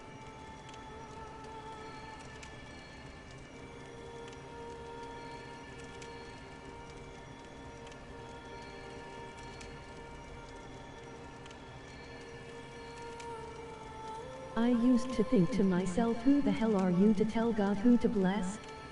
But yet I want the path of least resistance. Exactly. That's the kind of questions that I used to ask when I was younger that, like I said, clashed with my grandmother and made her, like, freak out against me.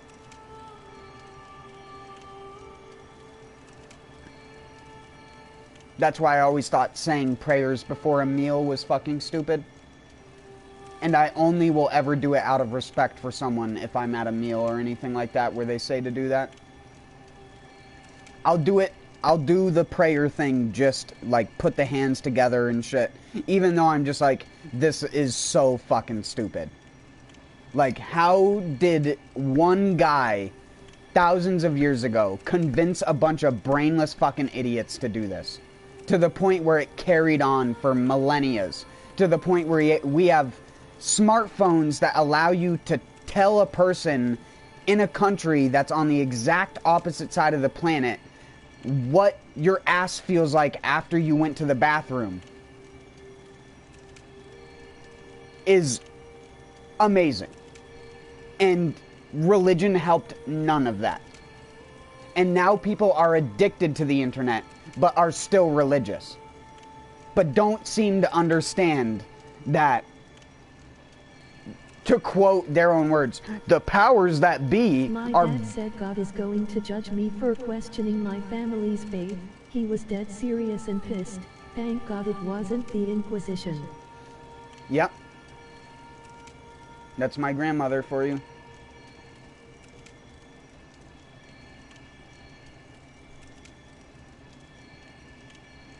The same exact way.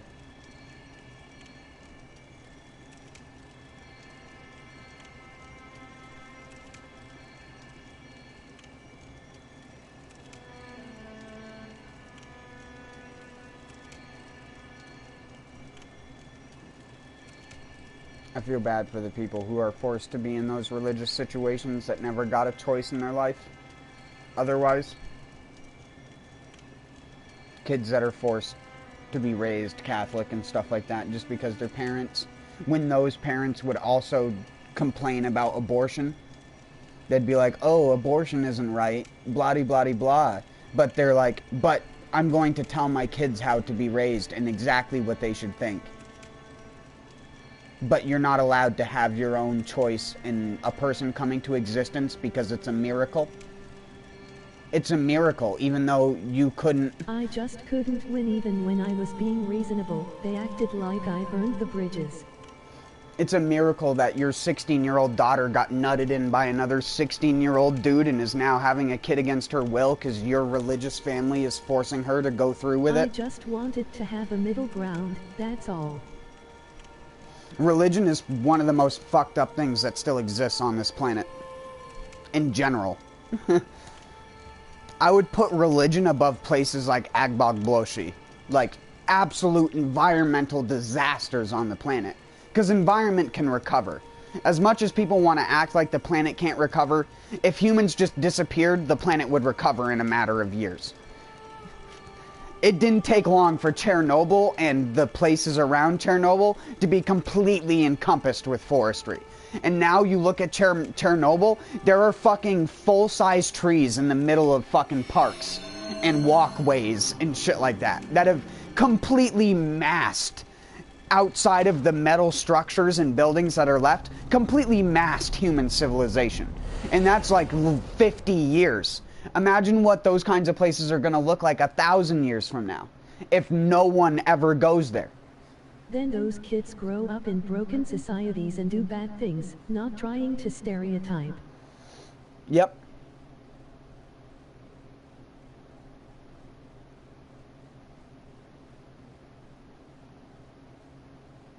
It's part of the reason why you have so many atheist kids that don't know how to think for themselves on the internet nowadays. That can't even pick what they call themselves. For me, I don't call myself anything. I have my own way of thinking, and if you want to deal with that, that's fine. If you try and group me into a group, I'm going to instantly ignore you.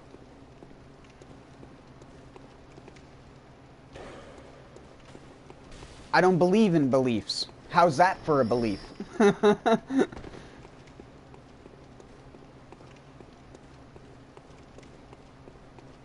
I don't believe in believing. I believe it's unhealthy.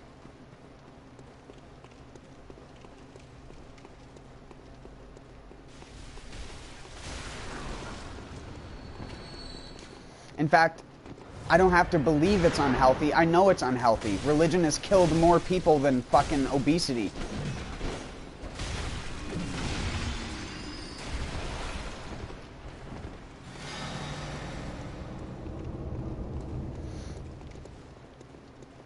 Sounds like a good middle ground to me. LOL. Belief in no belief. If you're having to believing in something, that means it's a thought. That means it doesn't exist. You don't have to believe in something that exists, because it exists. As simple as that.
Dang it.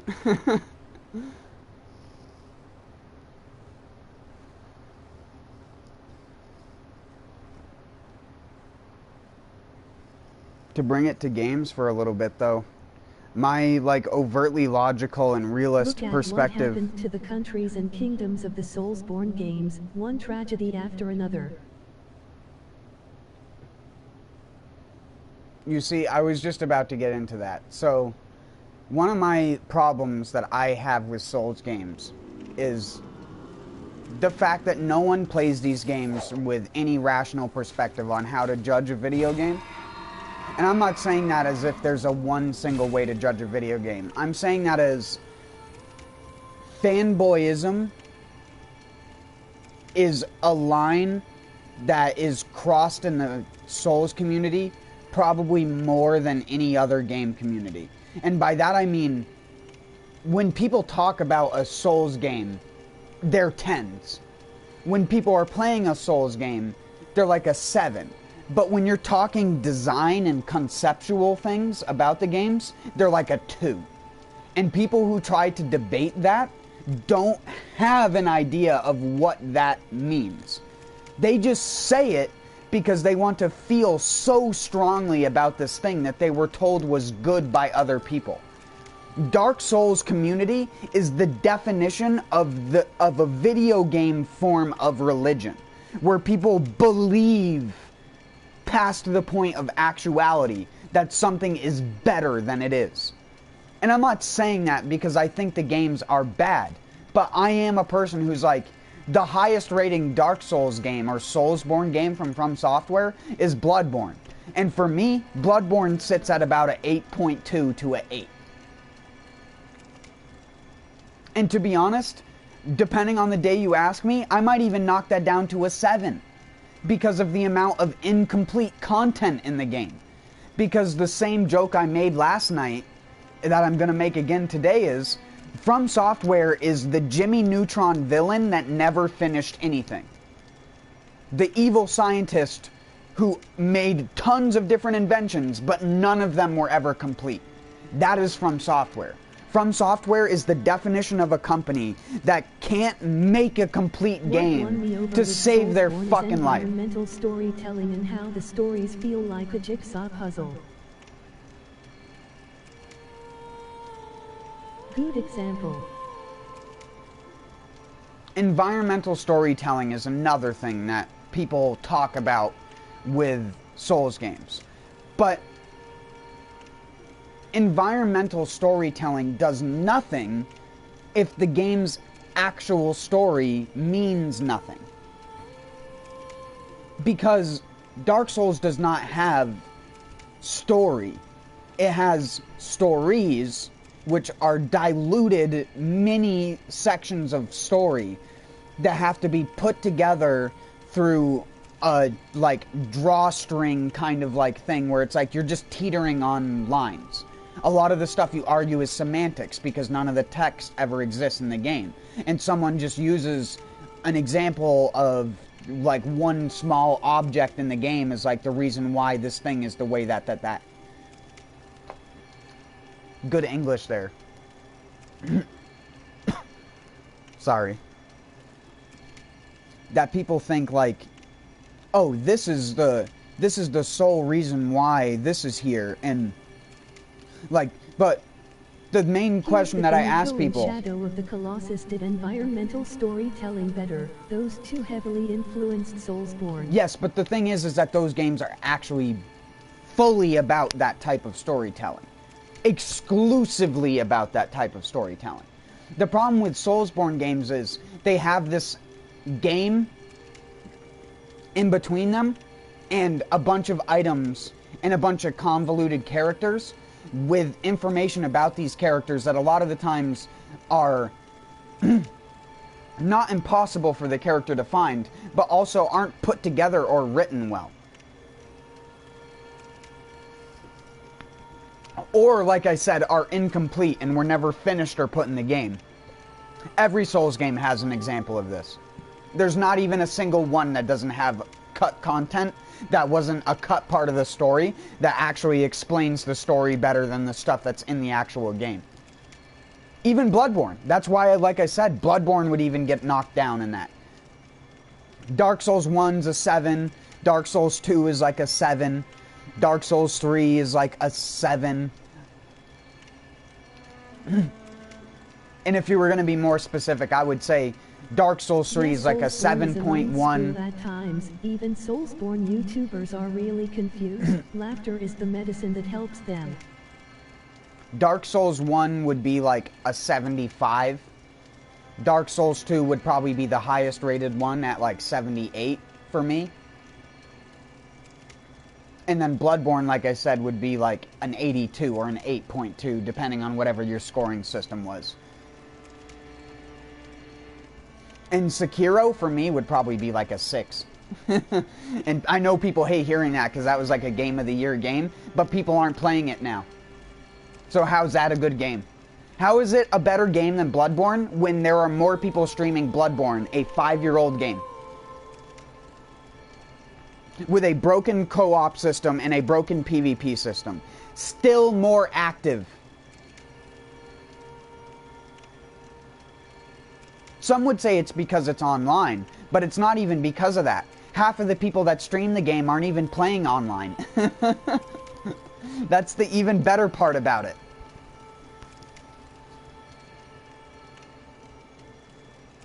Sekiro is beautiful, but yeah man, I have a similar view about Sekiro. It's like the shallowest Souls game. It's the shallowest From Software game. Even a Togi on Xbox is a less shallow third-person action game. And that was made by From Software prior to Miyazaki.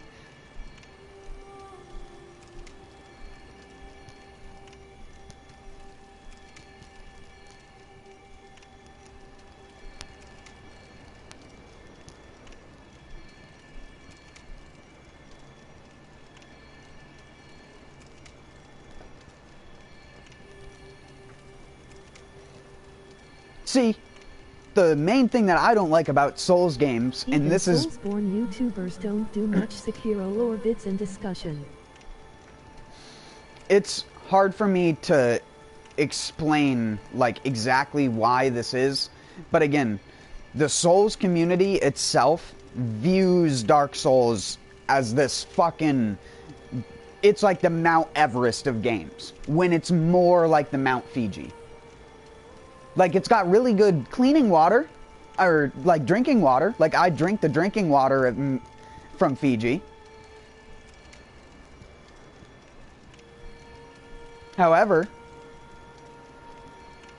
I probably wouldn't want to live there. And that's kind of how I feel about Dark Souls. It's like, I'll taste the water. I'll play the games for a while, because I like third-person action RPGs, and there aren't a lot of them on the market nowadays that are, like, functionally playable and good.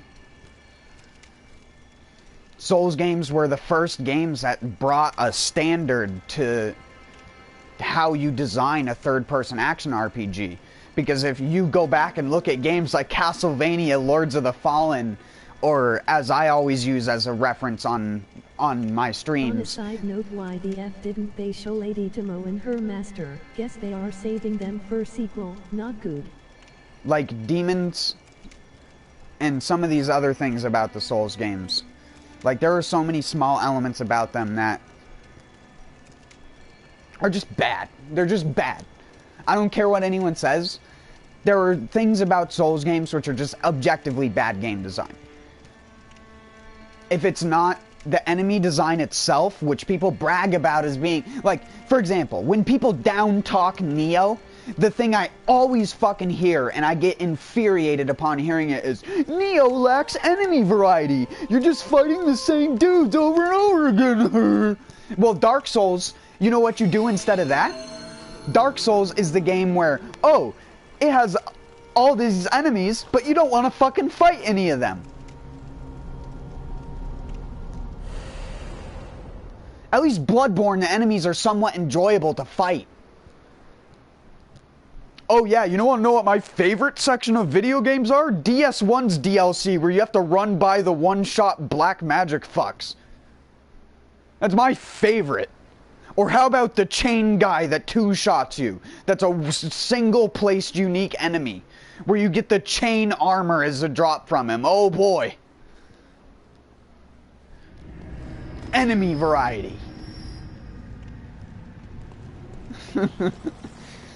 Oh yeah, our enemy variety. You mean the copy and pasted fucking Beast of Darkness from Berserk? The unoriginal game design? That people brag about being like cool? Where half of the stuff in the game isn't even an original thought on the developer's side?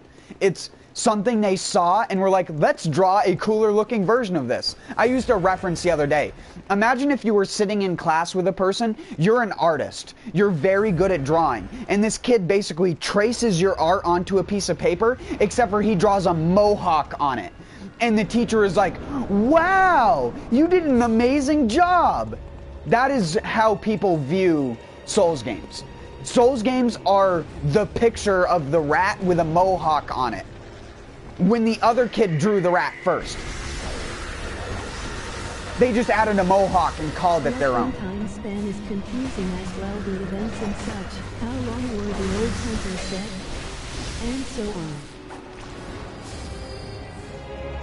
Well, so much of that was gutted out of the game. There's so much cut dialogue out of Bloodborne, even for the beginning area. Bloodborne script went over several major changes to its development. It is probably one of the most changed Souls games ever. There are so many unreleased bosses in this game that some of them became enemies in DS3. The giant fire demon in DS3 is actually a cut enemy from Bloodborne. The fist things that are in the Pontiff area started from an unfinished enemy design in Bloodborne. That are still in the game files. Well, they're in the game files in the alpha versions of the game, before they gutted half of that stuff. The Yosefka's clinic was going to be routed completely differently. I've talked about this before. You were going to talk to the man in the wheelchair as an NPC. There was going to be this old hag woman. I've seen tons of lore bits.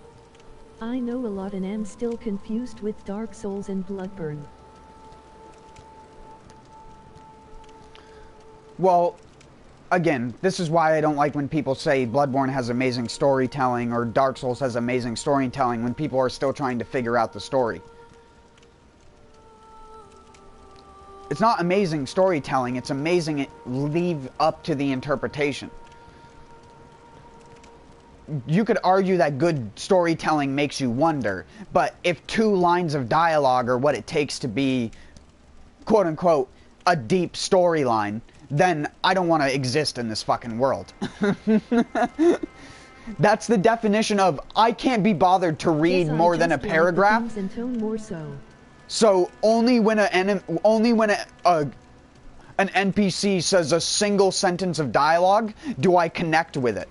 And it's like, most of the people, let's say Vati Vidya or any of the lore guys didn't exist, I don't think most of the people would play through Dark Souls and call it a game that's good for its story. Me and Hyro laugh about it all the time. Like, oh yeah, it's such a great story. You have this cycle of woman having period blood that somehow is associated with a great one reborn falling from the sky in front of a guy who is a host to a nightmare. And the guy that is the host to a nightmare was a part of a school that went corrupt off of another school of learning.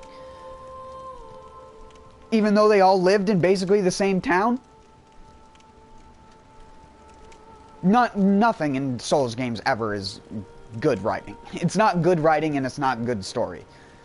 There are just some objective things you can say about it, and those are 2 not strong things about it. The strong thing about these games are the same thing that is good about Shock Rock. It's in your face. It's sudden. Like, it demands a lot of you immediately. Is it going to tell you why you're doing stuff? No. If you read every ounce of readable text in the game, are you still going to know what's going on? No. Because there's no way. Half of the stuff in the game is unexplained. What is a Dark Soul? And there's like several different ways you can interpret that. One of my favorite fucking Souls YouTubers is not really a Souls YouTuber, but is a guy who did a lore through of Dark Souls. I don't know if you've heard of Plague of Gripes before, but he's the cream of the crop when it comes to that shit. And even he says that DS2 and DS3 and shit like that suck when it comes to environmental storytelling and shit. That's why I laugh when people are like, oh, these games are so great because they're environmental storytelling and all this other shit. Cool, one game had that. One of the games had that. 4 of the other ones don't. Demon Souls does not. Dark Souls 2 does not. Well, actually, Demon Souls actually does have environmental storytelling. But it's environmental storytelling more in the way that Bloodborne does environmental storytelling. But it's very lackluster.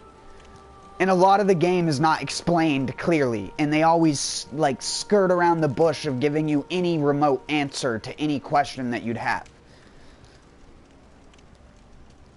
I don't like it, personally. I've never liked how the story is set up, and no matter how many times I try to understand it, the only thing that I can put together is they cut half of the story out of the fucking game, so that's why none of them make any sense. When you gut half of the game in the process of making the game, then yeah, it's going to feel disjointed. And that's the problem with Bloodborne. Half of the NPCs that were going to explain... Grave are pretty good, so is Unethico. They discovered a lot of things and made great interpretations, but yeah. It's just... Like, Bloodborne was going to have so many NPCs that explained your character's, like, existence. Like, for example, the man in the wheelchair was going to say that, like, Lawrence was the person that invited you to Yharnam. You had been asleep for a month after getting the blood transfusion. And so Lawrence left to go do the stuff that he wanted, and that's what ended him up in the school and shit like that. The school of Bergenworth. And you're basically traveling through his memories, which is why the first half of the game and to the late part of the game is associated partially with Lawrence. Because he was the first person to forsake the beast blood that he got injected. Because he was basically a hunter. He got injected with the Yharnamite's blood that infused you with the beast. But he also tried to experiment with the gods through getting introduced to Master Willem.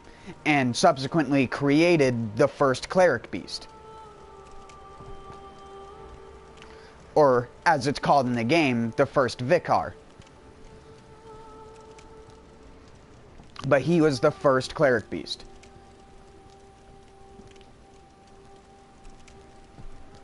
And what's funny is, the opening pre-rendered CGI for Bloodborne shows your character in that church with a cleric beast behind the character.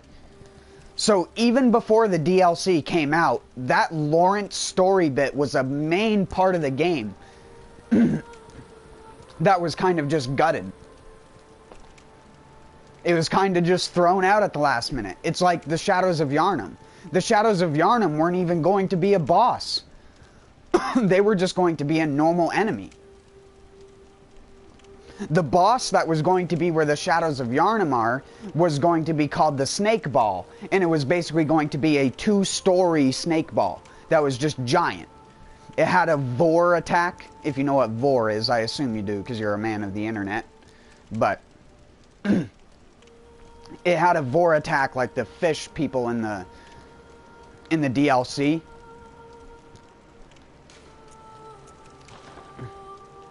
I'll wait to do another co-op. But it would swallow your character.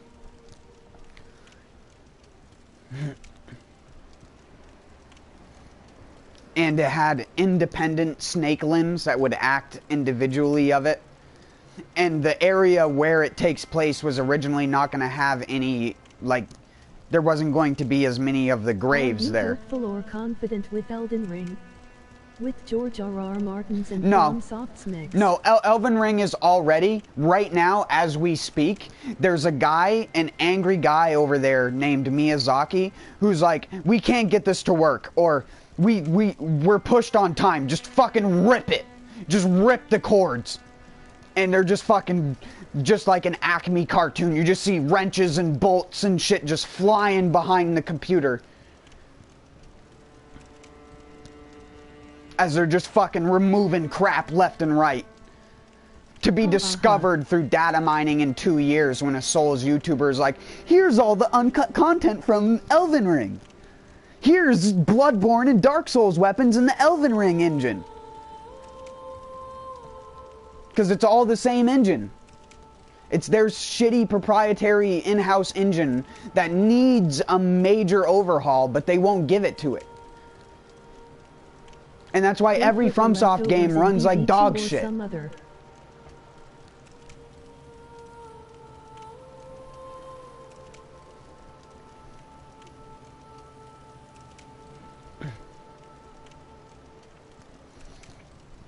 It's just going to be unfinished. It's just going to be unfinished, just like every other Souls game. I don't know what people are expecting. It's just like Sekiro. They could have released a DLC, but guess what? Guess what company got their fucking grubs on it? Guess what company finally got into the business of Souls games? Guess what company has ruined several other games? Motherfucking Activision. Prepare for a new hellscape in Souls games, known as the 2020 era. Welcome to die.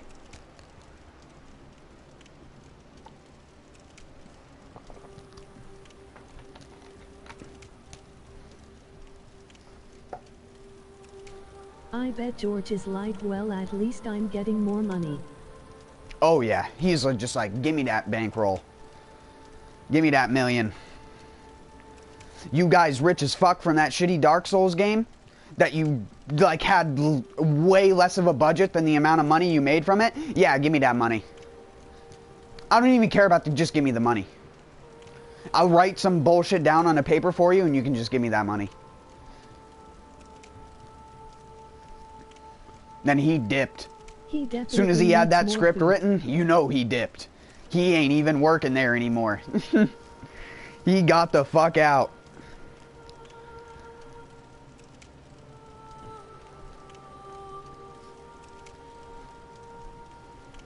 I don't know. I have no expectations for Elden Ring because Sekiro was such a disappointment to me. Sekiro is such a downgrade in a game from a Souls game. No weapon like diversity, one gameplay loop, forced timing and reaction based combat, which some people love. It's not my cup of tea. Finishing his book series. I can't do the ting tang tong kind of shit over and over and over again. I can barely backwave in Tempest and Neo.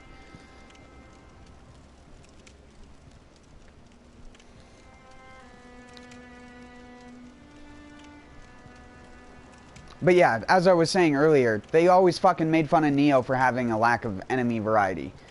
Neo is not a game that is trying to be Dark Souls. Neo is a game that is trying to be the third-person action game equivalent of Borderlands or Diablo.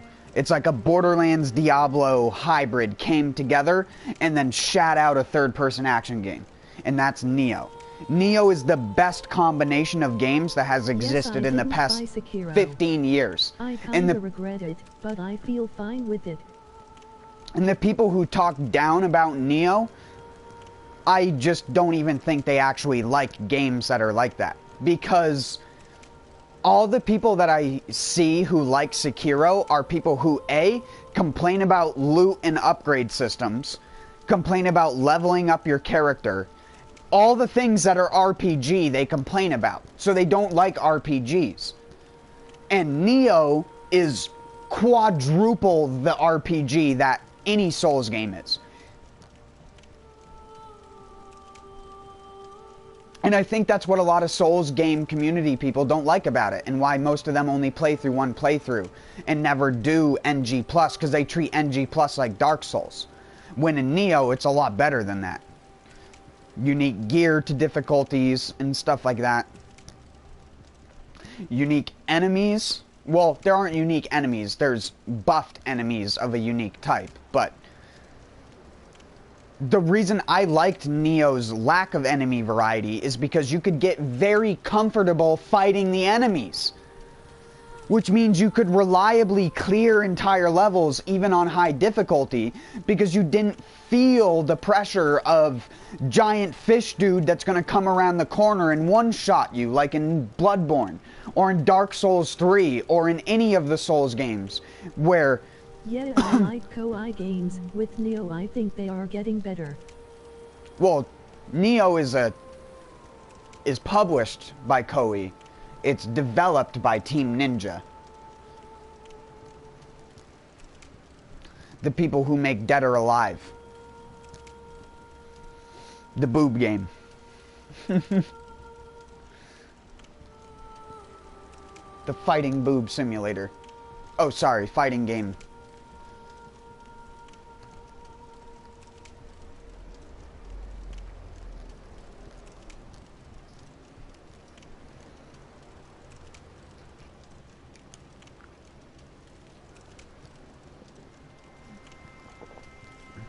A game I like that was actually made by Koei on PlayStation 2 is Naval Ops Commander and Naval Ops Warship Gunner.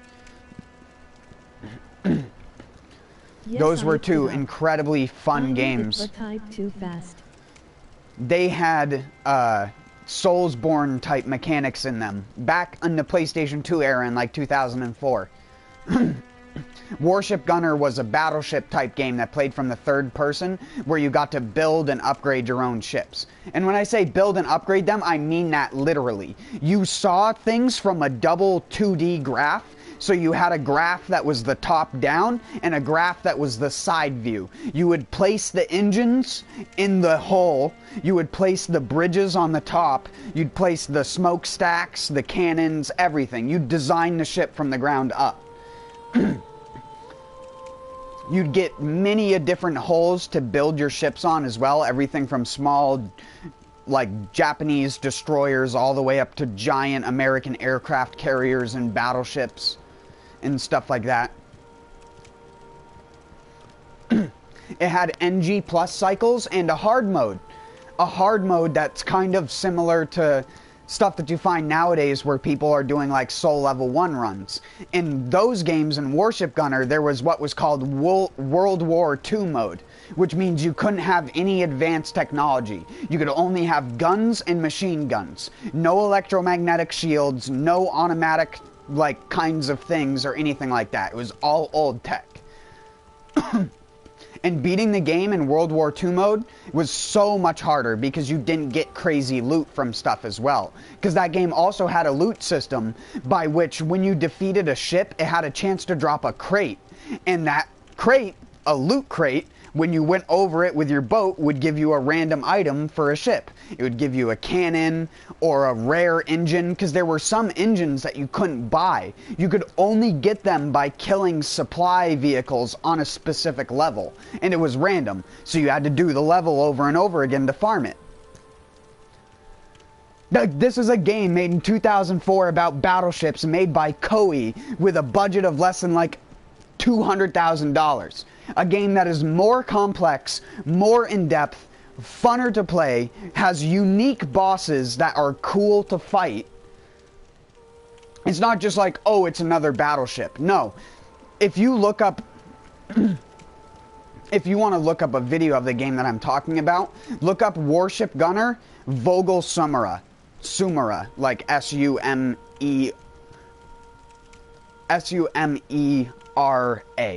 Sumera.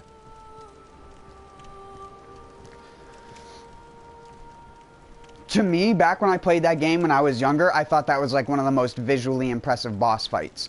Because it's basically a giant airship with a fucking laser beam on the bottom, and when it shoots its laser beam, it cuts a giant V into the water. Like it's parting like the Red Sea kind of shit. And it creates this huge dip in the water where all the physics apply. Like the buoys get sucked down into it and stuff like that. And for PlayStation 2 level graphics and processing at the time, for the game to not be running at 5 frames a second when that was happening was fucking amazing. I would love to see those old developers of that game get back together and make a new Warship Gunner in current times. Those games had Soulsborne mechanics and a battleship game. With the boss fights and having to dodge and avoid stuff with your ship. You didn't dodge in the sense of like rolling, but you had to like actually be able to pilot your ship around stuff. There'd be like bombs that bosses would shoot out in place, or mines. If you drove over those things, you'd fucking take like a quarter of your HP. Alongside the boss's normal attacks, like the laser beams or the missiles, but normally you have electromagnetic shields and a couple other things to take a couple hits.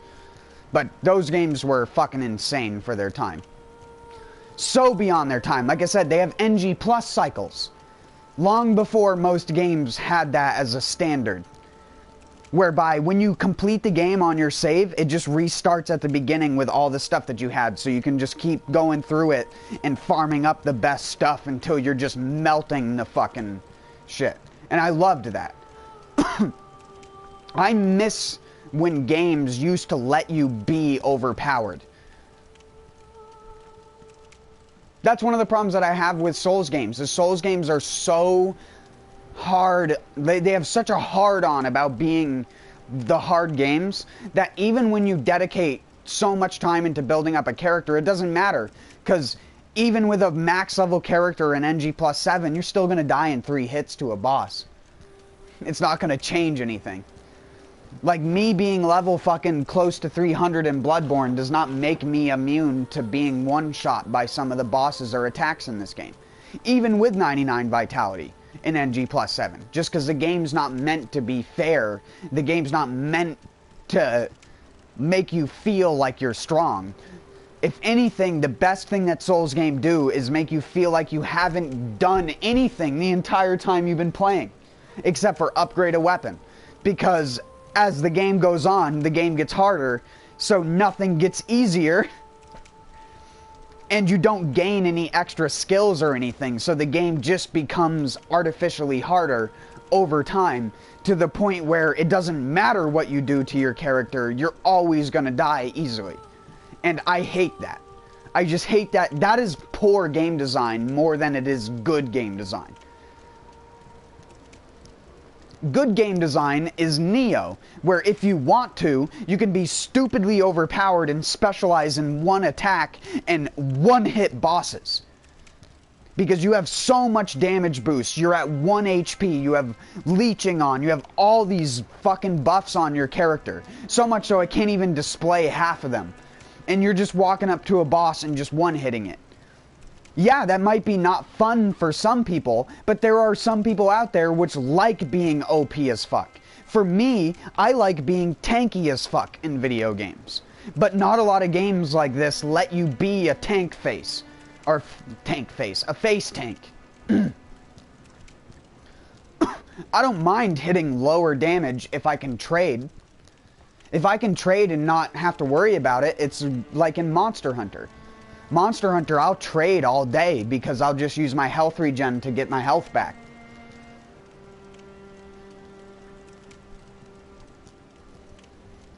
Only on hard endgame Elder Dragons do you not want to ever end up trading.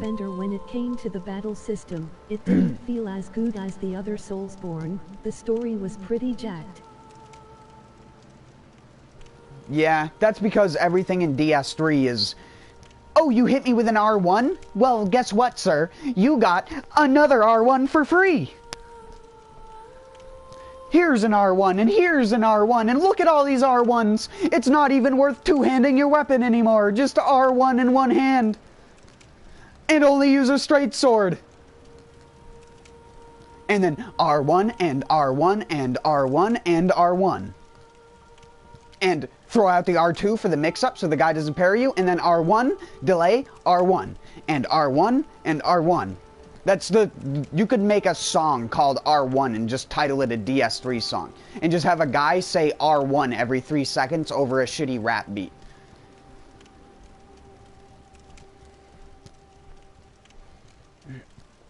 And then just say, this is DS3 in a nutshell.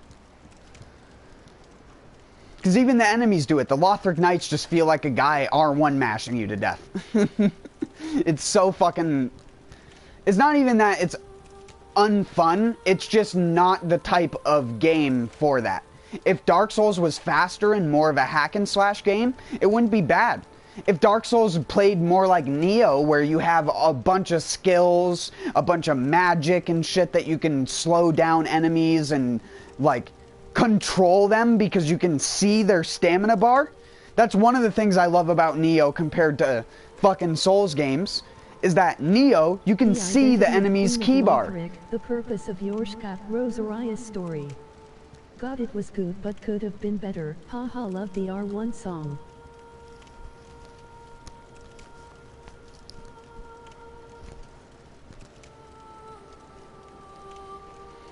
Make a black metal song and just title it My Solemn Vow to R1.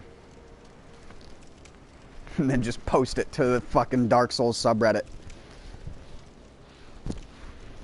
And just make sure that you put the frickin' What straight sword is it? Not the Lothric Knight straight sword, but the... oh, what? It's a faith one, isn't it, that people use? Or some shit? The untended grades was also a big mind F.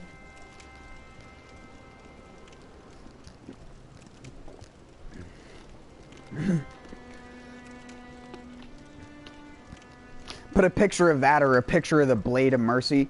Put like a picture of the Dark Sword or something. A weapon that's famously known for being an R1 spamming weapon, even though they weren't that broken when they were good. It's like I've said, they go out of their way to balance PvP by nerfing the entire weapon instead of just making the player character resistant to that specific weapon, which is the way easier way to solve PvP imbalance without affecting PvE. Just make the player character 20% resistant to a dark sword. There you go. That's the same thing as nerfing the damage by 20%, except for you still keep the damage in PvP. And that is absolutely a possibility, because they already do that with specific things in their game, where they do less damage to players than they do to other people. OMG, the DLCS, AO in the Ringed City, beautiful but so agitating. Dude, I feel that. I have an unlisted stream on my YouTube channel that has been unlisted for 3 years. It was when the Dark Souls 3 Ring City came out. The day it came out, I streamed it. And I beat everything in it in one stream. And by the end of it, I was so volatile that when I looked back at the stream, like I looked back at it the next day, I was like, there are points where I am literally like metal screaming into the mic. And I'm like, it's just too far. And I'm not even like screaming about unfairness of the game. I'm screaming just about the design. Just the pure design of it and how much they basically just took everything that people like tried to put together over the past couple years in terms of the story, crumpled it up into a little piece of paper, and then we're like, hey, you want to know this guy that has not been mentioned or has nothing to do with the story? This guy's name is Gale, and now he's going to be shoved down your fucking throat. Oh, and by the way, he's the penultimate character in Dark Souls. Have fun. And you're just like scratching your head all of a sudden that you've just been told this information, and you're just like, what? You just get this angry fucking look on your face of disgust. And that is just a Ring City. There's an NPC in that fucking area right before you get to the first line of archers. There's an NPC that's like, it's nothing but a dung heap or something like that. And I'm like, yeah, dude, you're the only person here who knows anything. Because this is shit. This is the worst. As Ash, all the DLC hype, and then boom. Yep.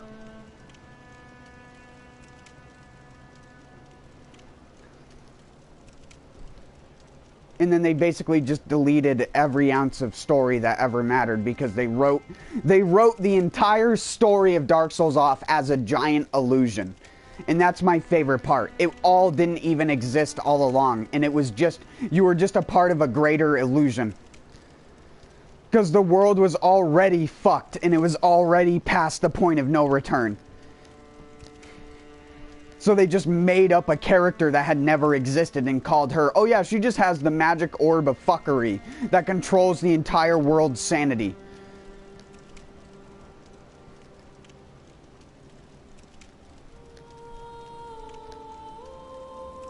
So bad.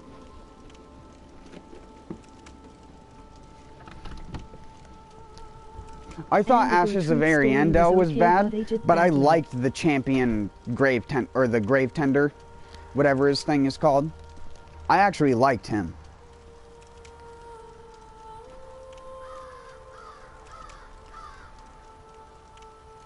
Crows.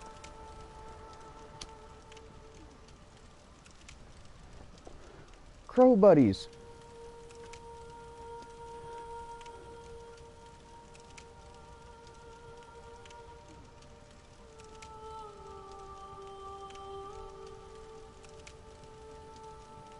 I don't know if that even got picked up on the microphone.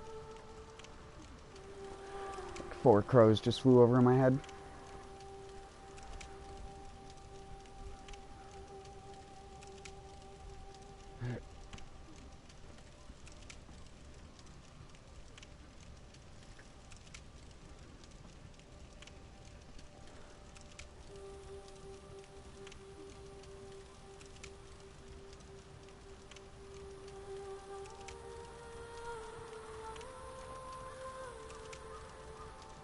Even JSF feels a lot of negativity towards DS3, and yes, I heard. At first I thought it was from the game. Wow, it's been... Sorry to completely go off topic for a second, but it's been so warm here the past couple days that the midges are hatching.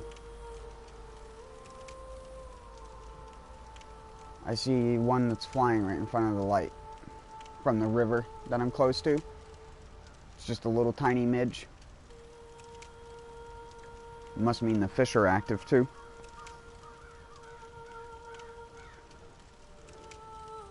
And that brackish river water full of calcium chloride and salt from the roads. Delicious.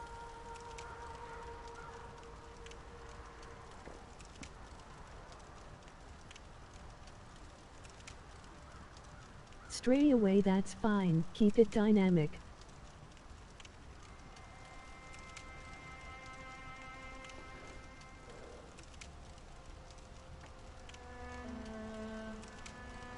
It's weird to see insects at this time of year, that's why I mentioned that. Because there's still snow on the ground. So seeing an insect flying around is like a fucking oddity. And that's because that insect comes from the water, so it didn't have to hatch from a husk in the ground, it hatched out of the water and flew into the air.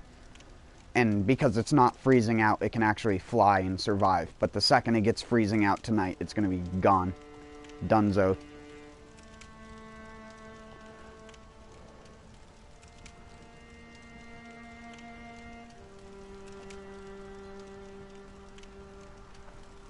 Most people probably wouldn't even know how to identify that insect.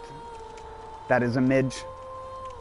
I'll give you a tip. If you're ever in a snowy climate and you experience a couple of warm days and all of a sudden you start seeing little tiny fly looking things which kind of look like a slightly bigger like gnat, that's a midge. And they normally come from water. You normally aren't going to find them unless you have water somewhere nearby. Even if that's just someone's pool, because they can even be in people's pools sometimes. If the people don't care for them and you're in an area where pools stay unfrozen all year round.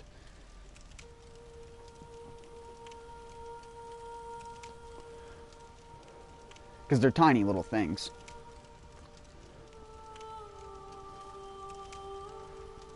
I'll keep that in mind. If you're ever in a cold climate and you see them flying around, it's almost guaranteed to be a midge. Because nothing else can hatch at this time of year, pretty much. Midge are one of the only things that can hatch in super cold out, because it's only like 40 degrees outside. It's not like it's that warm. But the past 2 days, it's been like 55 to 60 out, so that period of warmth was enough to trigger them to start hatching. Just that little tiny bit of temperature change is all it takes to trigger that kind of stuff in nature. That's why a lot of our temperate plants up here are starting to freak the fuck out, because the climate change is actually starting to have more of an effect on that kind of stuff, because we're not getting as strong of winters as we used to. It hasn't gotten 15 below here in 3 or 4 years, and that used to be a regular temperature. And it's just barely the end of February, early March, and most of our snow is melting and gone. When I was a kid, I snowboarded in late March and early April, to give an example. And of course, you go through these periodic cycles of like cold seasons and warm seasons and zones, and we've been in a warm season. But even in my own lifetime, I've been able to witness how, like, shit has just changed. Again, Baltimore Orioles going out of their natural places, and they're not the only animals that are doing that either. Other animals are doing it too, and plants are having to adjust to this. A lot of our temperate plants, like I said, are freaking out and going through these early growth phases, which are indicative of spring temperatures. But it's not spring yet, and it still refreezes, and then it fucking burns all the blossom buds off of the apple trees around here. So on a bad winter like this, there's like a 50-50 chance that we don't get any apples this year. Because unless all the orchards are out there netting up the trees to protect the buds from freezing once they've started to actually bloom, you're fucked. All the buds burn up, and then you only get leaves. You don't get fruit. Because most temperate climate plants flower before they actually put out leaves, unless they're a late season flower. But apple trees, cherry trees, all that kind of stuff, they all blossom before they have leaves. Maple trees blossom before they have leaves as well. When they start to go into that phase of blossoming is actually when they stop taking sap out of them, because they start pulling up stuff that doesn't just include sugar. So you start to get a bitterish taste to the maple syrup that you would pull out of the tree. Well, you pull the sap and then you boil the sap down to syrup, but you know what I mean. Especially the Lothric royal family story, so damn frustrating. I really like the Watchdogs of Faringo story and design. By the way, how did skipping the rest? You God make me damn it. want to Voice move to north. text. Or text to voice.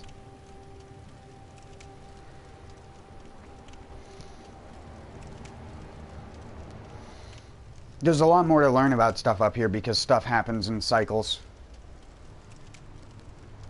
But there's also a lot less biology to study because of that. You only get to study it for a certain period of year, and then it's gone for 6 months.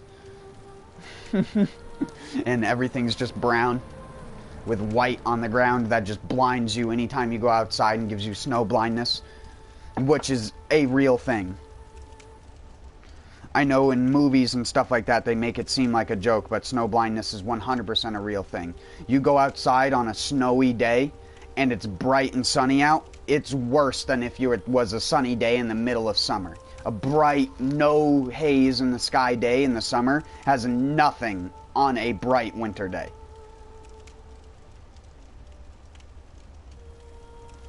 Because you basically just have a giant white mirror on the ground that's just reflecting the fucking light right back into your face. And it turns your entire vision pink temporarily. I don't feel my body is designed for the desert or like attuned to it. I feel the forest calling me, LOL. I get it on a regular basis this time of year, snow blindness. It's not a permanent thing, but it is something that can cause permanent damage to your eyes if you keep doing it too much. But yeah, it turns your vision pink. And I know that's like kind of hard to imagine, but it is exactly. If you had a white wall, if you were in a building that was white, the walls would look pink. Because your eyes would literally be UV burned. Way, way worse than in the summer. Like in the summer, when you go inside of a building, you don't see pink after you've been out in the sun, even without sunglasses. In the winter, even with sunglasses on in some cases, good to know. Even with sunglasses on in some cases, unless they are UV filtering, you'll still get pink coloration in your eye when you go indoors. Because the light is so intense. Like I said, you basically have 1,000, well, 1,000. You have millions of little tiny micro mirrors on the ground. And anytime you try to look outside at the snow, all you can see is it sparkling and twinkling, which is it reflecting the sun right into your fucking eyeball.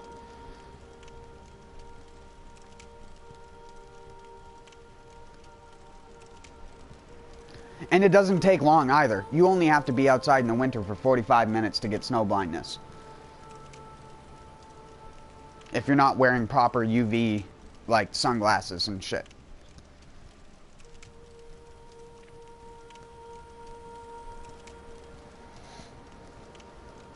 But luckily, most days in the winter are cloudy, so that's kind of a rare occurrence, but it is definitely a thing that you have to look out for.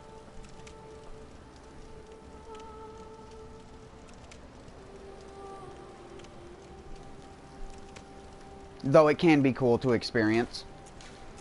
Again, people from the South have probably never even experienced that on their eyes before. And when, like I said, you say the idea of your vision turning pink to people and they just don't even know what to think, because they can't imagine seeing their vision as pink. But it's exactly what you think it is. It literally makes it as if someone took you in a photo editor and there was like a pink slider and they just turned the pink up slightly, where everything was kind of like a dull shade of pink. That's what snow blindness is like, and it takes like 30 minutes for it to wear off. And everything will go back to being normal color. But during that, reds and pink things look weird and they blend together. It's another weird thing to explain to people who haven't experienced it before. Because that's the part of the eye, like the part in your eye that receives the color red. The reason why you see pink after that is because that's where the highest color spectrum is. So it burns that kind of color into your retina. Advantage in the type of environment, with the light hair and blue eyes, especially at night. I don't know, how defensive. Blue eyes are better at night. And better for snow. I have dark brown eyes. They absorb the light. Whereas light colored eyes reflect the light. Darker colored eyes can see better at night. Whereas lighter color eyes can see clearer during the day. That's just the physics of color more than anything else. Dark things absorb more than other things. And just by proxy of your eye being a darker color, it absorbs more light. That's the real trick in vision. And if you stay indoors for a lot, in low light levels, your eyes will darken, and if you go outside a lot more, your eyes will lighten up. Because it does the same thing that your hair does. It sun bleaches the color in it. It sun bleaches the melanin.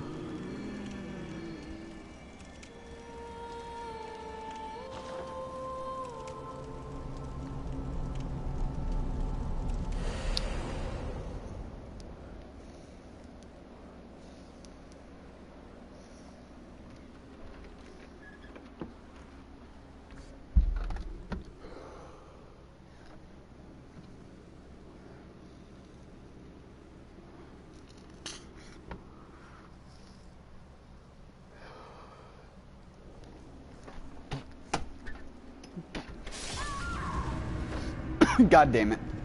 I remember not going out for weeks. When I went out during the day, my eyes were like, whoa.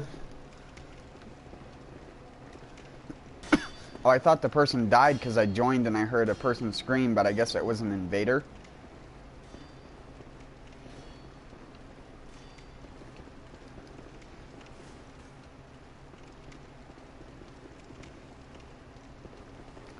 What?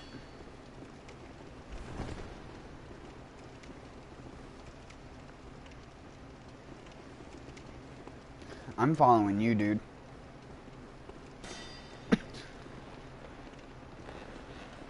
I'm actually a good cooperator, unlike most.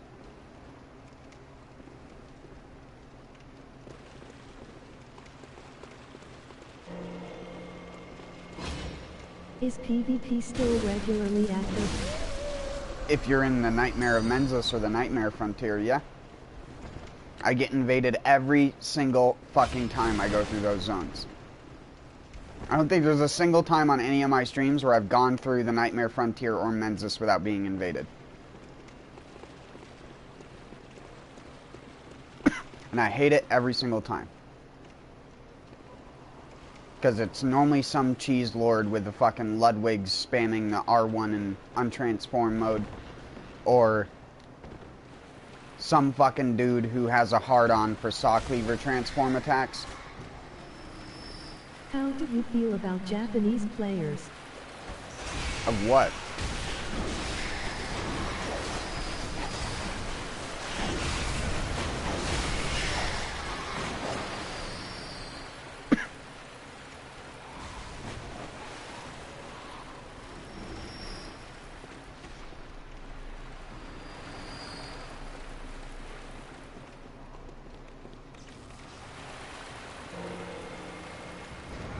Because if you're just asking me in general, I'm just going to say the humanistic answer.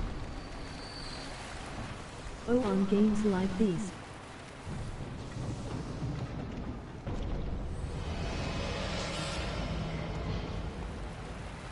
That I think they should do a better job of being the voice of the community. Don't bitch about dark swords. That wasn't a rhetorical, like, voice clear. That was actually trying to clear my voice.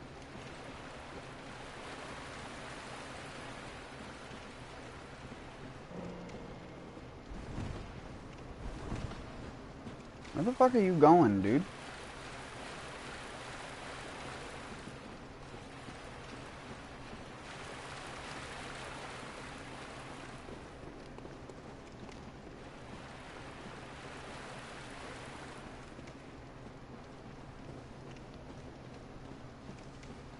I don't think any single country has any sort of advantage when it comes to games. I just think if you're good at a game, that just means you're dedicated to playing it. Simple as that.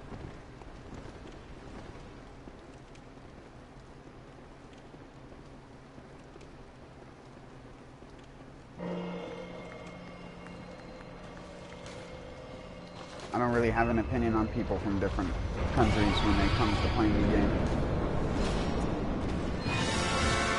I might make a comment like, oh, this fucking guy's internet sucks because he's probably from Brazil or something like that, but I never mean it against the person because they're Brazilian.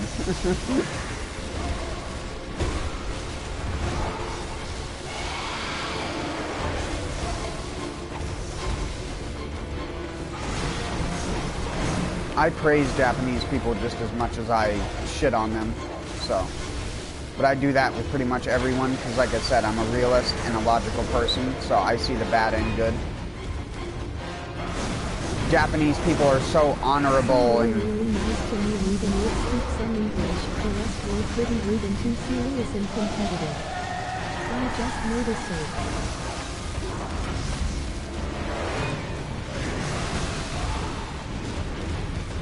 it. Yeah, but you find that with anyone. Really, any game...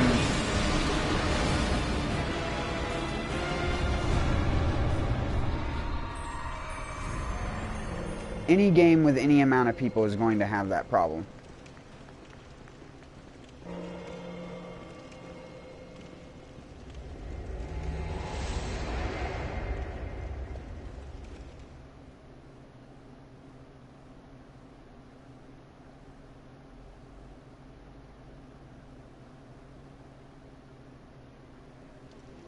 But yeah, that exists with like literally every game, dude.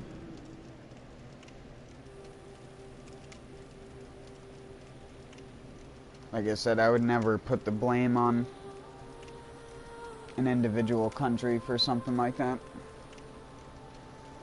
I think you find people from all countries that are like that.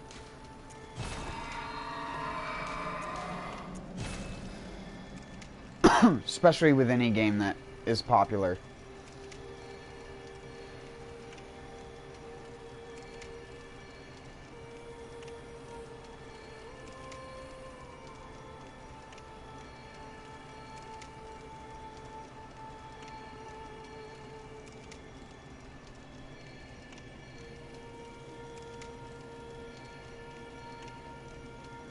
I noticed the distinctness of players from other countries, which I like. The Japanese helped me more than northern country people, ironically.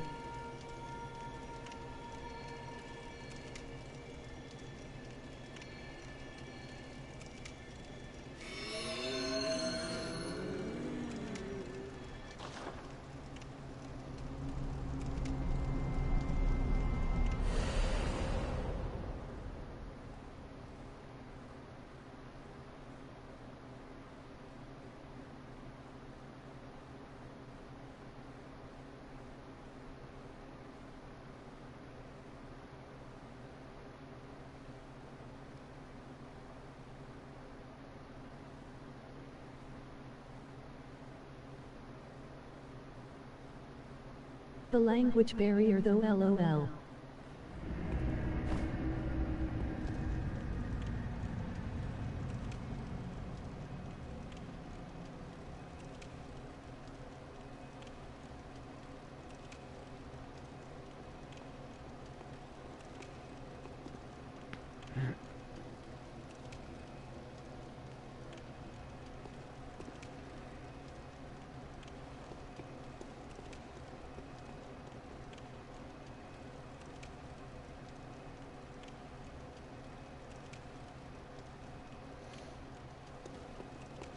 Oh, shit.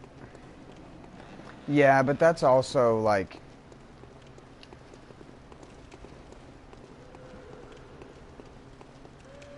Those people are just being, like, venerable of their own people, I would say more. Not that there aren't nice people like that out there. It's just, Japan in general is a lot more welcoming and helpful of a country.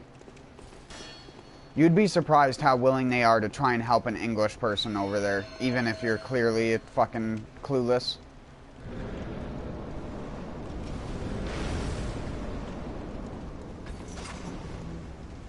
They don't have that natural built-in toxicity that you find in your average American that makes them insufferable to deal with.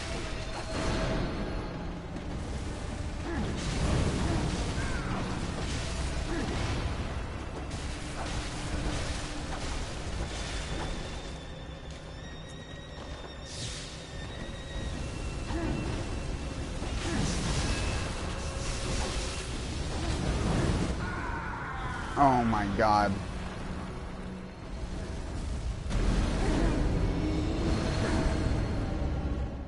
I should have just gone for parries.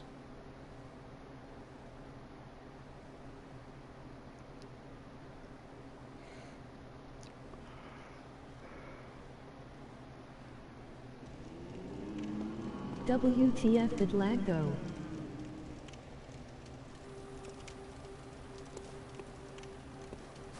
Yeah. Power of Bushido, or some of it. How's it going, Taters? You're such a sneaker now.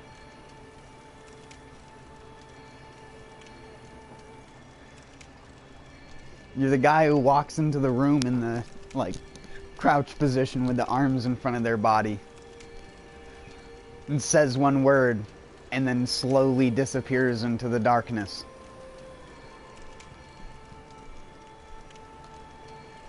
How's it going, man?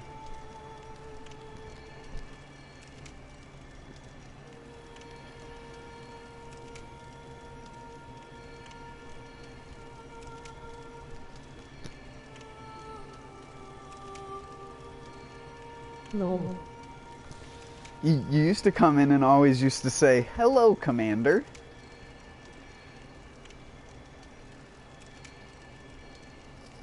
Or Mr. Commander, or whatever you used to say. "Hello, Mister." Whatever you used to say when you first came around my channel back when I was playing Monster Hunter more regularly. Before that game went down the rabbit hole of terrible game design too.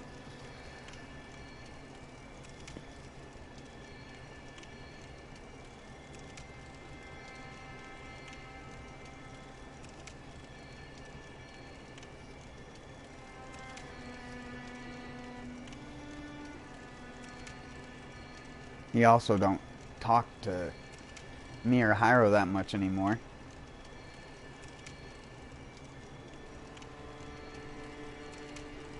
Every time I try to get you to, like, play a game with me, you always have something as to why you don't want to play together. Which is fine, but you can just tell me no. I mean, I don't care. I prefer when people just tell me no, to be honest. Be like, dude, no. Firm no.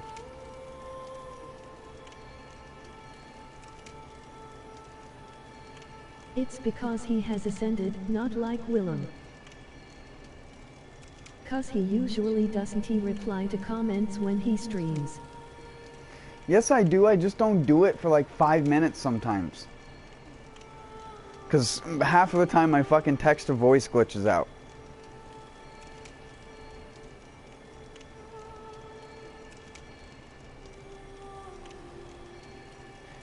In reply to what? Is mayonnaise an instrument? Oh, that's because he doesn't use his phone, and his text-to-voice also gets broken on a regular basis. Or he doesn't turn it on.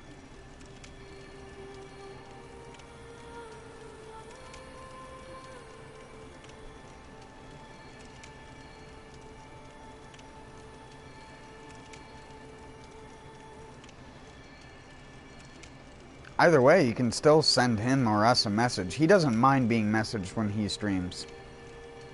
Well, as much as me, anyways. I hate when people message me when I'm streaming.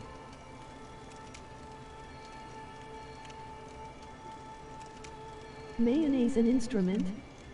Thanks a lot, now I won't be It's able from to unhurt SpongeBob. that. On here.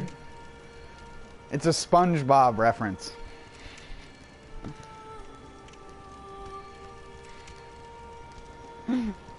There's a fucking episode of SpongeBob where they get like a band together and stuff like that, and Patrick... You guys can carry me through Neo 2. And Patrick asked me... Or not, he didn't ask me, what the fuck in my brain? Patrick asked Squidward, is mayonnaise an instrument? Because he asked her, like, what instruments can he play?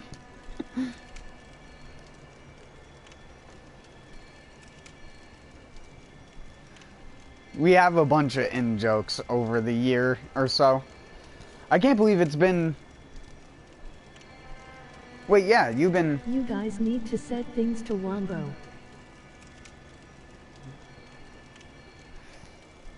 See, we make the rock bottom SpongeBob references, if you know what I mean. The ones that you only see at that weird gas station that has that fucking vending machine that never works. Those exist everywhere, by the way.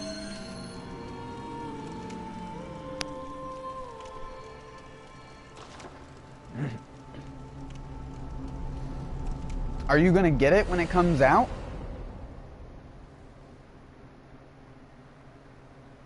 Also asking you too. Relowice? Relowice? Is that's Weiss, right? Oh yeah, because E after I. Weiss would be I after the E. Relowice? Relowice? Not right away. What? Despicable. Even Hyro's buying it, and he doesn't buy games. What are you standing there for?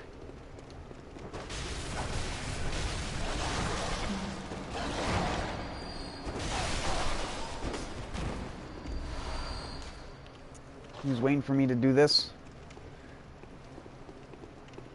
Yeah, exactly. Too much etiquette. Is this person Japanese? How dare you? I ripped the name from Tales of Berseria, don't know the pronunciation. I sometimes forget it's my name.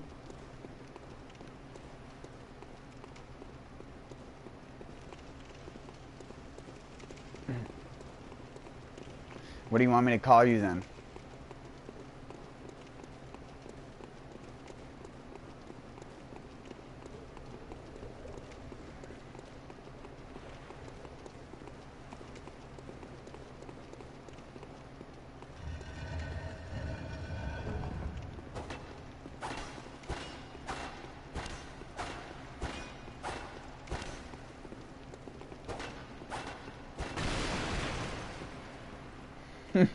Smash the chest to pieces.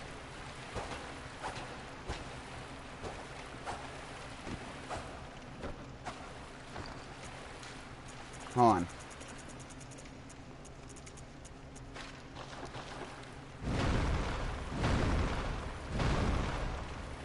Wait, where did he go?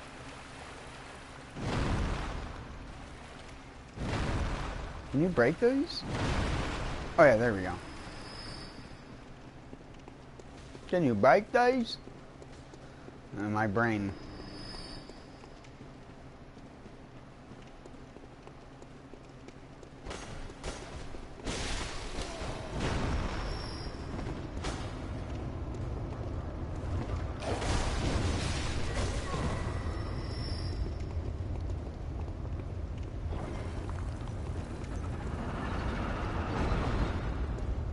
Look out!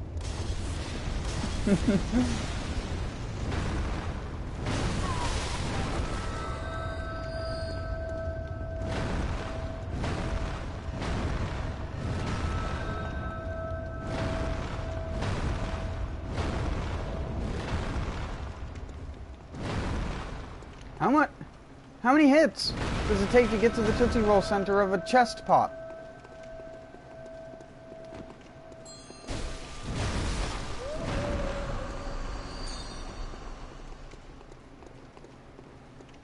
Rel?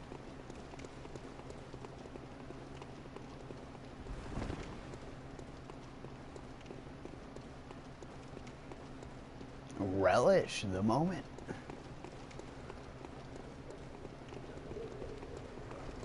If you don't play Monster Hunter, you won't understand that reference.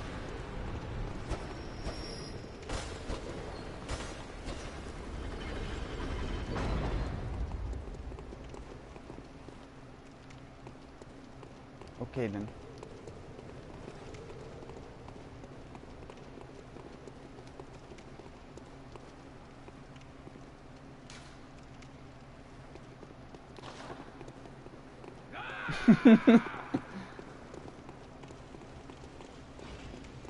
What would you score Monster Hunter?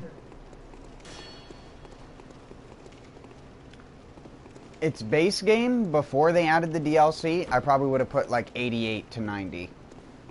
Iceborne is probably like a 72 or a 75 for me. Consider the fact that I put 2,000 hours into base Monster Hunter, and I put only 400 into the DLC version. So. No, it's gonna hit. Oh.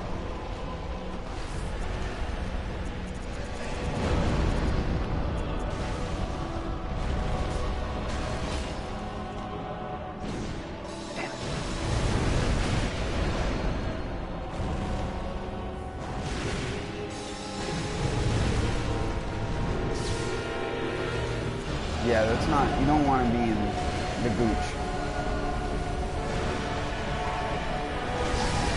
You also don't want to do that.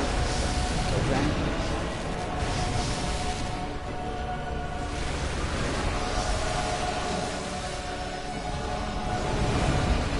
Don't do the sweep, don't do the sweep, don't do it.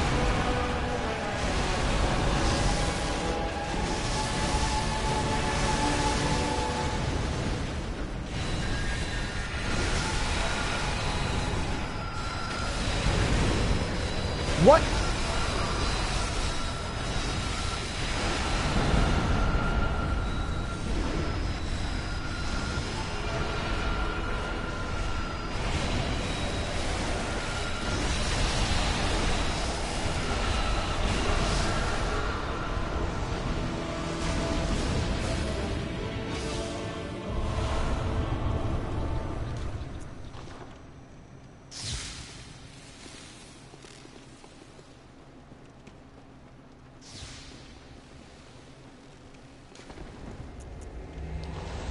The guy sat down at the lantern.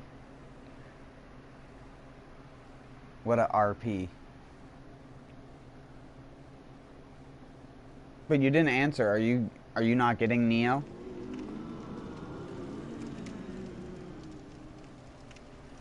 Are you getting Neo or are you not getting Neo? 2 specifically. Did you even play the first one?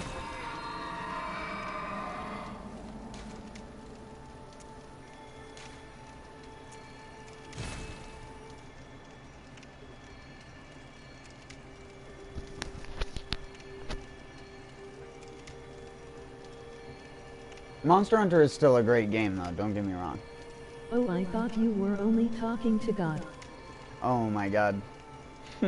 Oh my God. It's God. Gun, gun, gun, gun. We call them taters.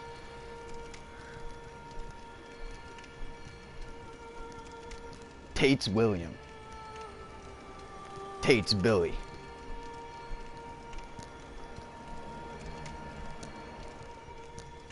Billie Jean Jumanji Jr. It's his surname.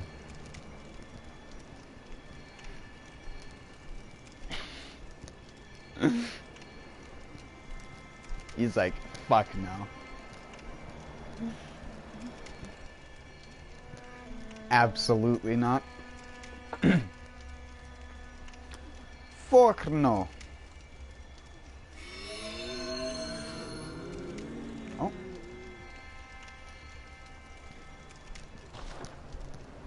Back to the pit.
What?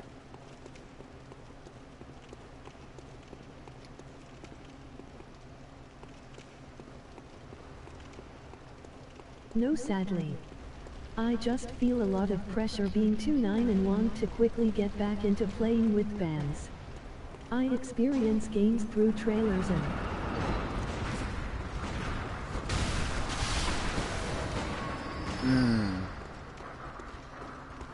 It's respectable, man.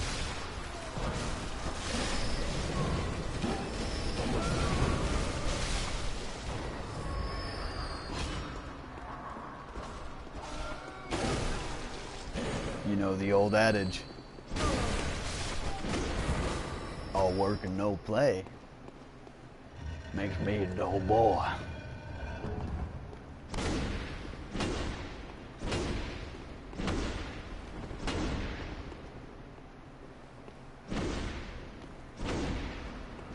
Oh, if I could be 2-4 again.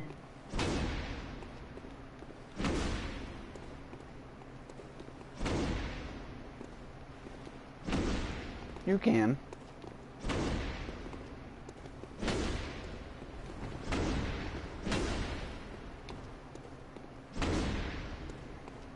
I'm mentally way too old for my own age, so. What the fuck? Why doesn't that one break? That one's made out of fucking iron.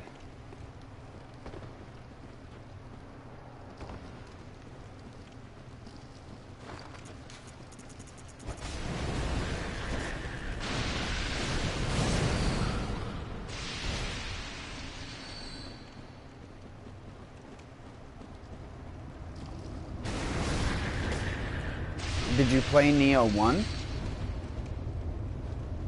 What was the last Souls game you played?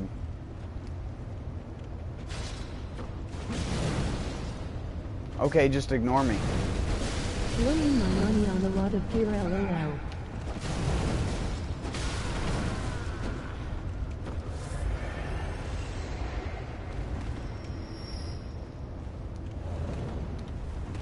Oh yeah, but there's always free games.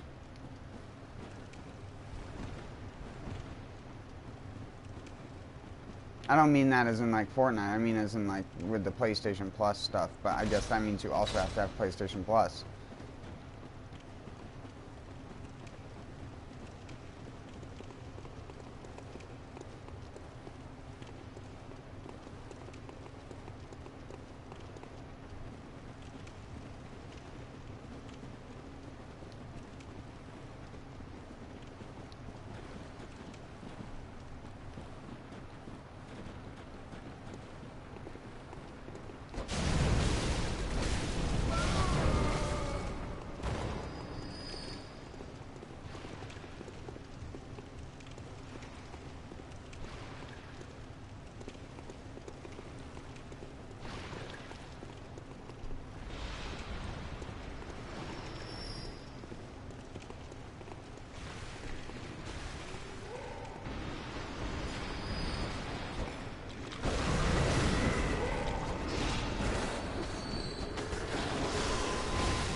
tentacle guy. He doesn't have tentacles. How he do this? Why did I fall again? Whoa, camera. That was crazy. Ambulance just went by. I wonder if it was to the lady that had the heart transplant recently. Was down the road from me. Or if she's having any complications.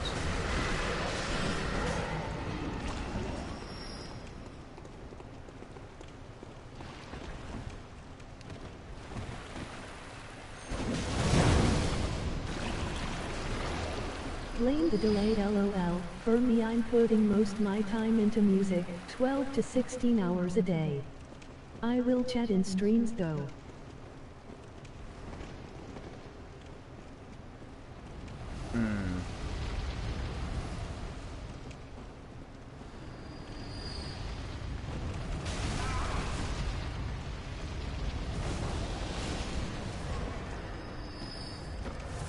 That other cooperator has almost killed this host by being this guy who just laggily runs through people's levels and just clears them out and runs. What a fucking schmuck.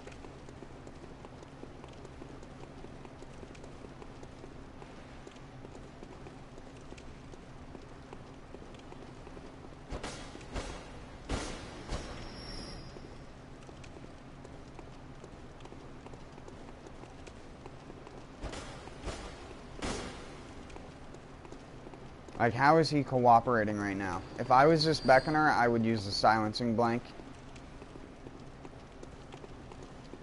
This guy is doing what I consider an automatic kick in the ass. It's like they forgot how to be a cooperator. In the time in between, they decided to be a cooperator and then be one. Which is weird, because that's the same moment.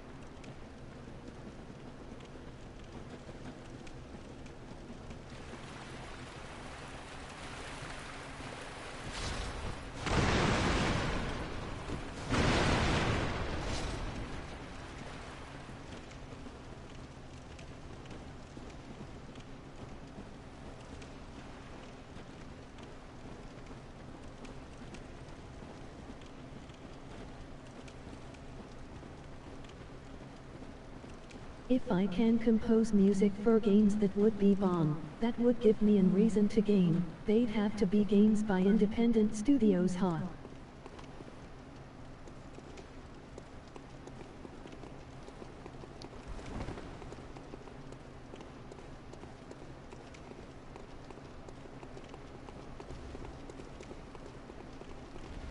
Are you with a label or anything? Or are you an independent artist? God damn, guy.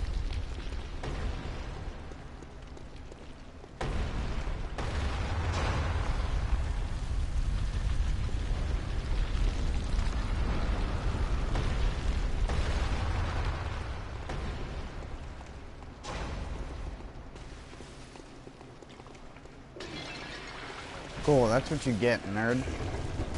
You probably don't even know to press R1 and L1 on your controller to stop him from sucking your brains out. Dumbo.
Independent artist. I've had friends that got signed and toured with bigger bands, but yeah, those friends played metal I didn't like.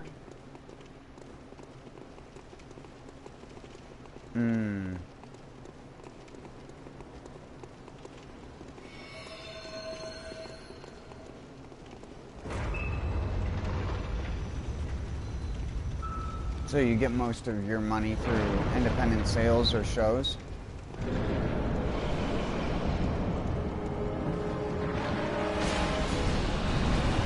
Or do you have, like, people you know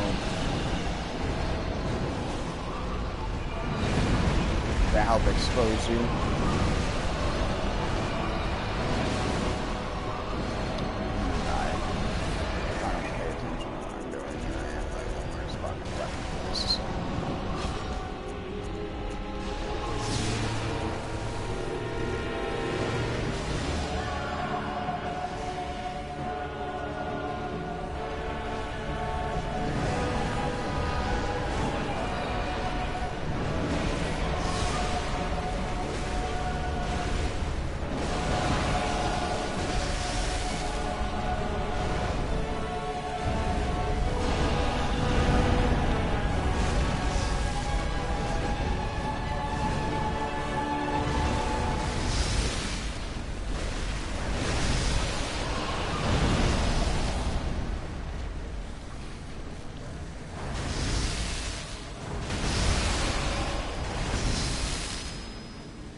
Holy fuck, the lag, dude.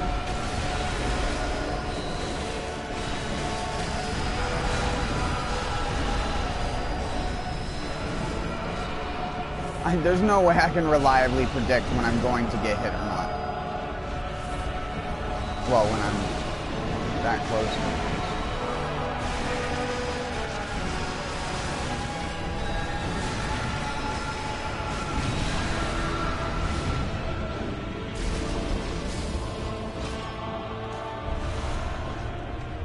Ooh, another blood rock. Not like I need it.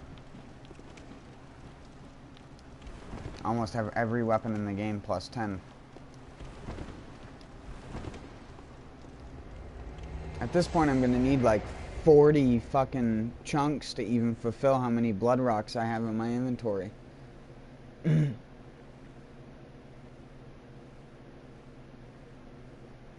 I actually took a break from playing, especially while gaming. I haven't profited from it yet. I have day 8 money.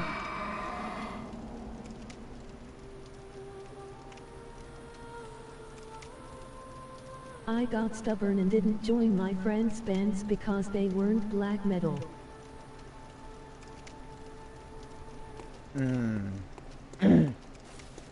Sorry, I keep clearing my throat.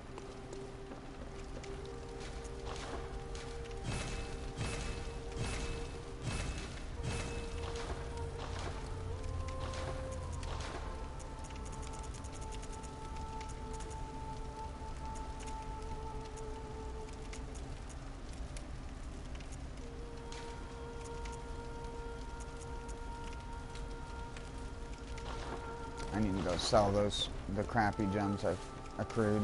So yeah, I'm lagging behind. Gotta make up for lost timing.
How many can I buy? So I want to split it.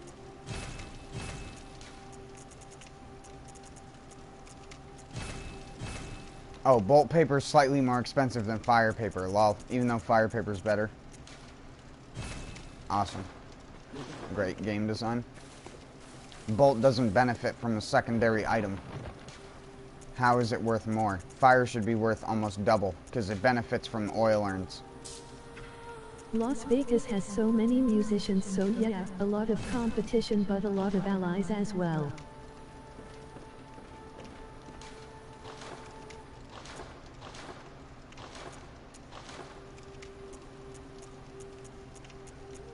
Have you found anyone out there that does what you do? Or does something you'd rather do, I should say? In terms of music. Not exactly what you want to do. I mean, you don't always exactly get what you want, unless you build it yourself.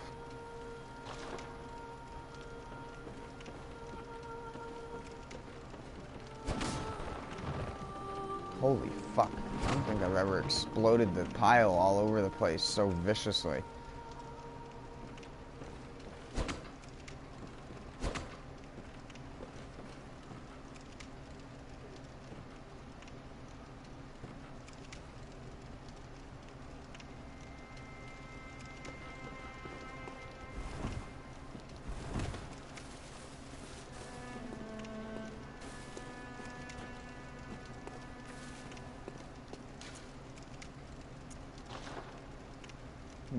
Have you seen any of this stuff in these games?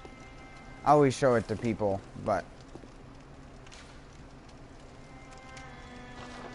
Not right now. I'll have to play lighter metal if I can't find anyone, or just one man it and send out demos.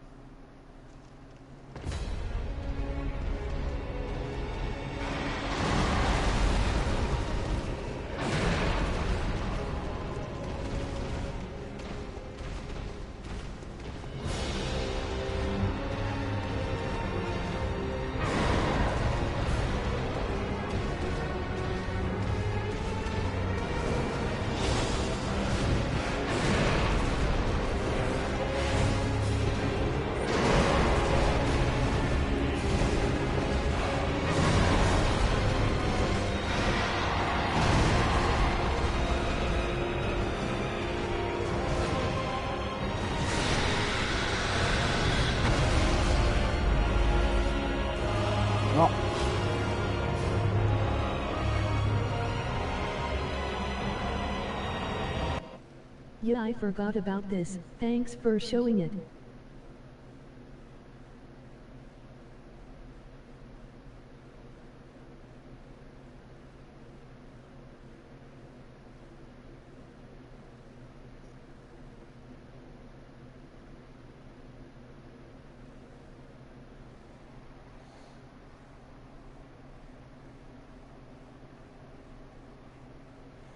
the Great One Beast, as it was supposed to be called.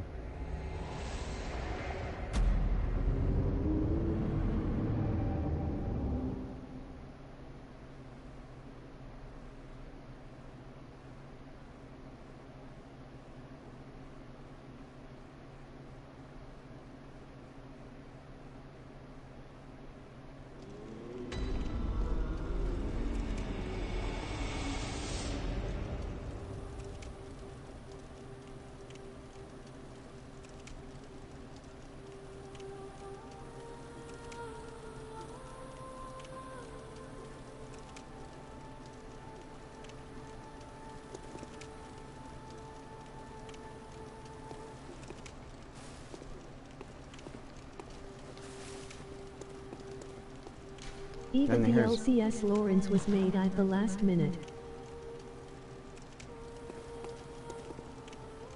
Well, these weren't even last minute stuff. This is just, that's just completely cut. Most of the DLC stuff wasn't even made last minute. It's just half of the stuff that was made last minute never even made it into the DLC. They consolidated it and crunched it because of deadlines. There's going to be 2 separate DLCs, and the fishing hamlet was going to have a secondary area that was much bigger.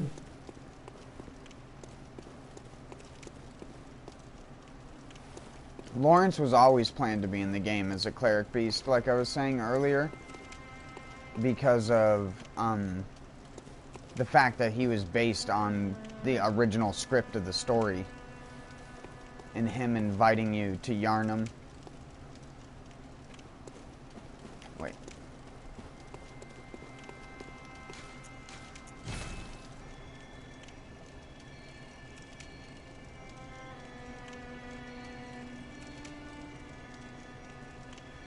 Because a lot of the stuff that was actually, like,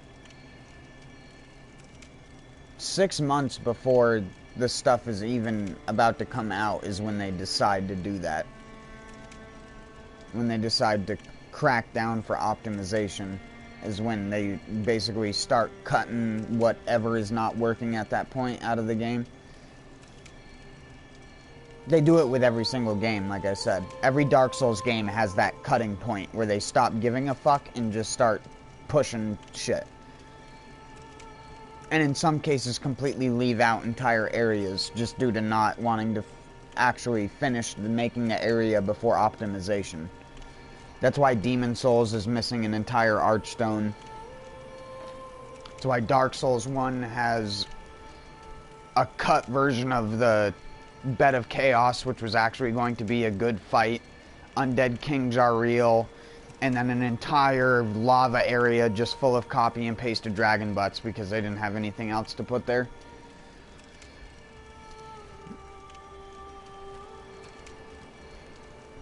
And they just slapped a bunch of shit together last minute to try and band-aid a game that was basically an open sore and barely functional on the platforms it was made for. I think I read that based on the lore, Lawrence should not look like a cleric beast, or maybe FromSoft shifted the lore then. He shouldn't. If you look at his skull on the altar, initially he shouldn't be a cleric beast. He should be a monster that looks more like Ludwig. You can tell because of the extended horse-like face kind of structure that it has. The normal cleric beast's noses and snout are a lot smaller that look like more of a Servine skull, like a deer skull, like a blown up deer or moose skull or something like that. That's what the cleric beast looks like.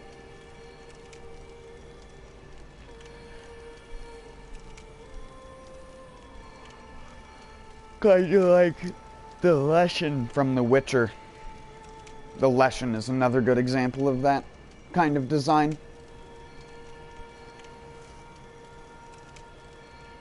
It's got like a deer head with antlers on a weird stick body. But the cleric beast, it's got a beast body, but it's kind of the same, like, beast in a sense.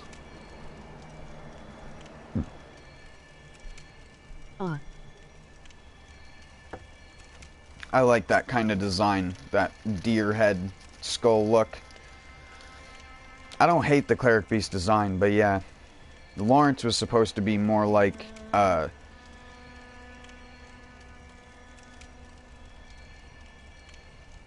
Ludwig.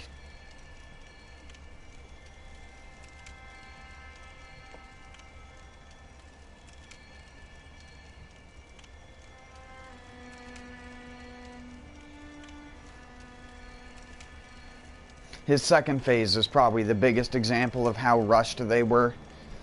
They just made him do a constant walking forward attack, breathe fire and vomit in front of myself, or breathe vomit in a circle around myself. And that's pretty much it. It's so uninspired and so obscenely difficult because it's just the same bullshit over and over and over again. And you never are going to have the advantage. And it's a double hitbox boss, which is my least favorite kind of boss.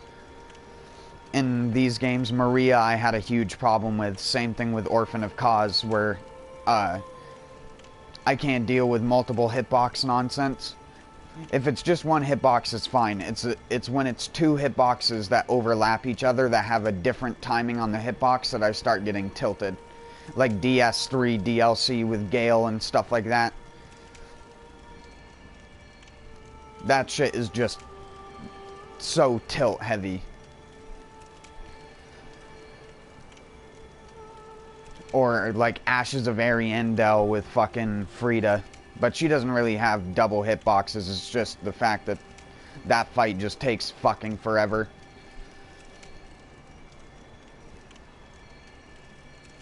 Same thing with the there was demon something about his left arm. princes. I forgot if he was left-handed.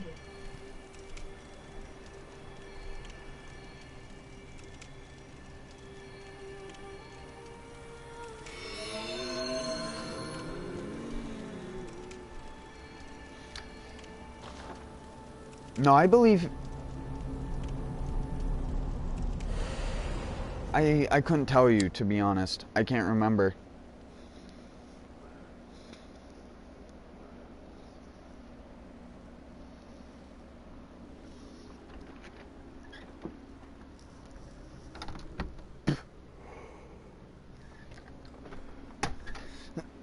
At least when he's wielding the Moonlight Sword, he fights with his right arm.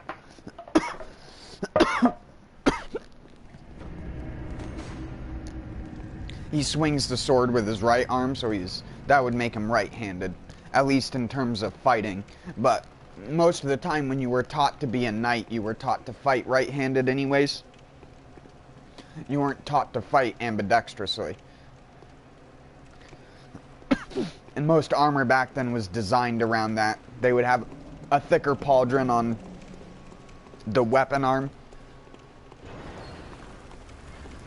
Either a thicker pauldron or a thicker glove guard or something like that. To allow the person more protection when being aggressive. You could have the unshielded arm not have as much armor underneath where the shield was because you simply didn't need it. You just would have your chainmail and stuff like that, or whatever you had.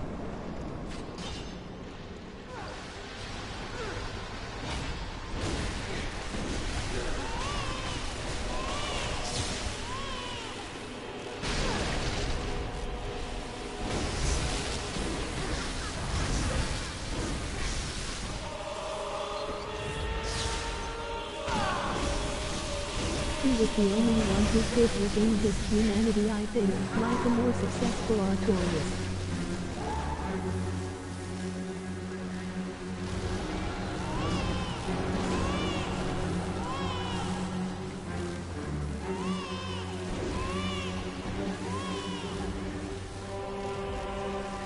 Ludwig never regained his humanity.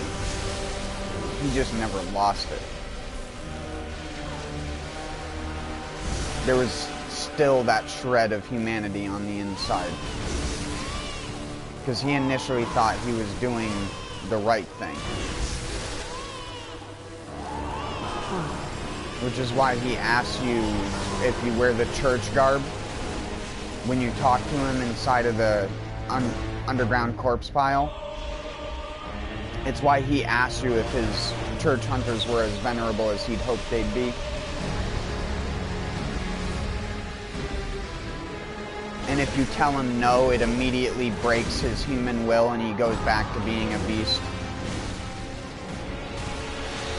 Whereas if you tell him, he dies happy knowing that his lineage basically lived on to not be terrible people. And all grotesque monsters. Even though that's not true.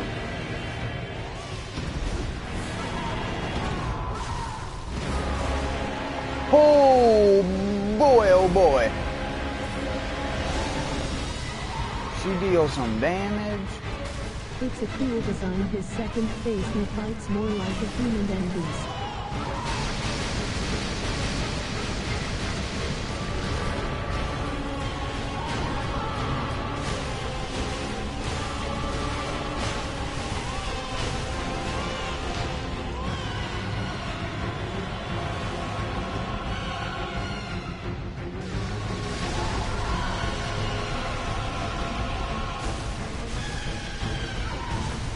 That's a ghost.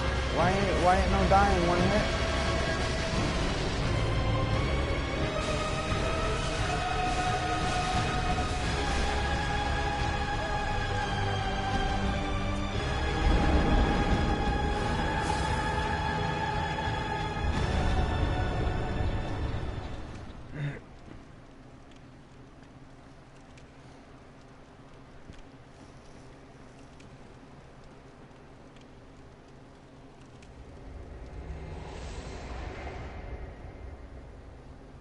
He's a cool character because deep inside he was corrupted, but he was corrupted in a different way.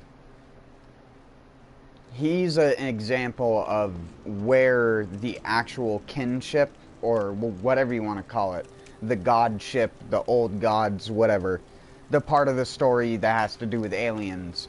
He's like more of the alien hybrid. He's still a failed cross, but his cross still ended it in a more sane version. When you compare it to the Cleric Beast or Vicar Amelia, where their forms were just irreparably inhuman. They were full-on beast with no signs of the alien or anything like that in them.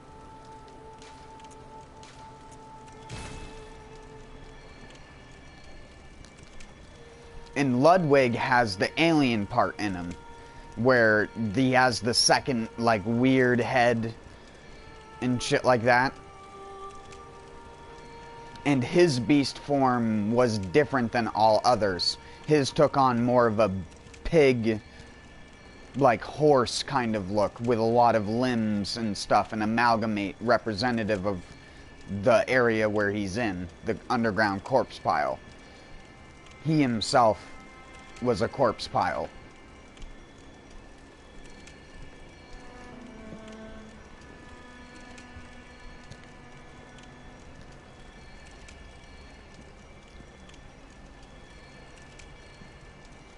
All the people in the bloodied streets of the Nightmare are failed experiments as well. Part of the vile blood side of the story that was going to be more a part of it. And most of that shit that is in there is just like an ever stream of vile blood. Because that's where that comes from. Because in one of the original scripts for Bloodborne, if you know anything about like the cut story, there was original lines for Annalise, the queen of the Vile Bloods, to be voiced by the doll's voice actor. And not Annalise's current voice actor. Because the doll, Annalise, and Maria were all actually going to be the same person. Because the Canehurst Castle was technically going to be considered a dream. And it was basically, like, to put it roughly, I don't know exactly how they were going to put it, but it was kind of like you were going through time. To these different time periods, almost, that are kind of representative of the area that they're from. Which is why Canehurst is so vastly different from the rest of the game. Even the Vile Blood stuff in general is so vastly different. It's more representative of like Dark Souls kind of stuff.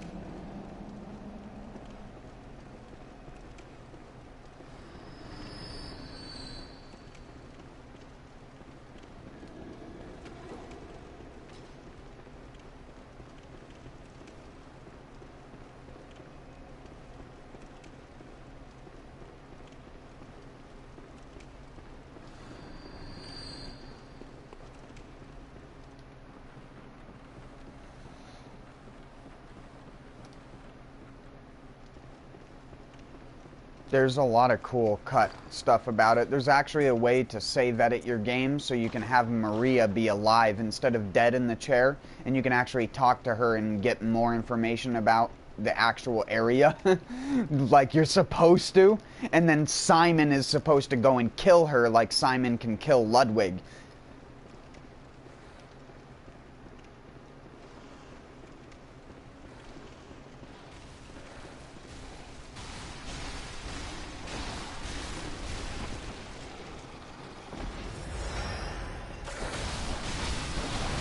violence becomes affected by what beast fear the most. Fire, and yes, I like how Canehurst Knight statues show a leg missing like Gehrman.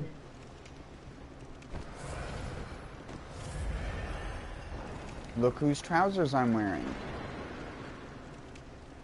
You probably wouldn't notice because my set is probably the best mixed set of armor you can put together in this game, so much so that you wouldn't even notice it. I'm using the student chest, the knight's gloves, and Gehrman's pants.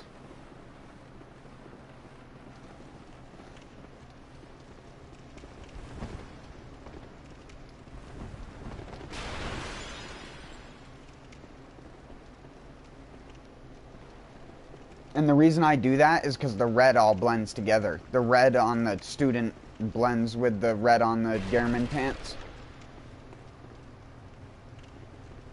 Same thing with the knight gloves. They all kind of blend.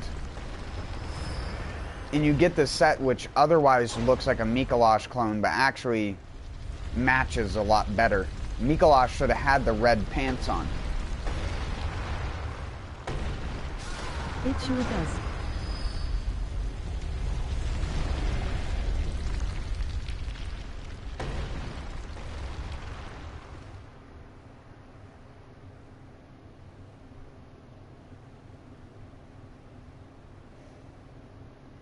The only thing that you could give or take is the head. You could take the head off if you wanted to. Be a real man mode. But I just put the crown on because I don't want an empty slot there.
You like H.P. Lovecraft's works?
I'm sorry, was my mic muted that entire time?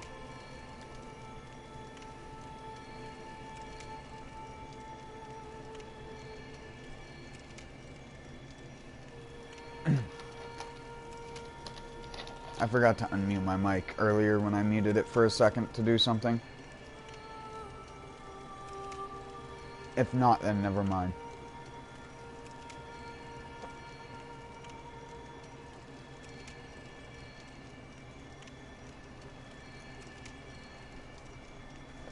Sometimes the little switch on it, I have a hard time actuating.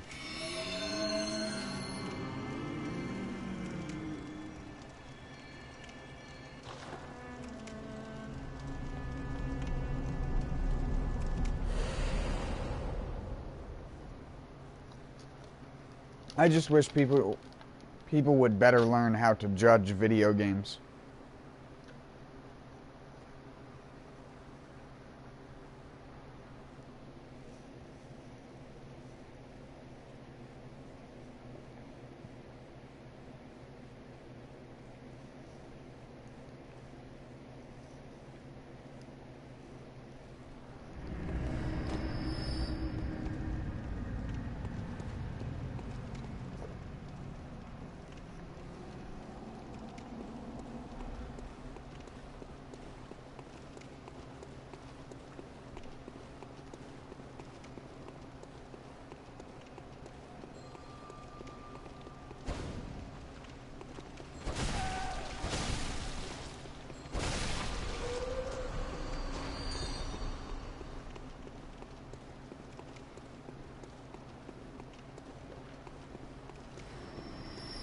Alright, so he's in the bonus area. I had a suspicion, but...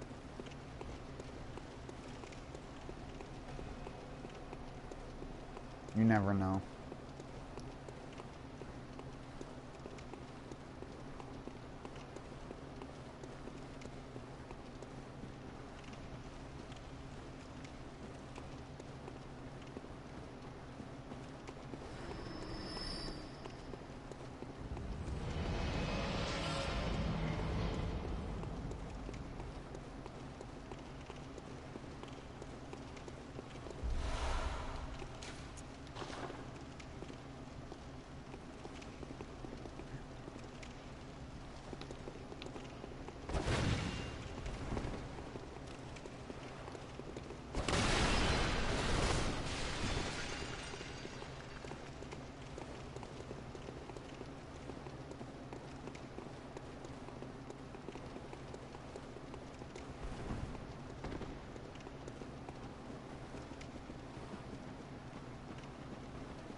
Let's go.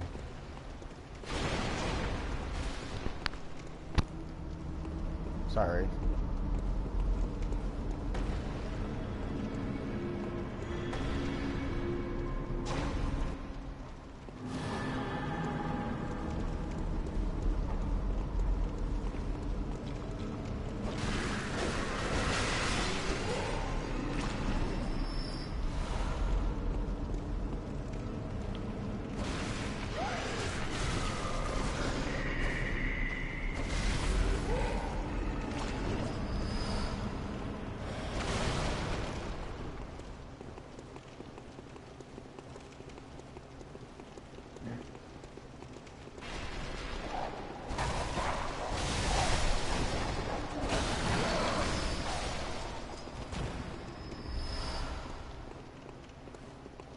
I love the claymore.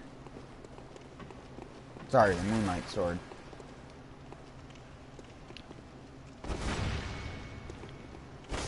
Lady Maria? Using Ludwig's Holy Blade? With the fucking witch's hat on? I think this person forgot what they named their character. person was like, I'm gonna create Lady Maria. Bone ash armor. Goober.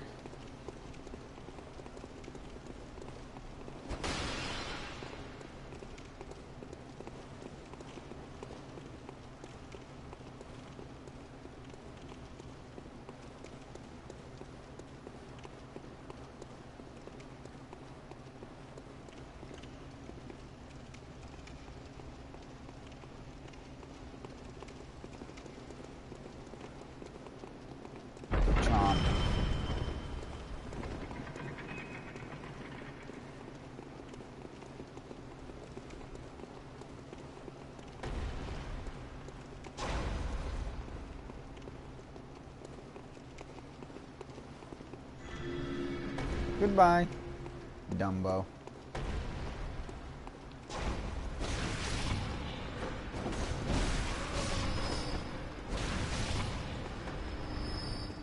I wonder if it was even rendered on this screen, to be honest.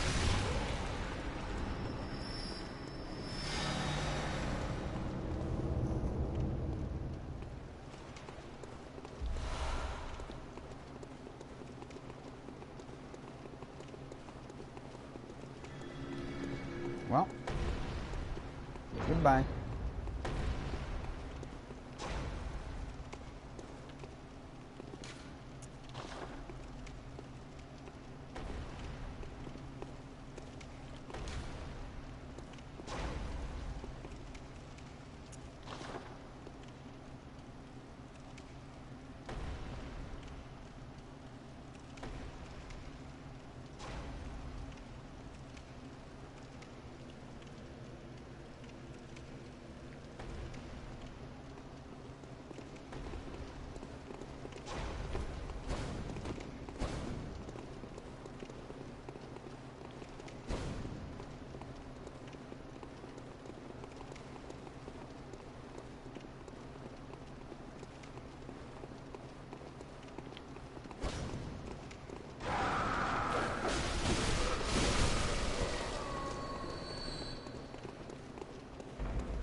This is why I hate when I follow cooperators. Because they're just fucking idiots that just lose the host and be a piece of shit. Oh my god. I literally turned around and looked at that guy for 1 second and now I can't even find the fucking host.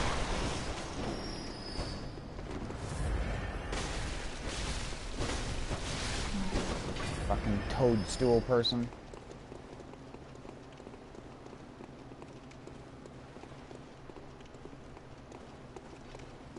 Just go throw shining coins everywhere like I'm helping.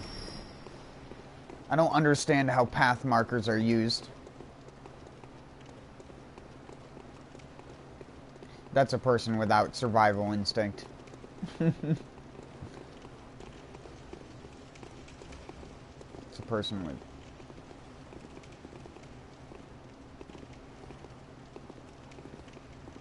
You can tell he has a female character.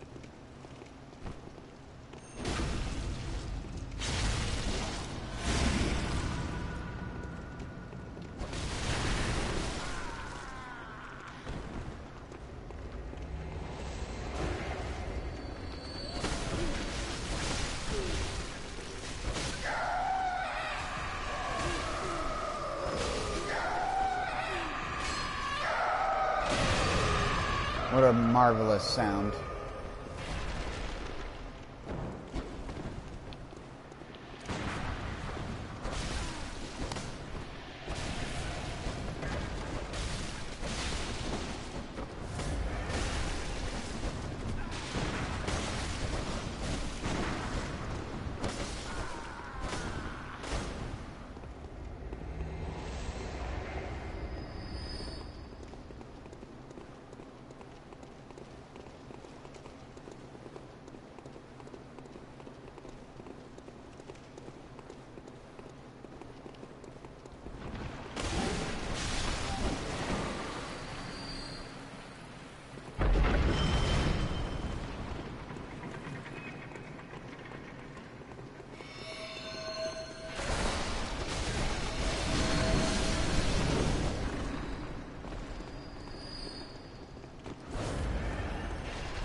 Some people make this fight so much harder than it needs to be by being that guy who's constantly behind him.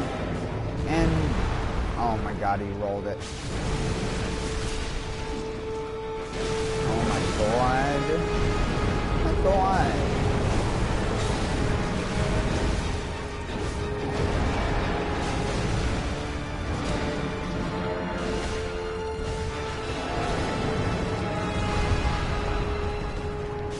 Launched. Nope.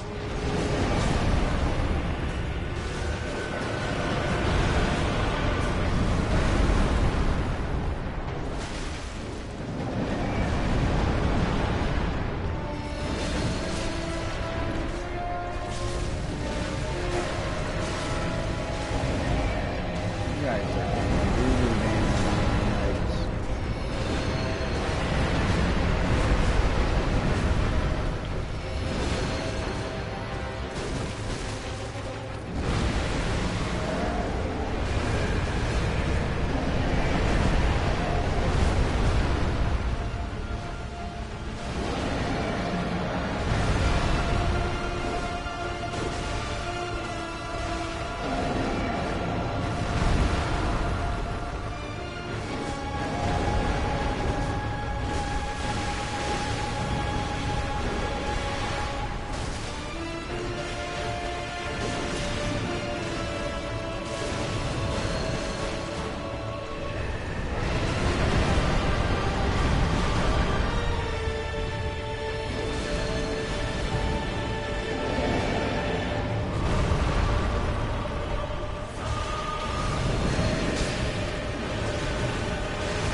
Yeah, you should probably learn how to fight that boss a little bit better, bud.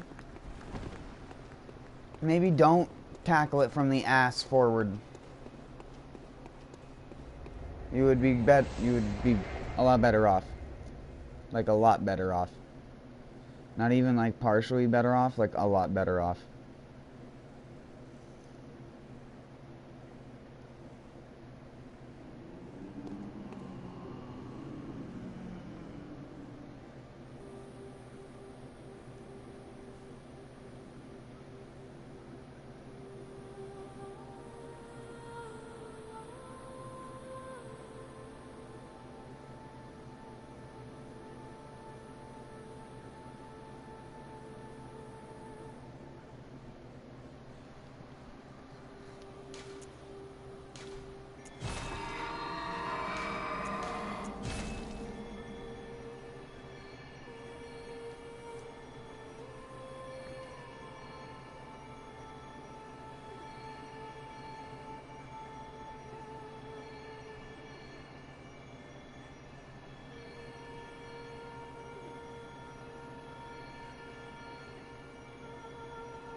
Actually,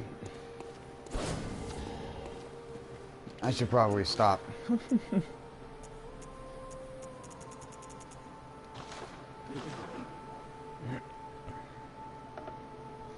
I'll be back.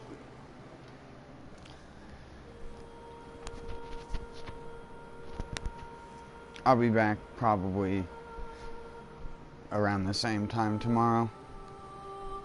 Doing the same thing. If I start talking a lot, I'll be talking, but a good portion of the time I probably won't. Tonight was extraordinary for me in terms of talking. I've never talked for like 3.5 hours straight. I kind of talked myself out for a bit and my like throat started to hurt.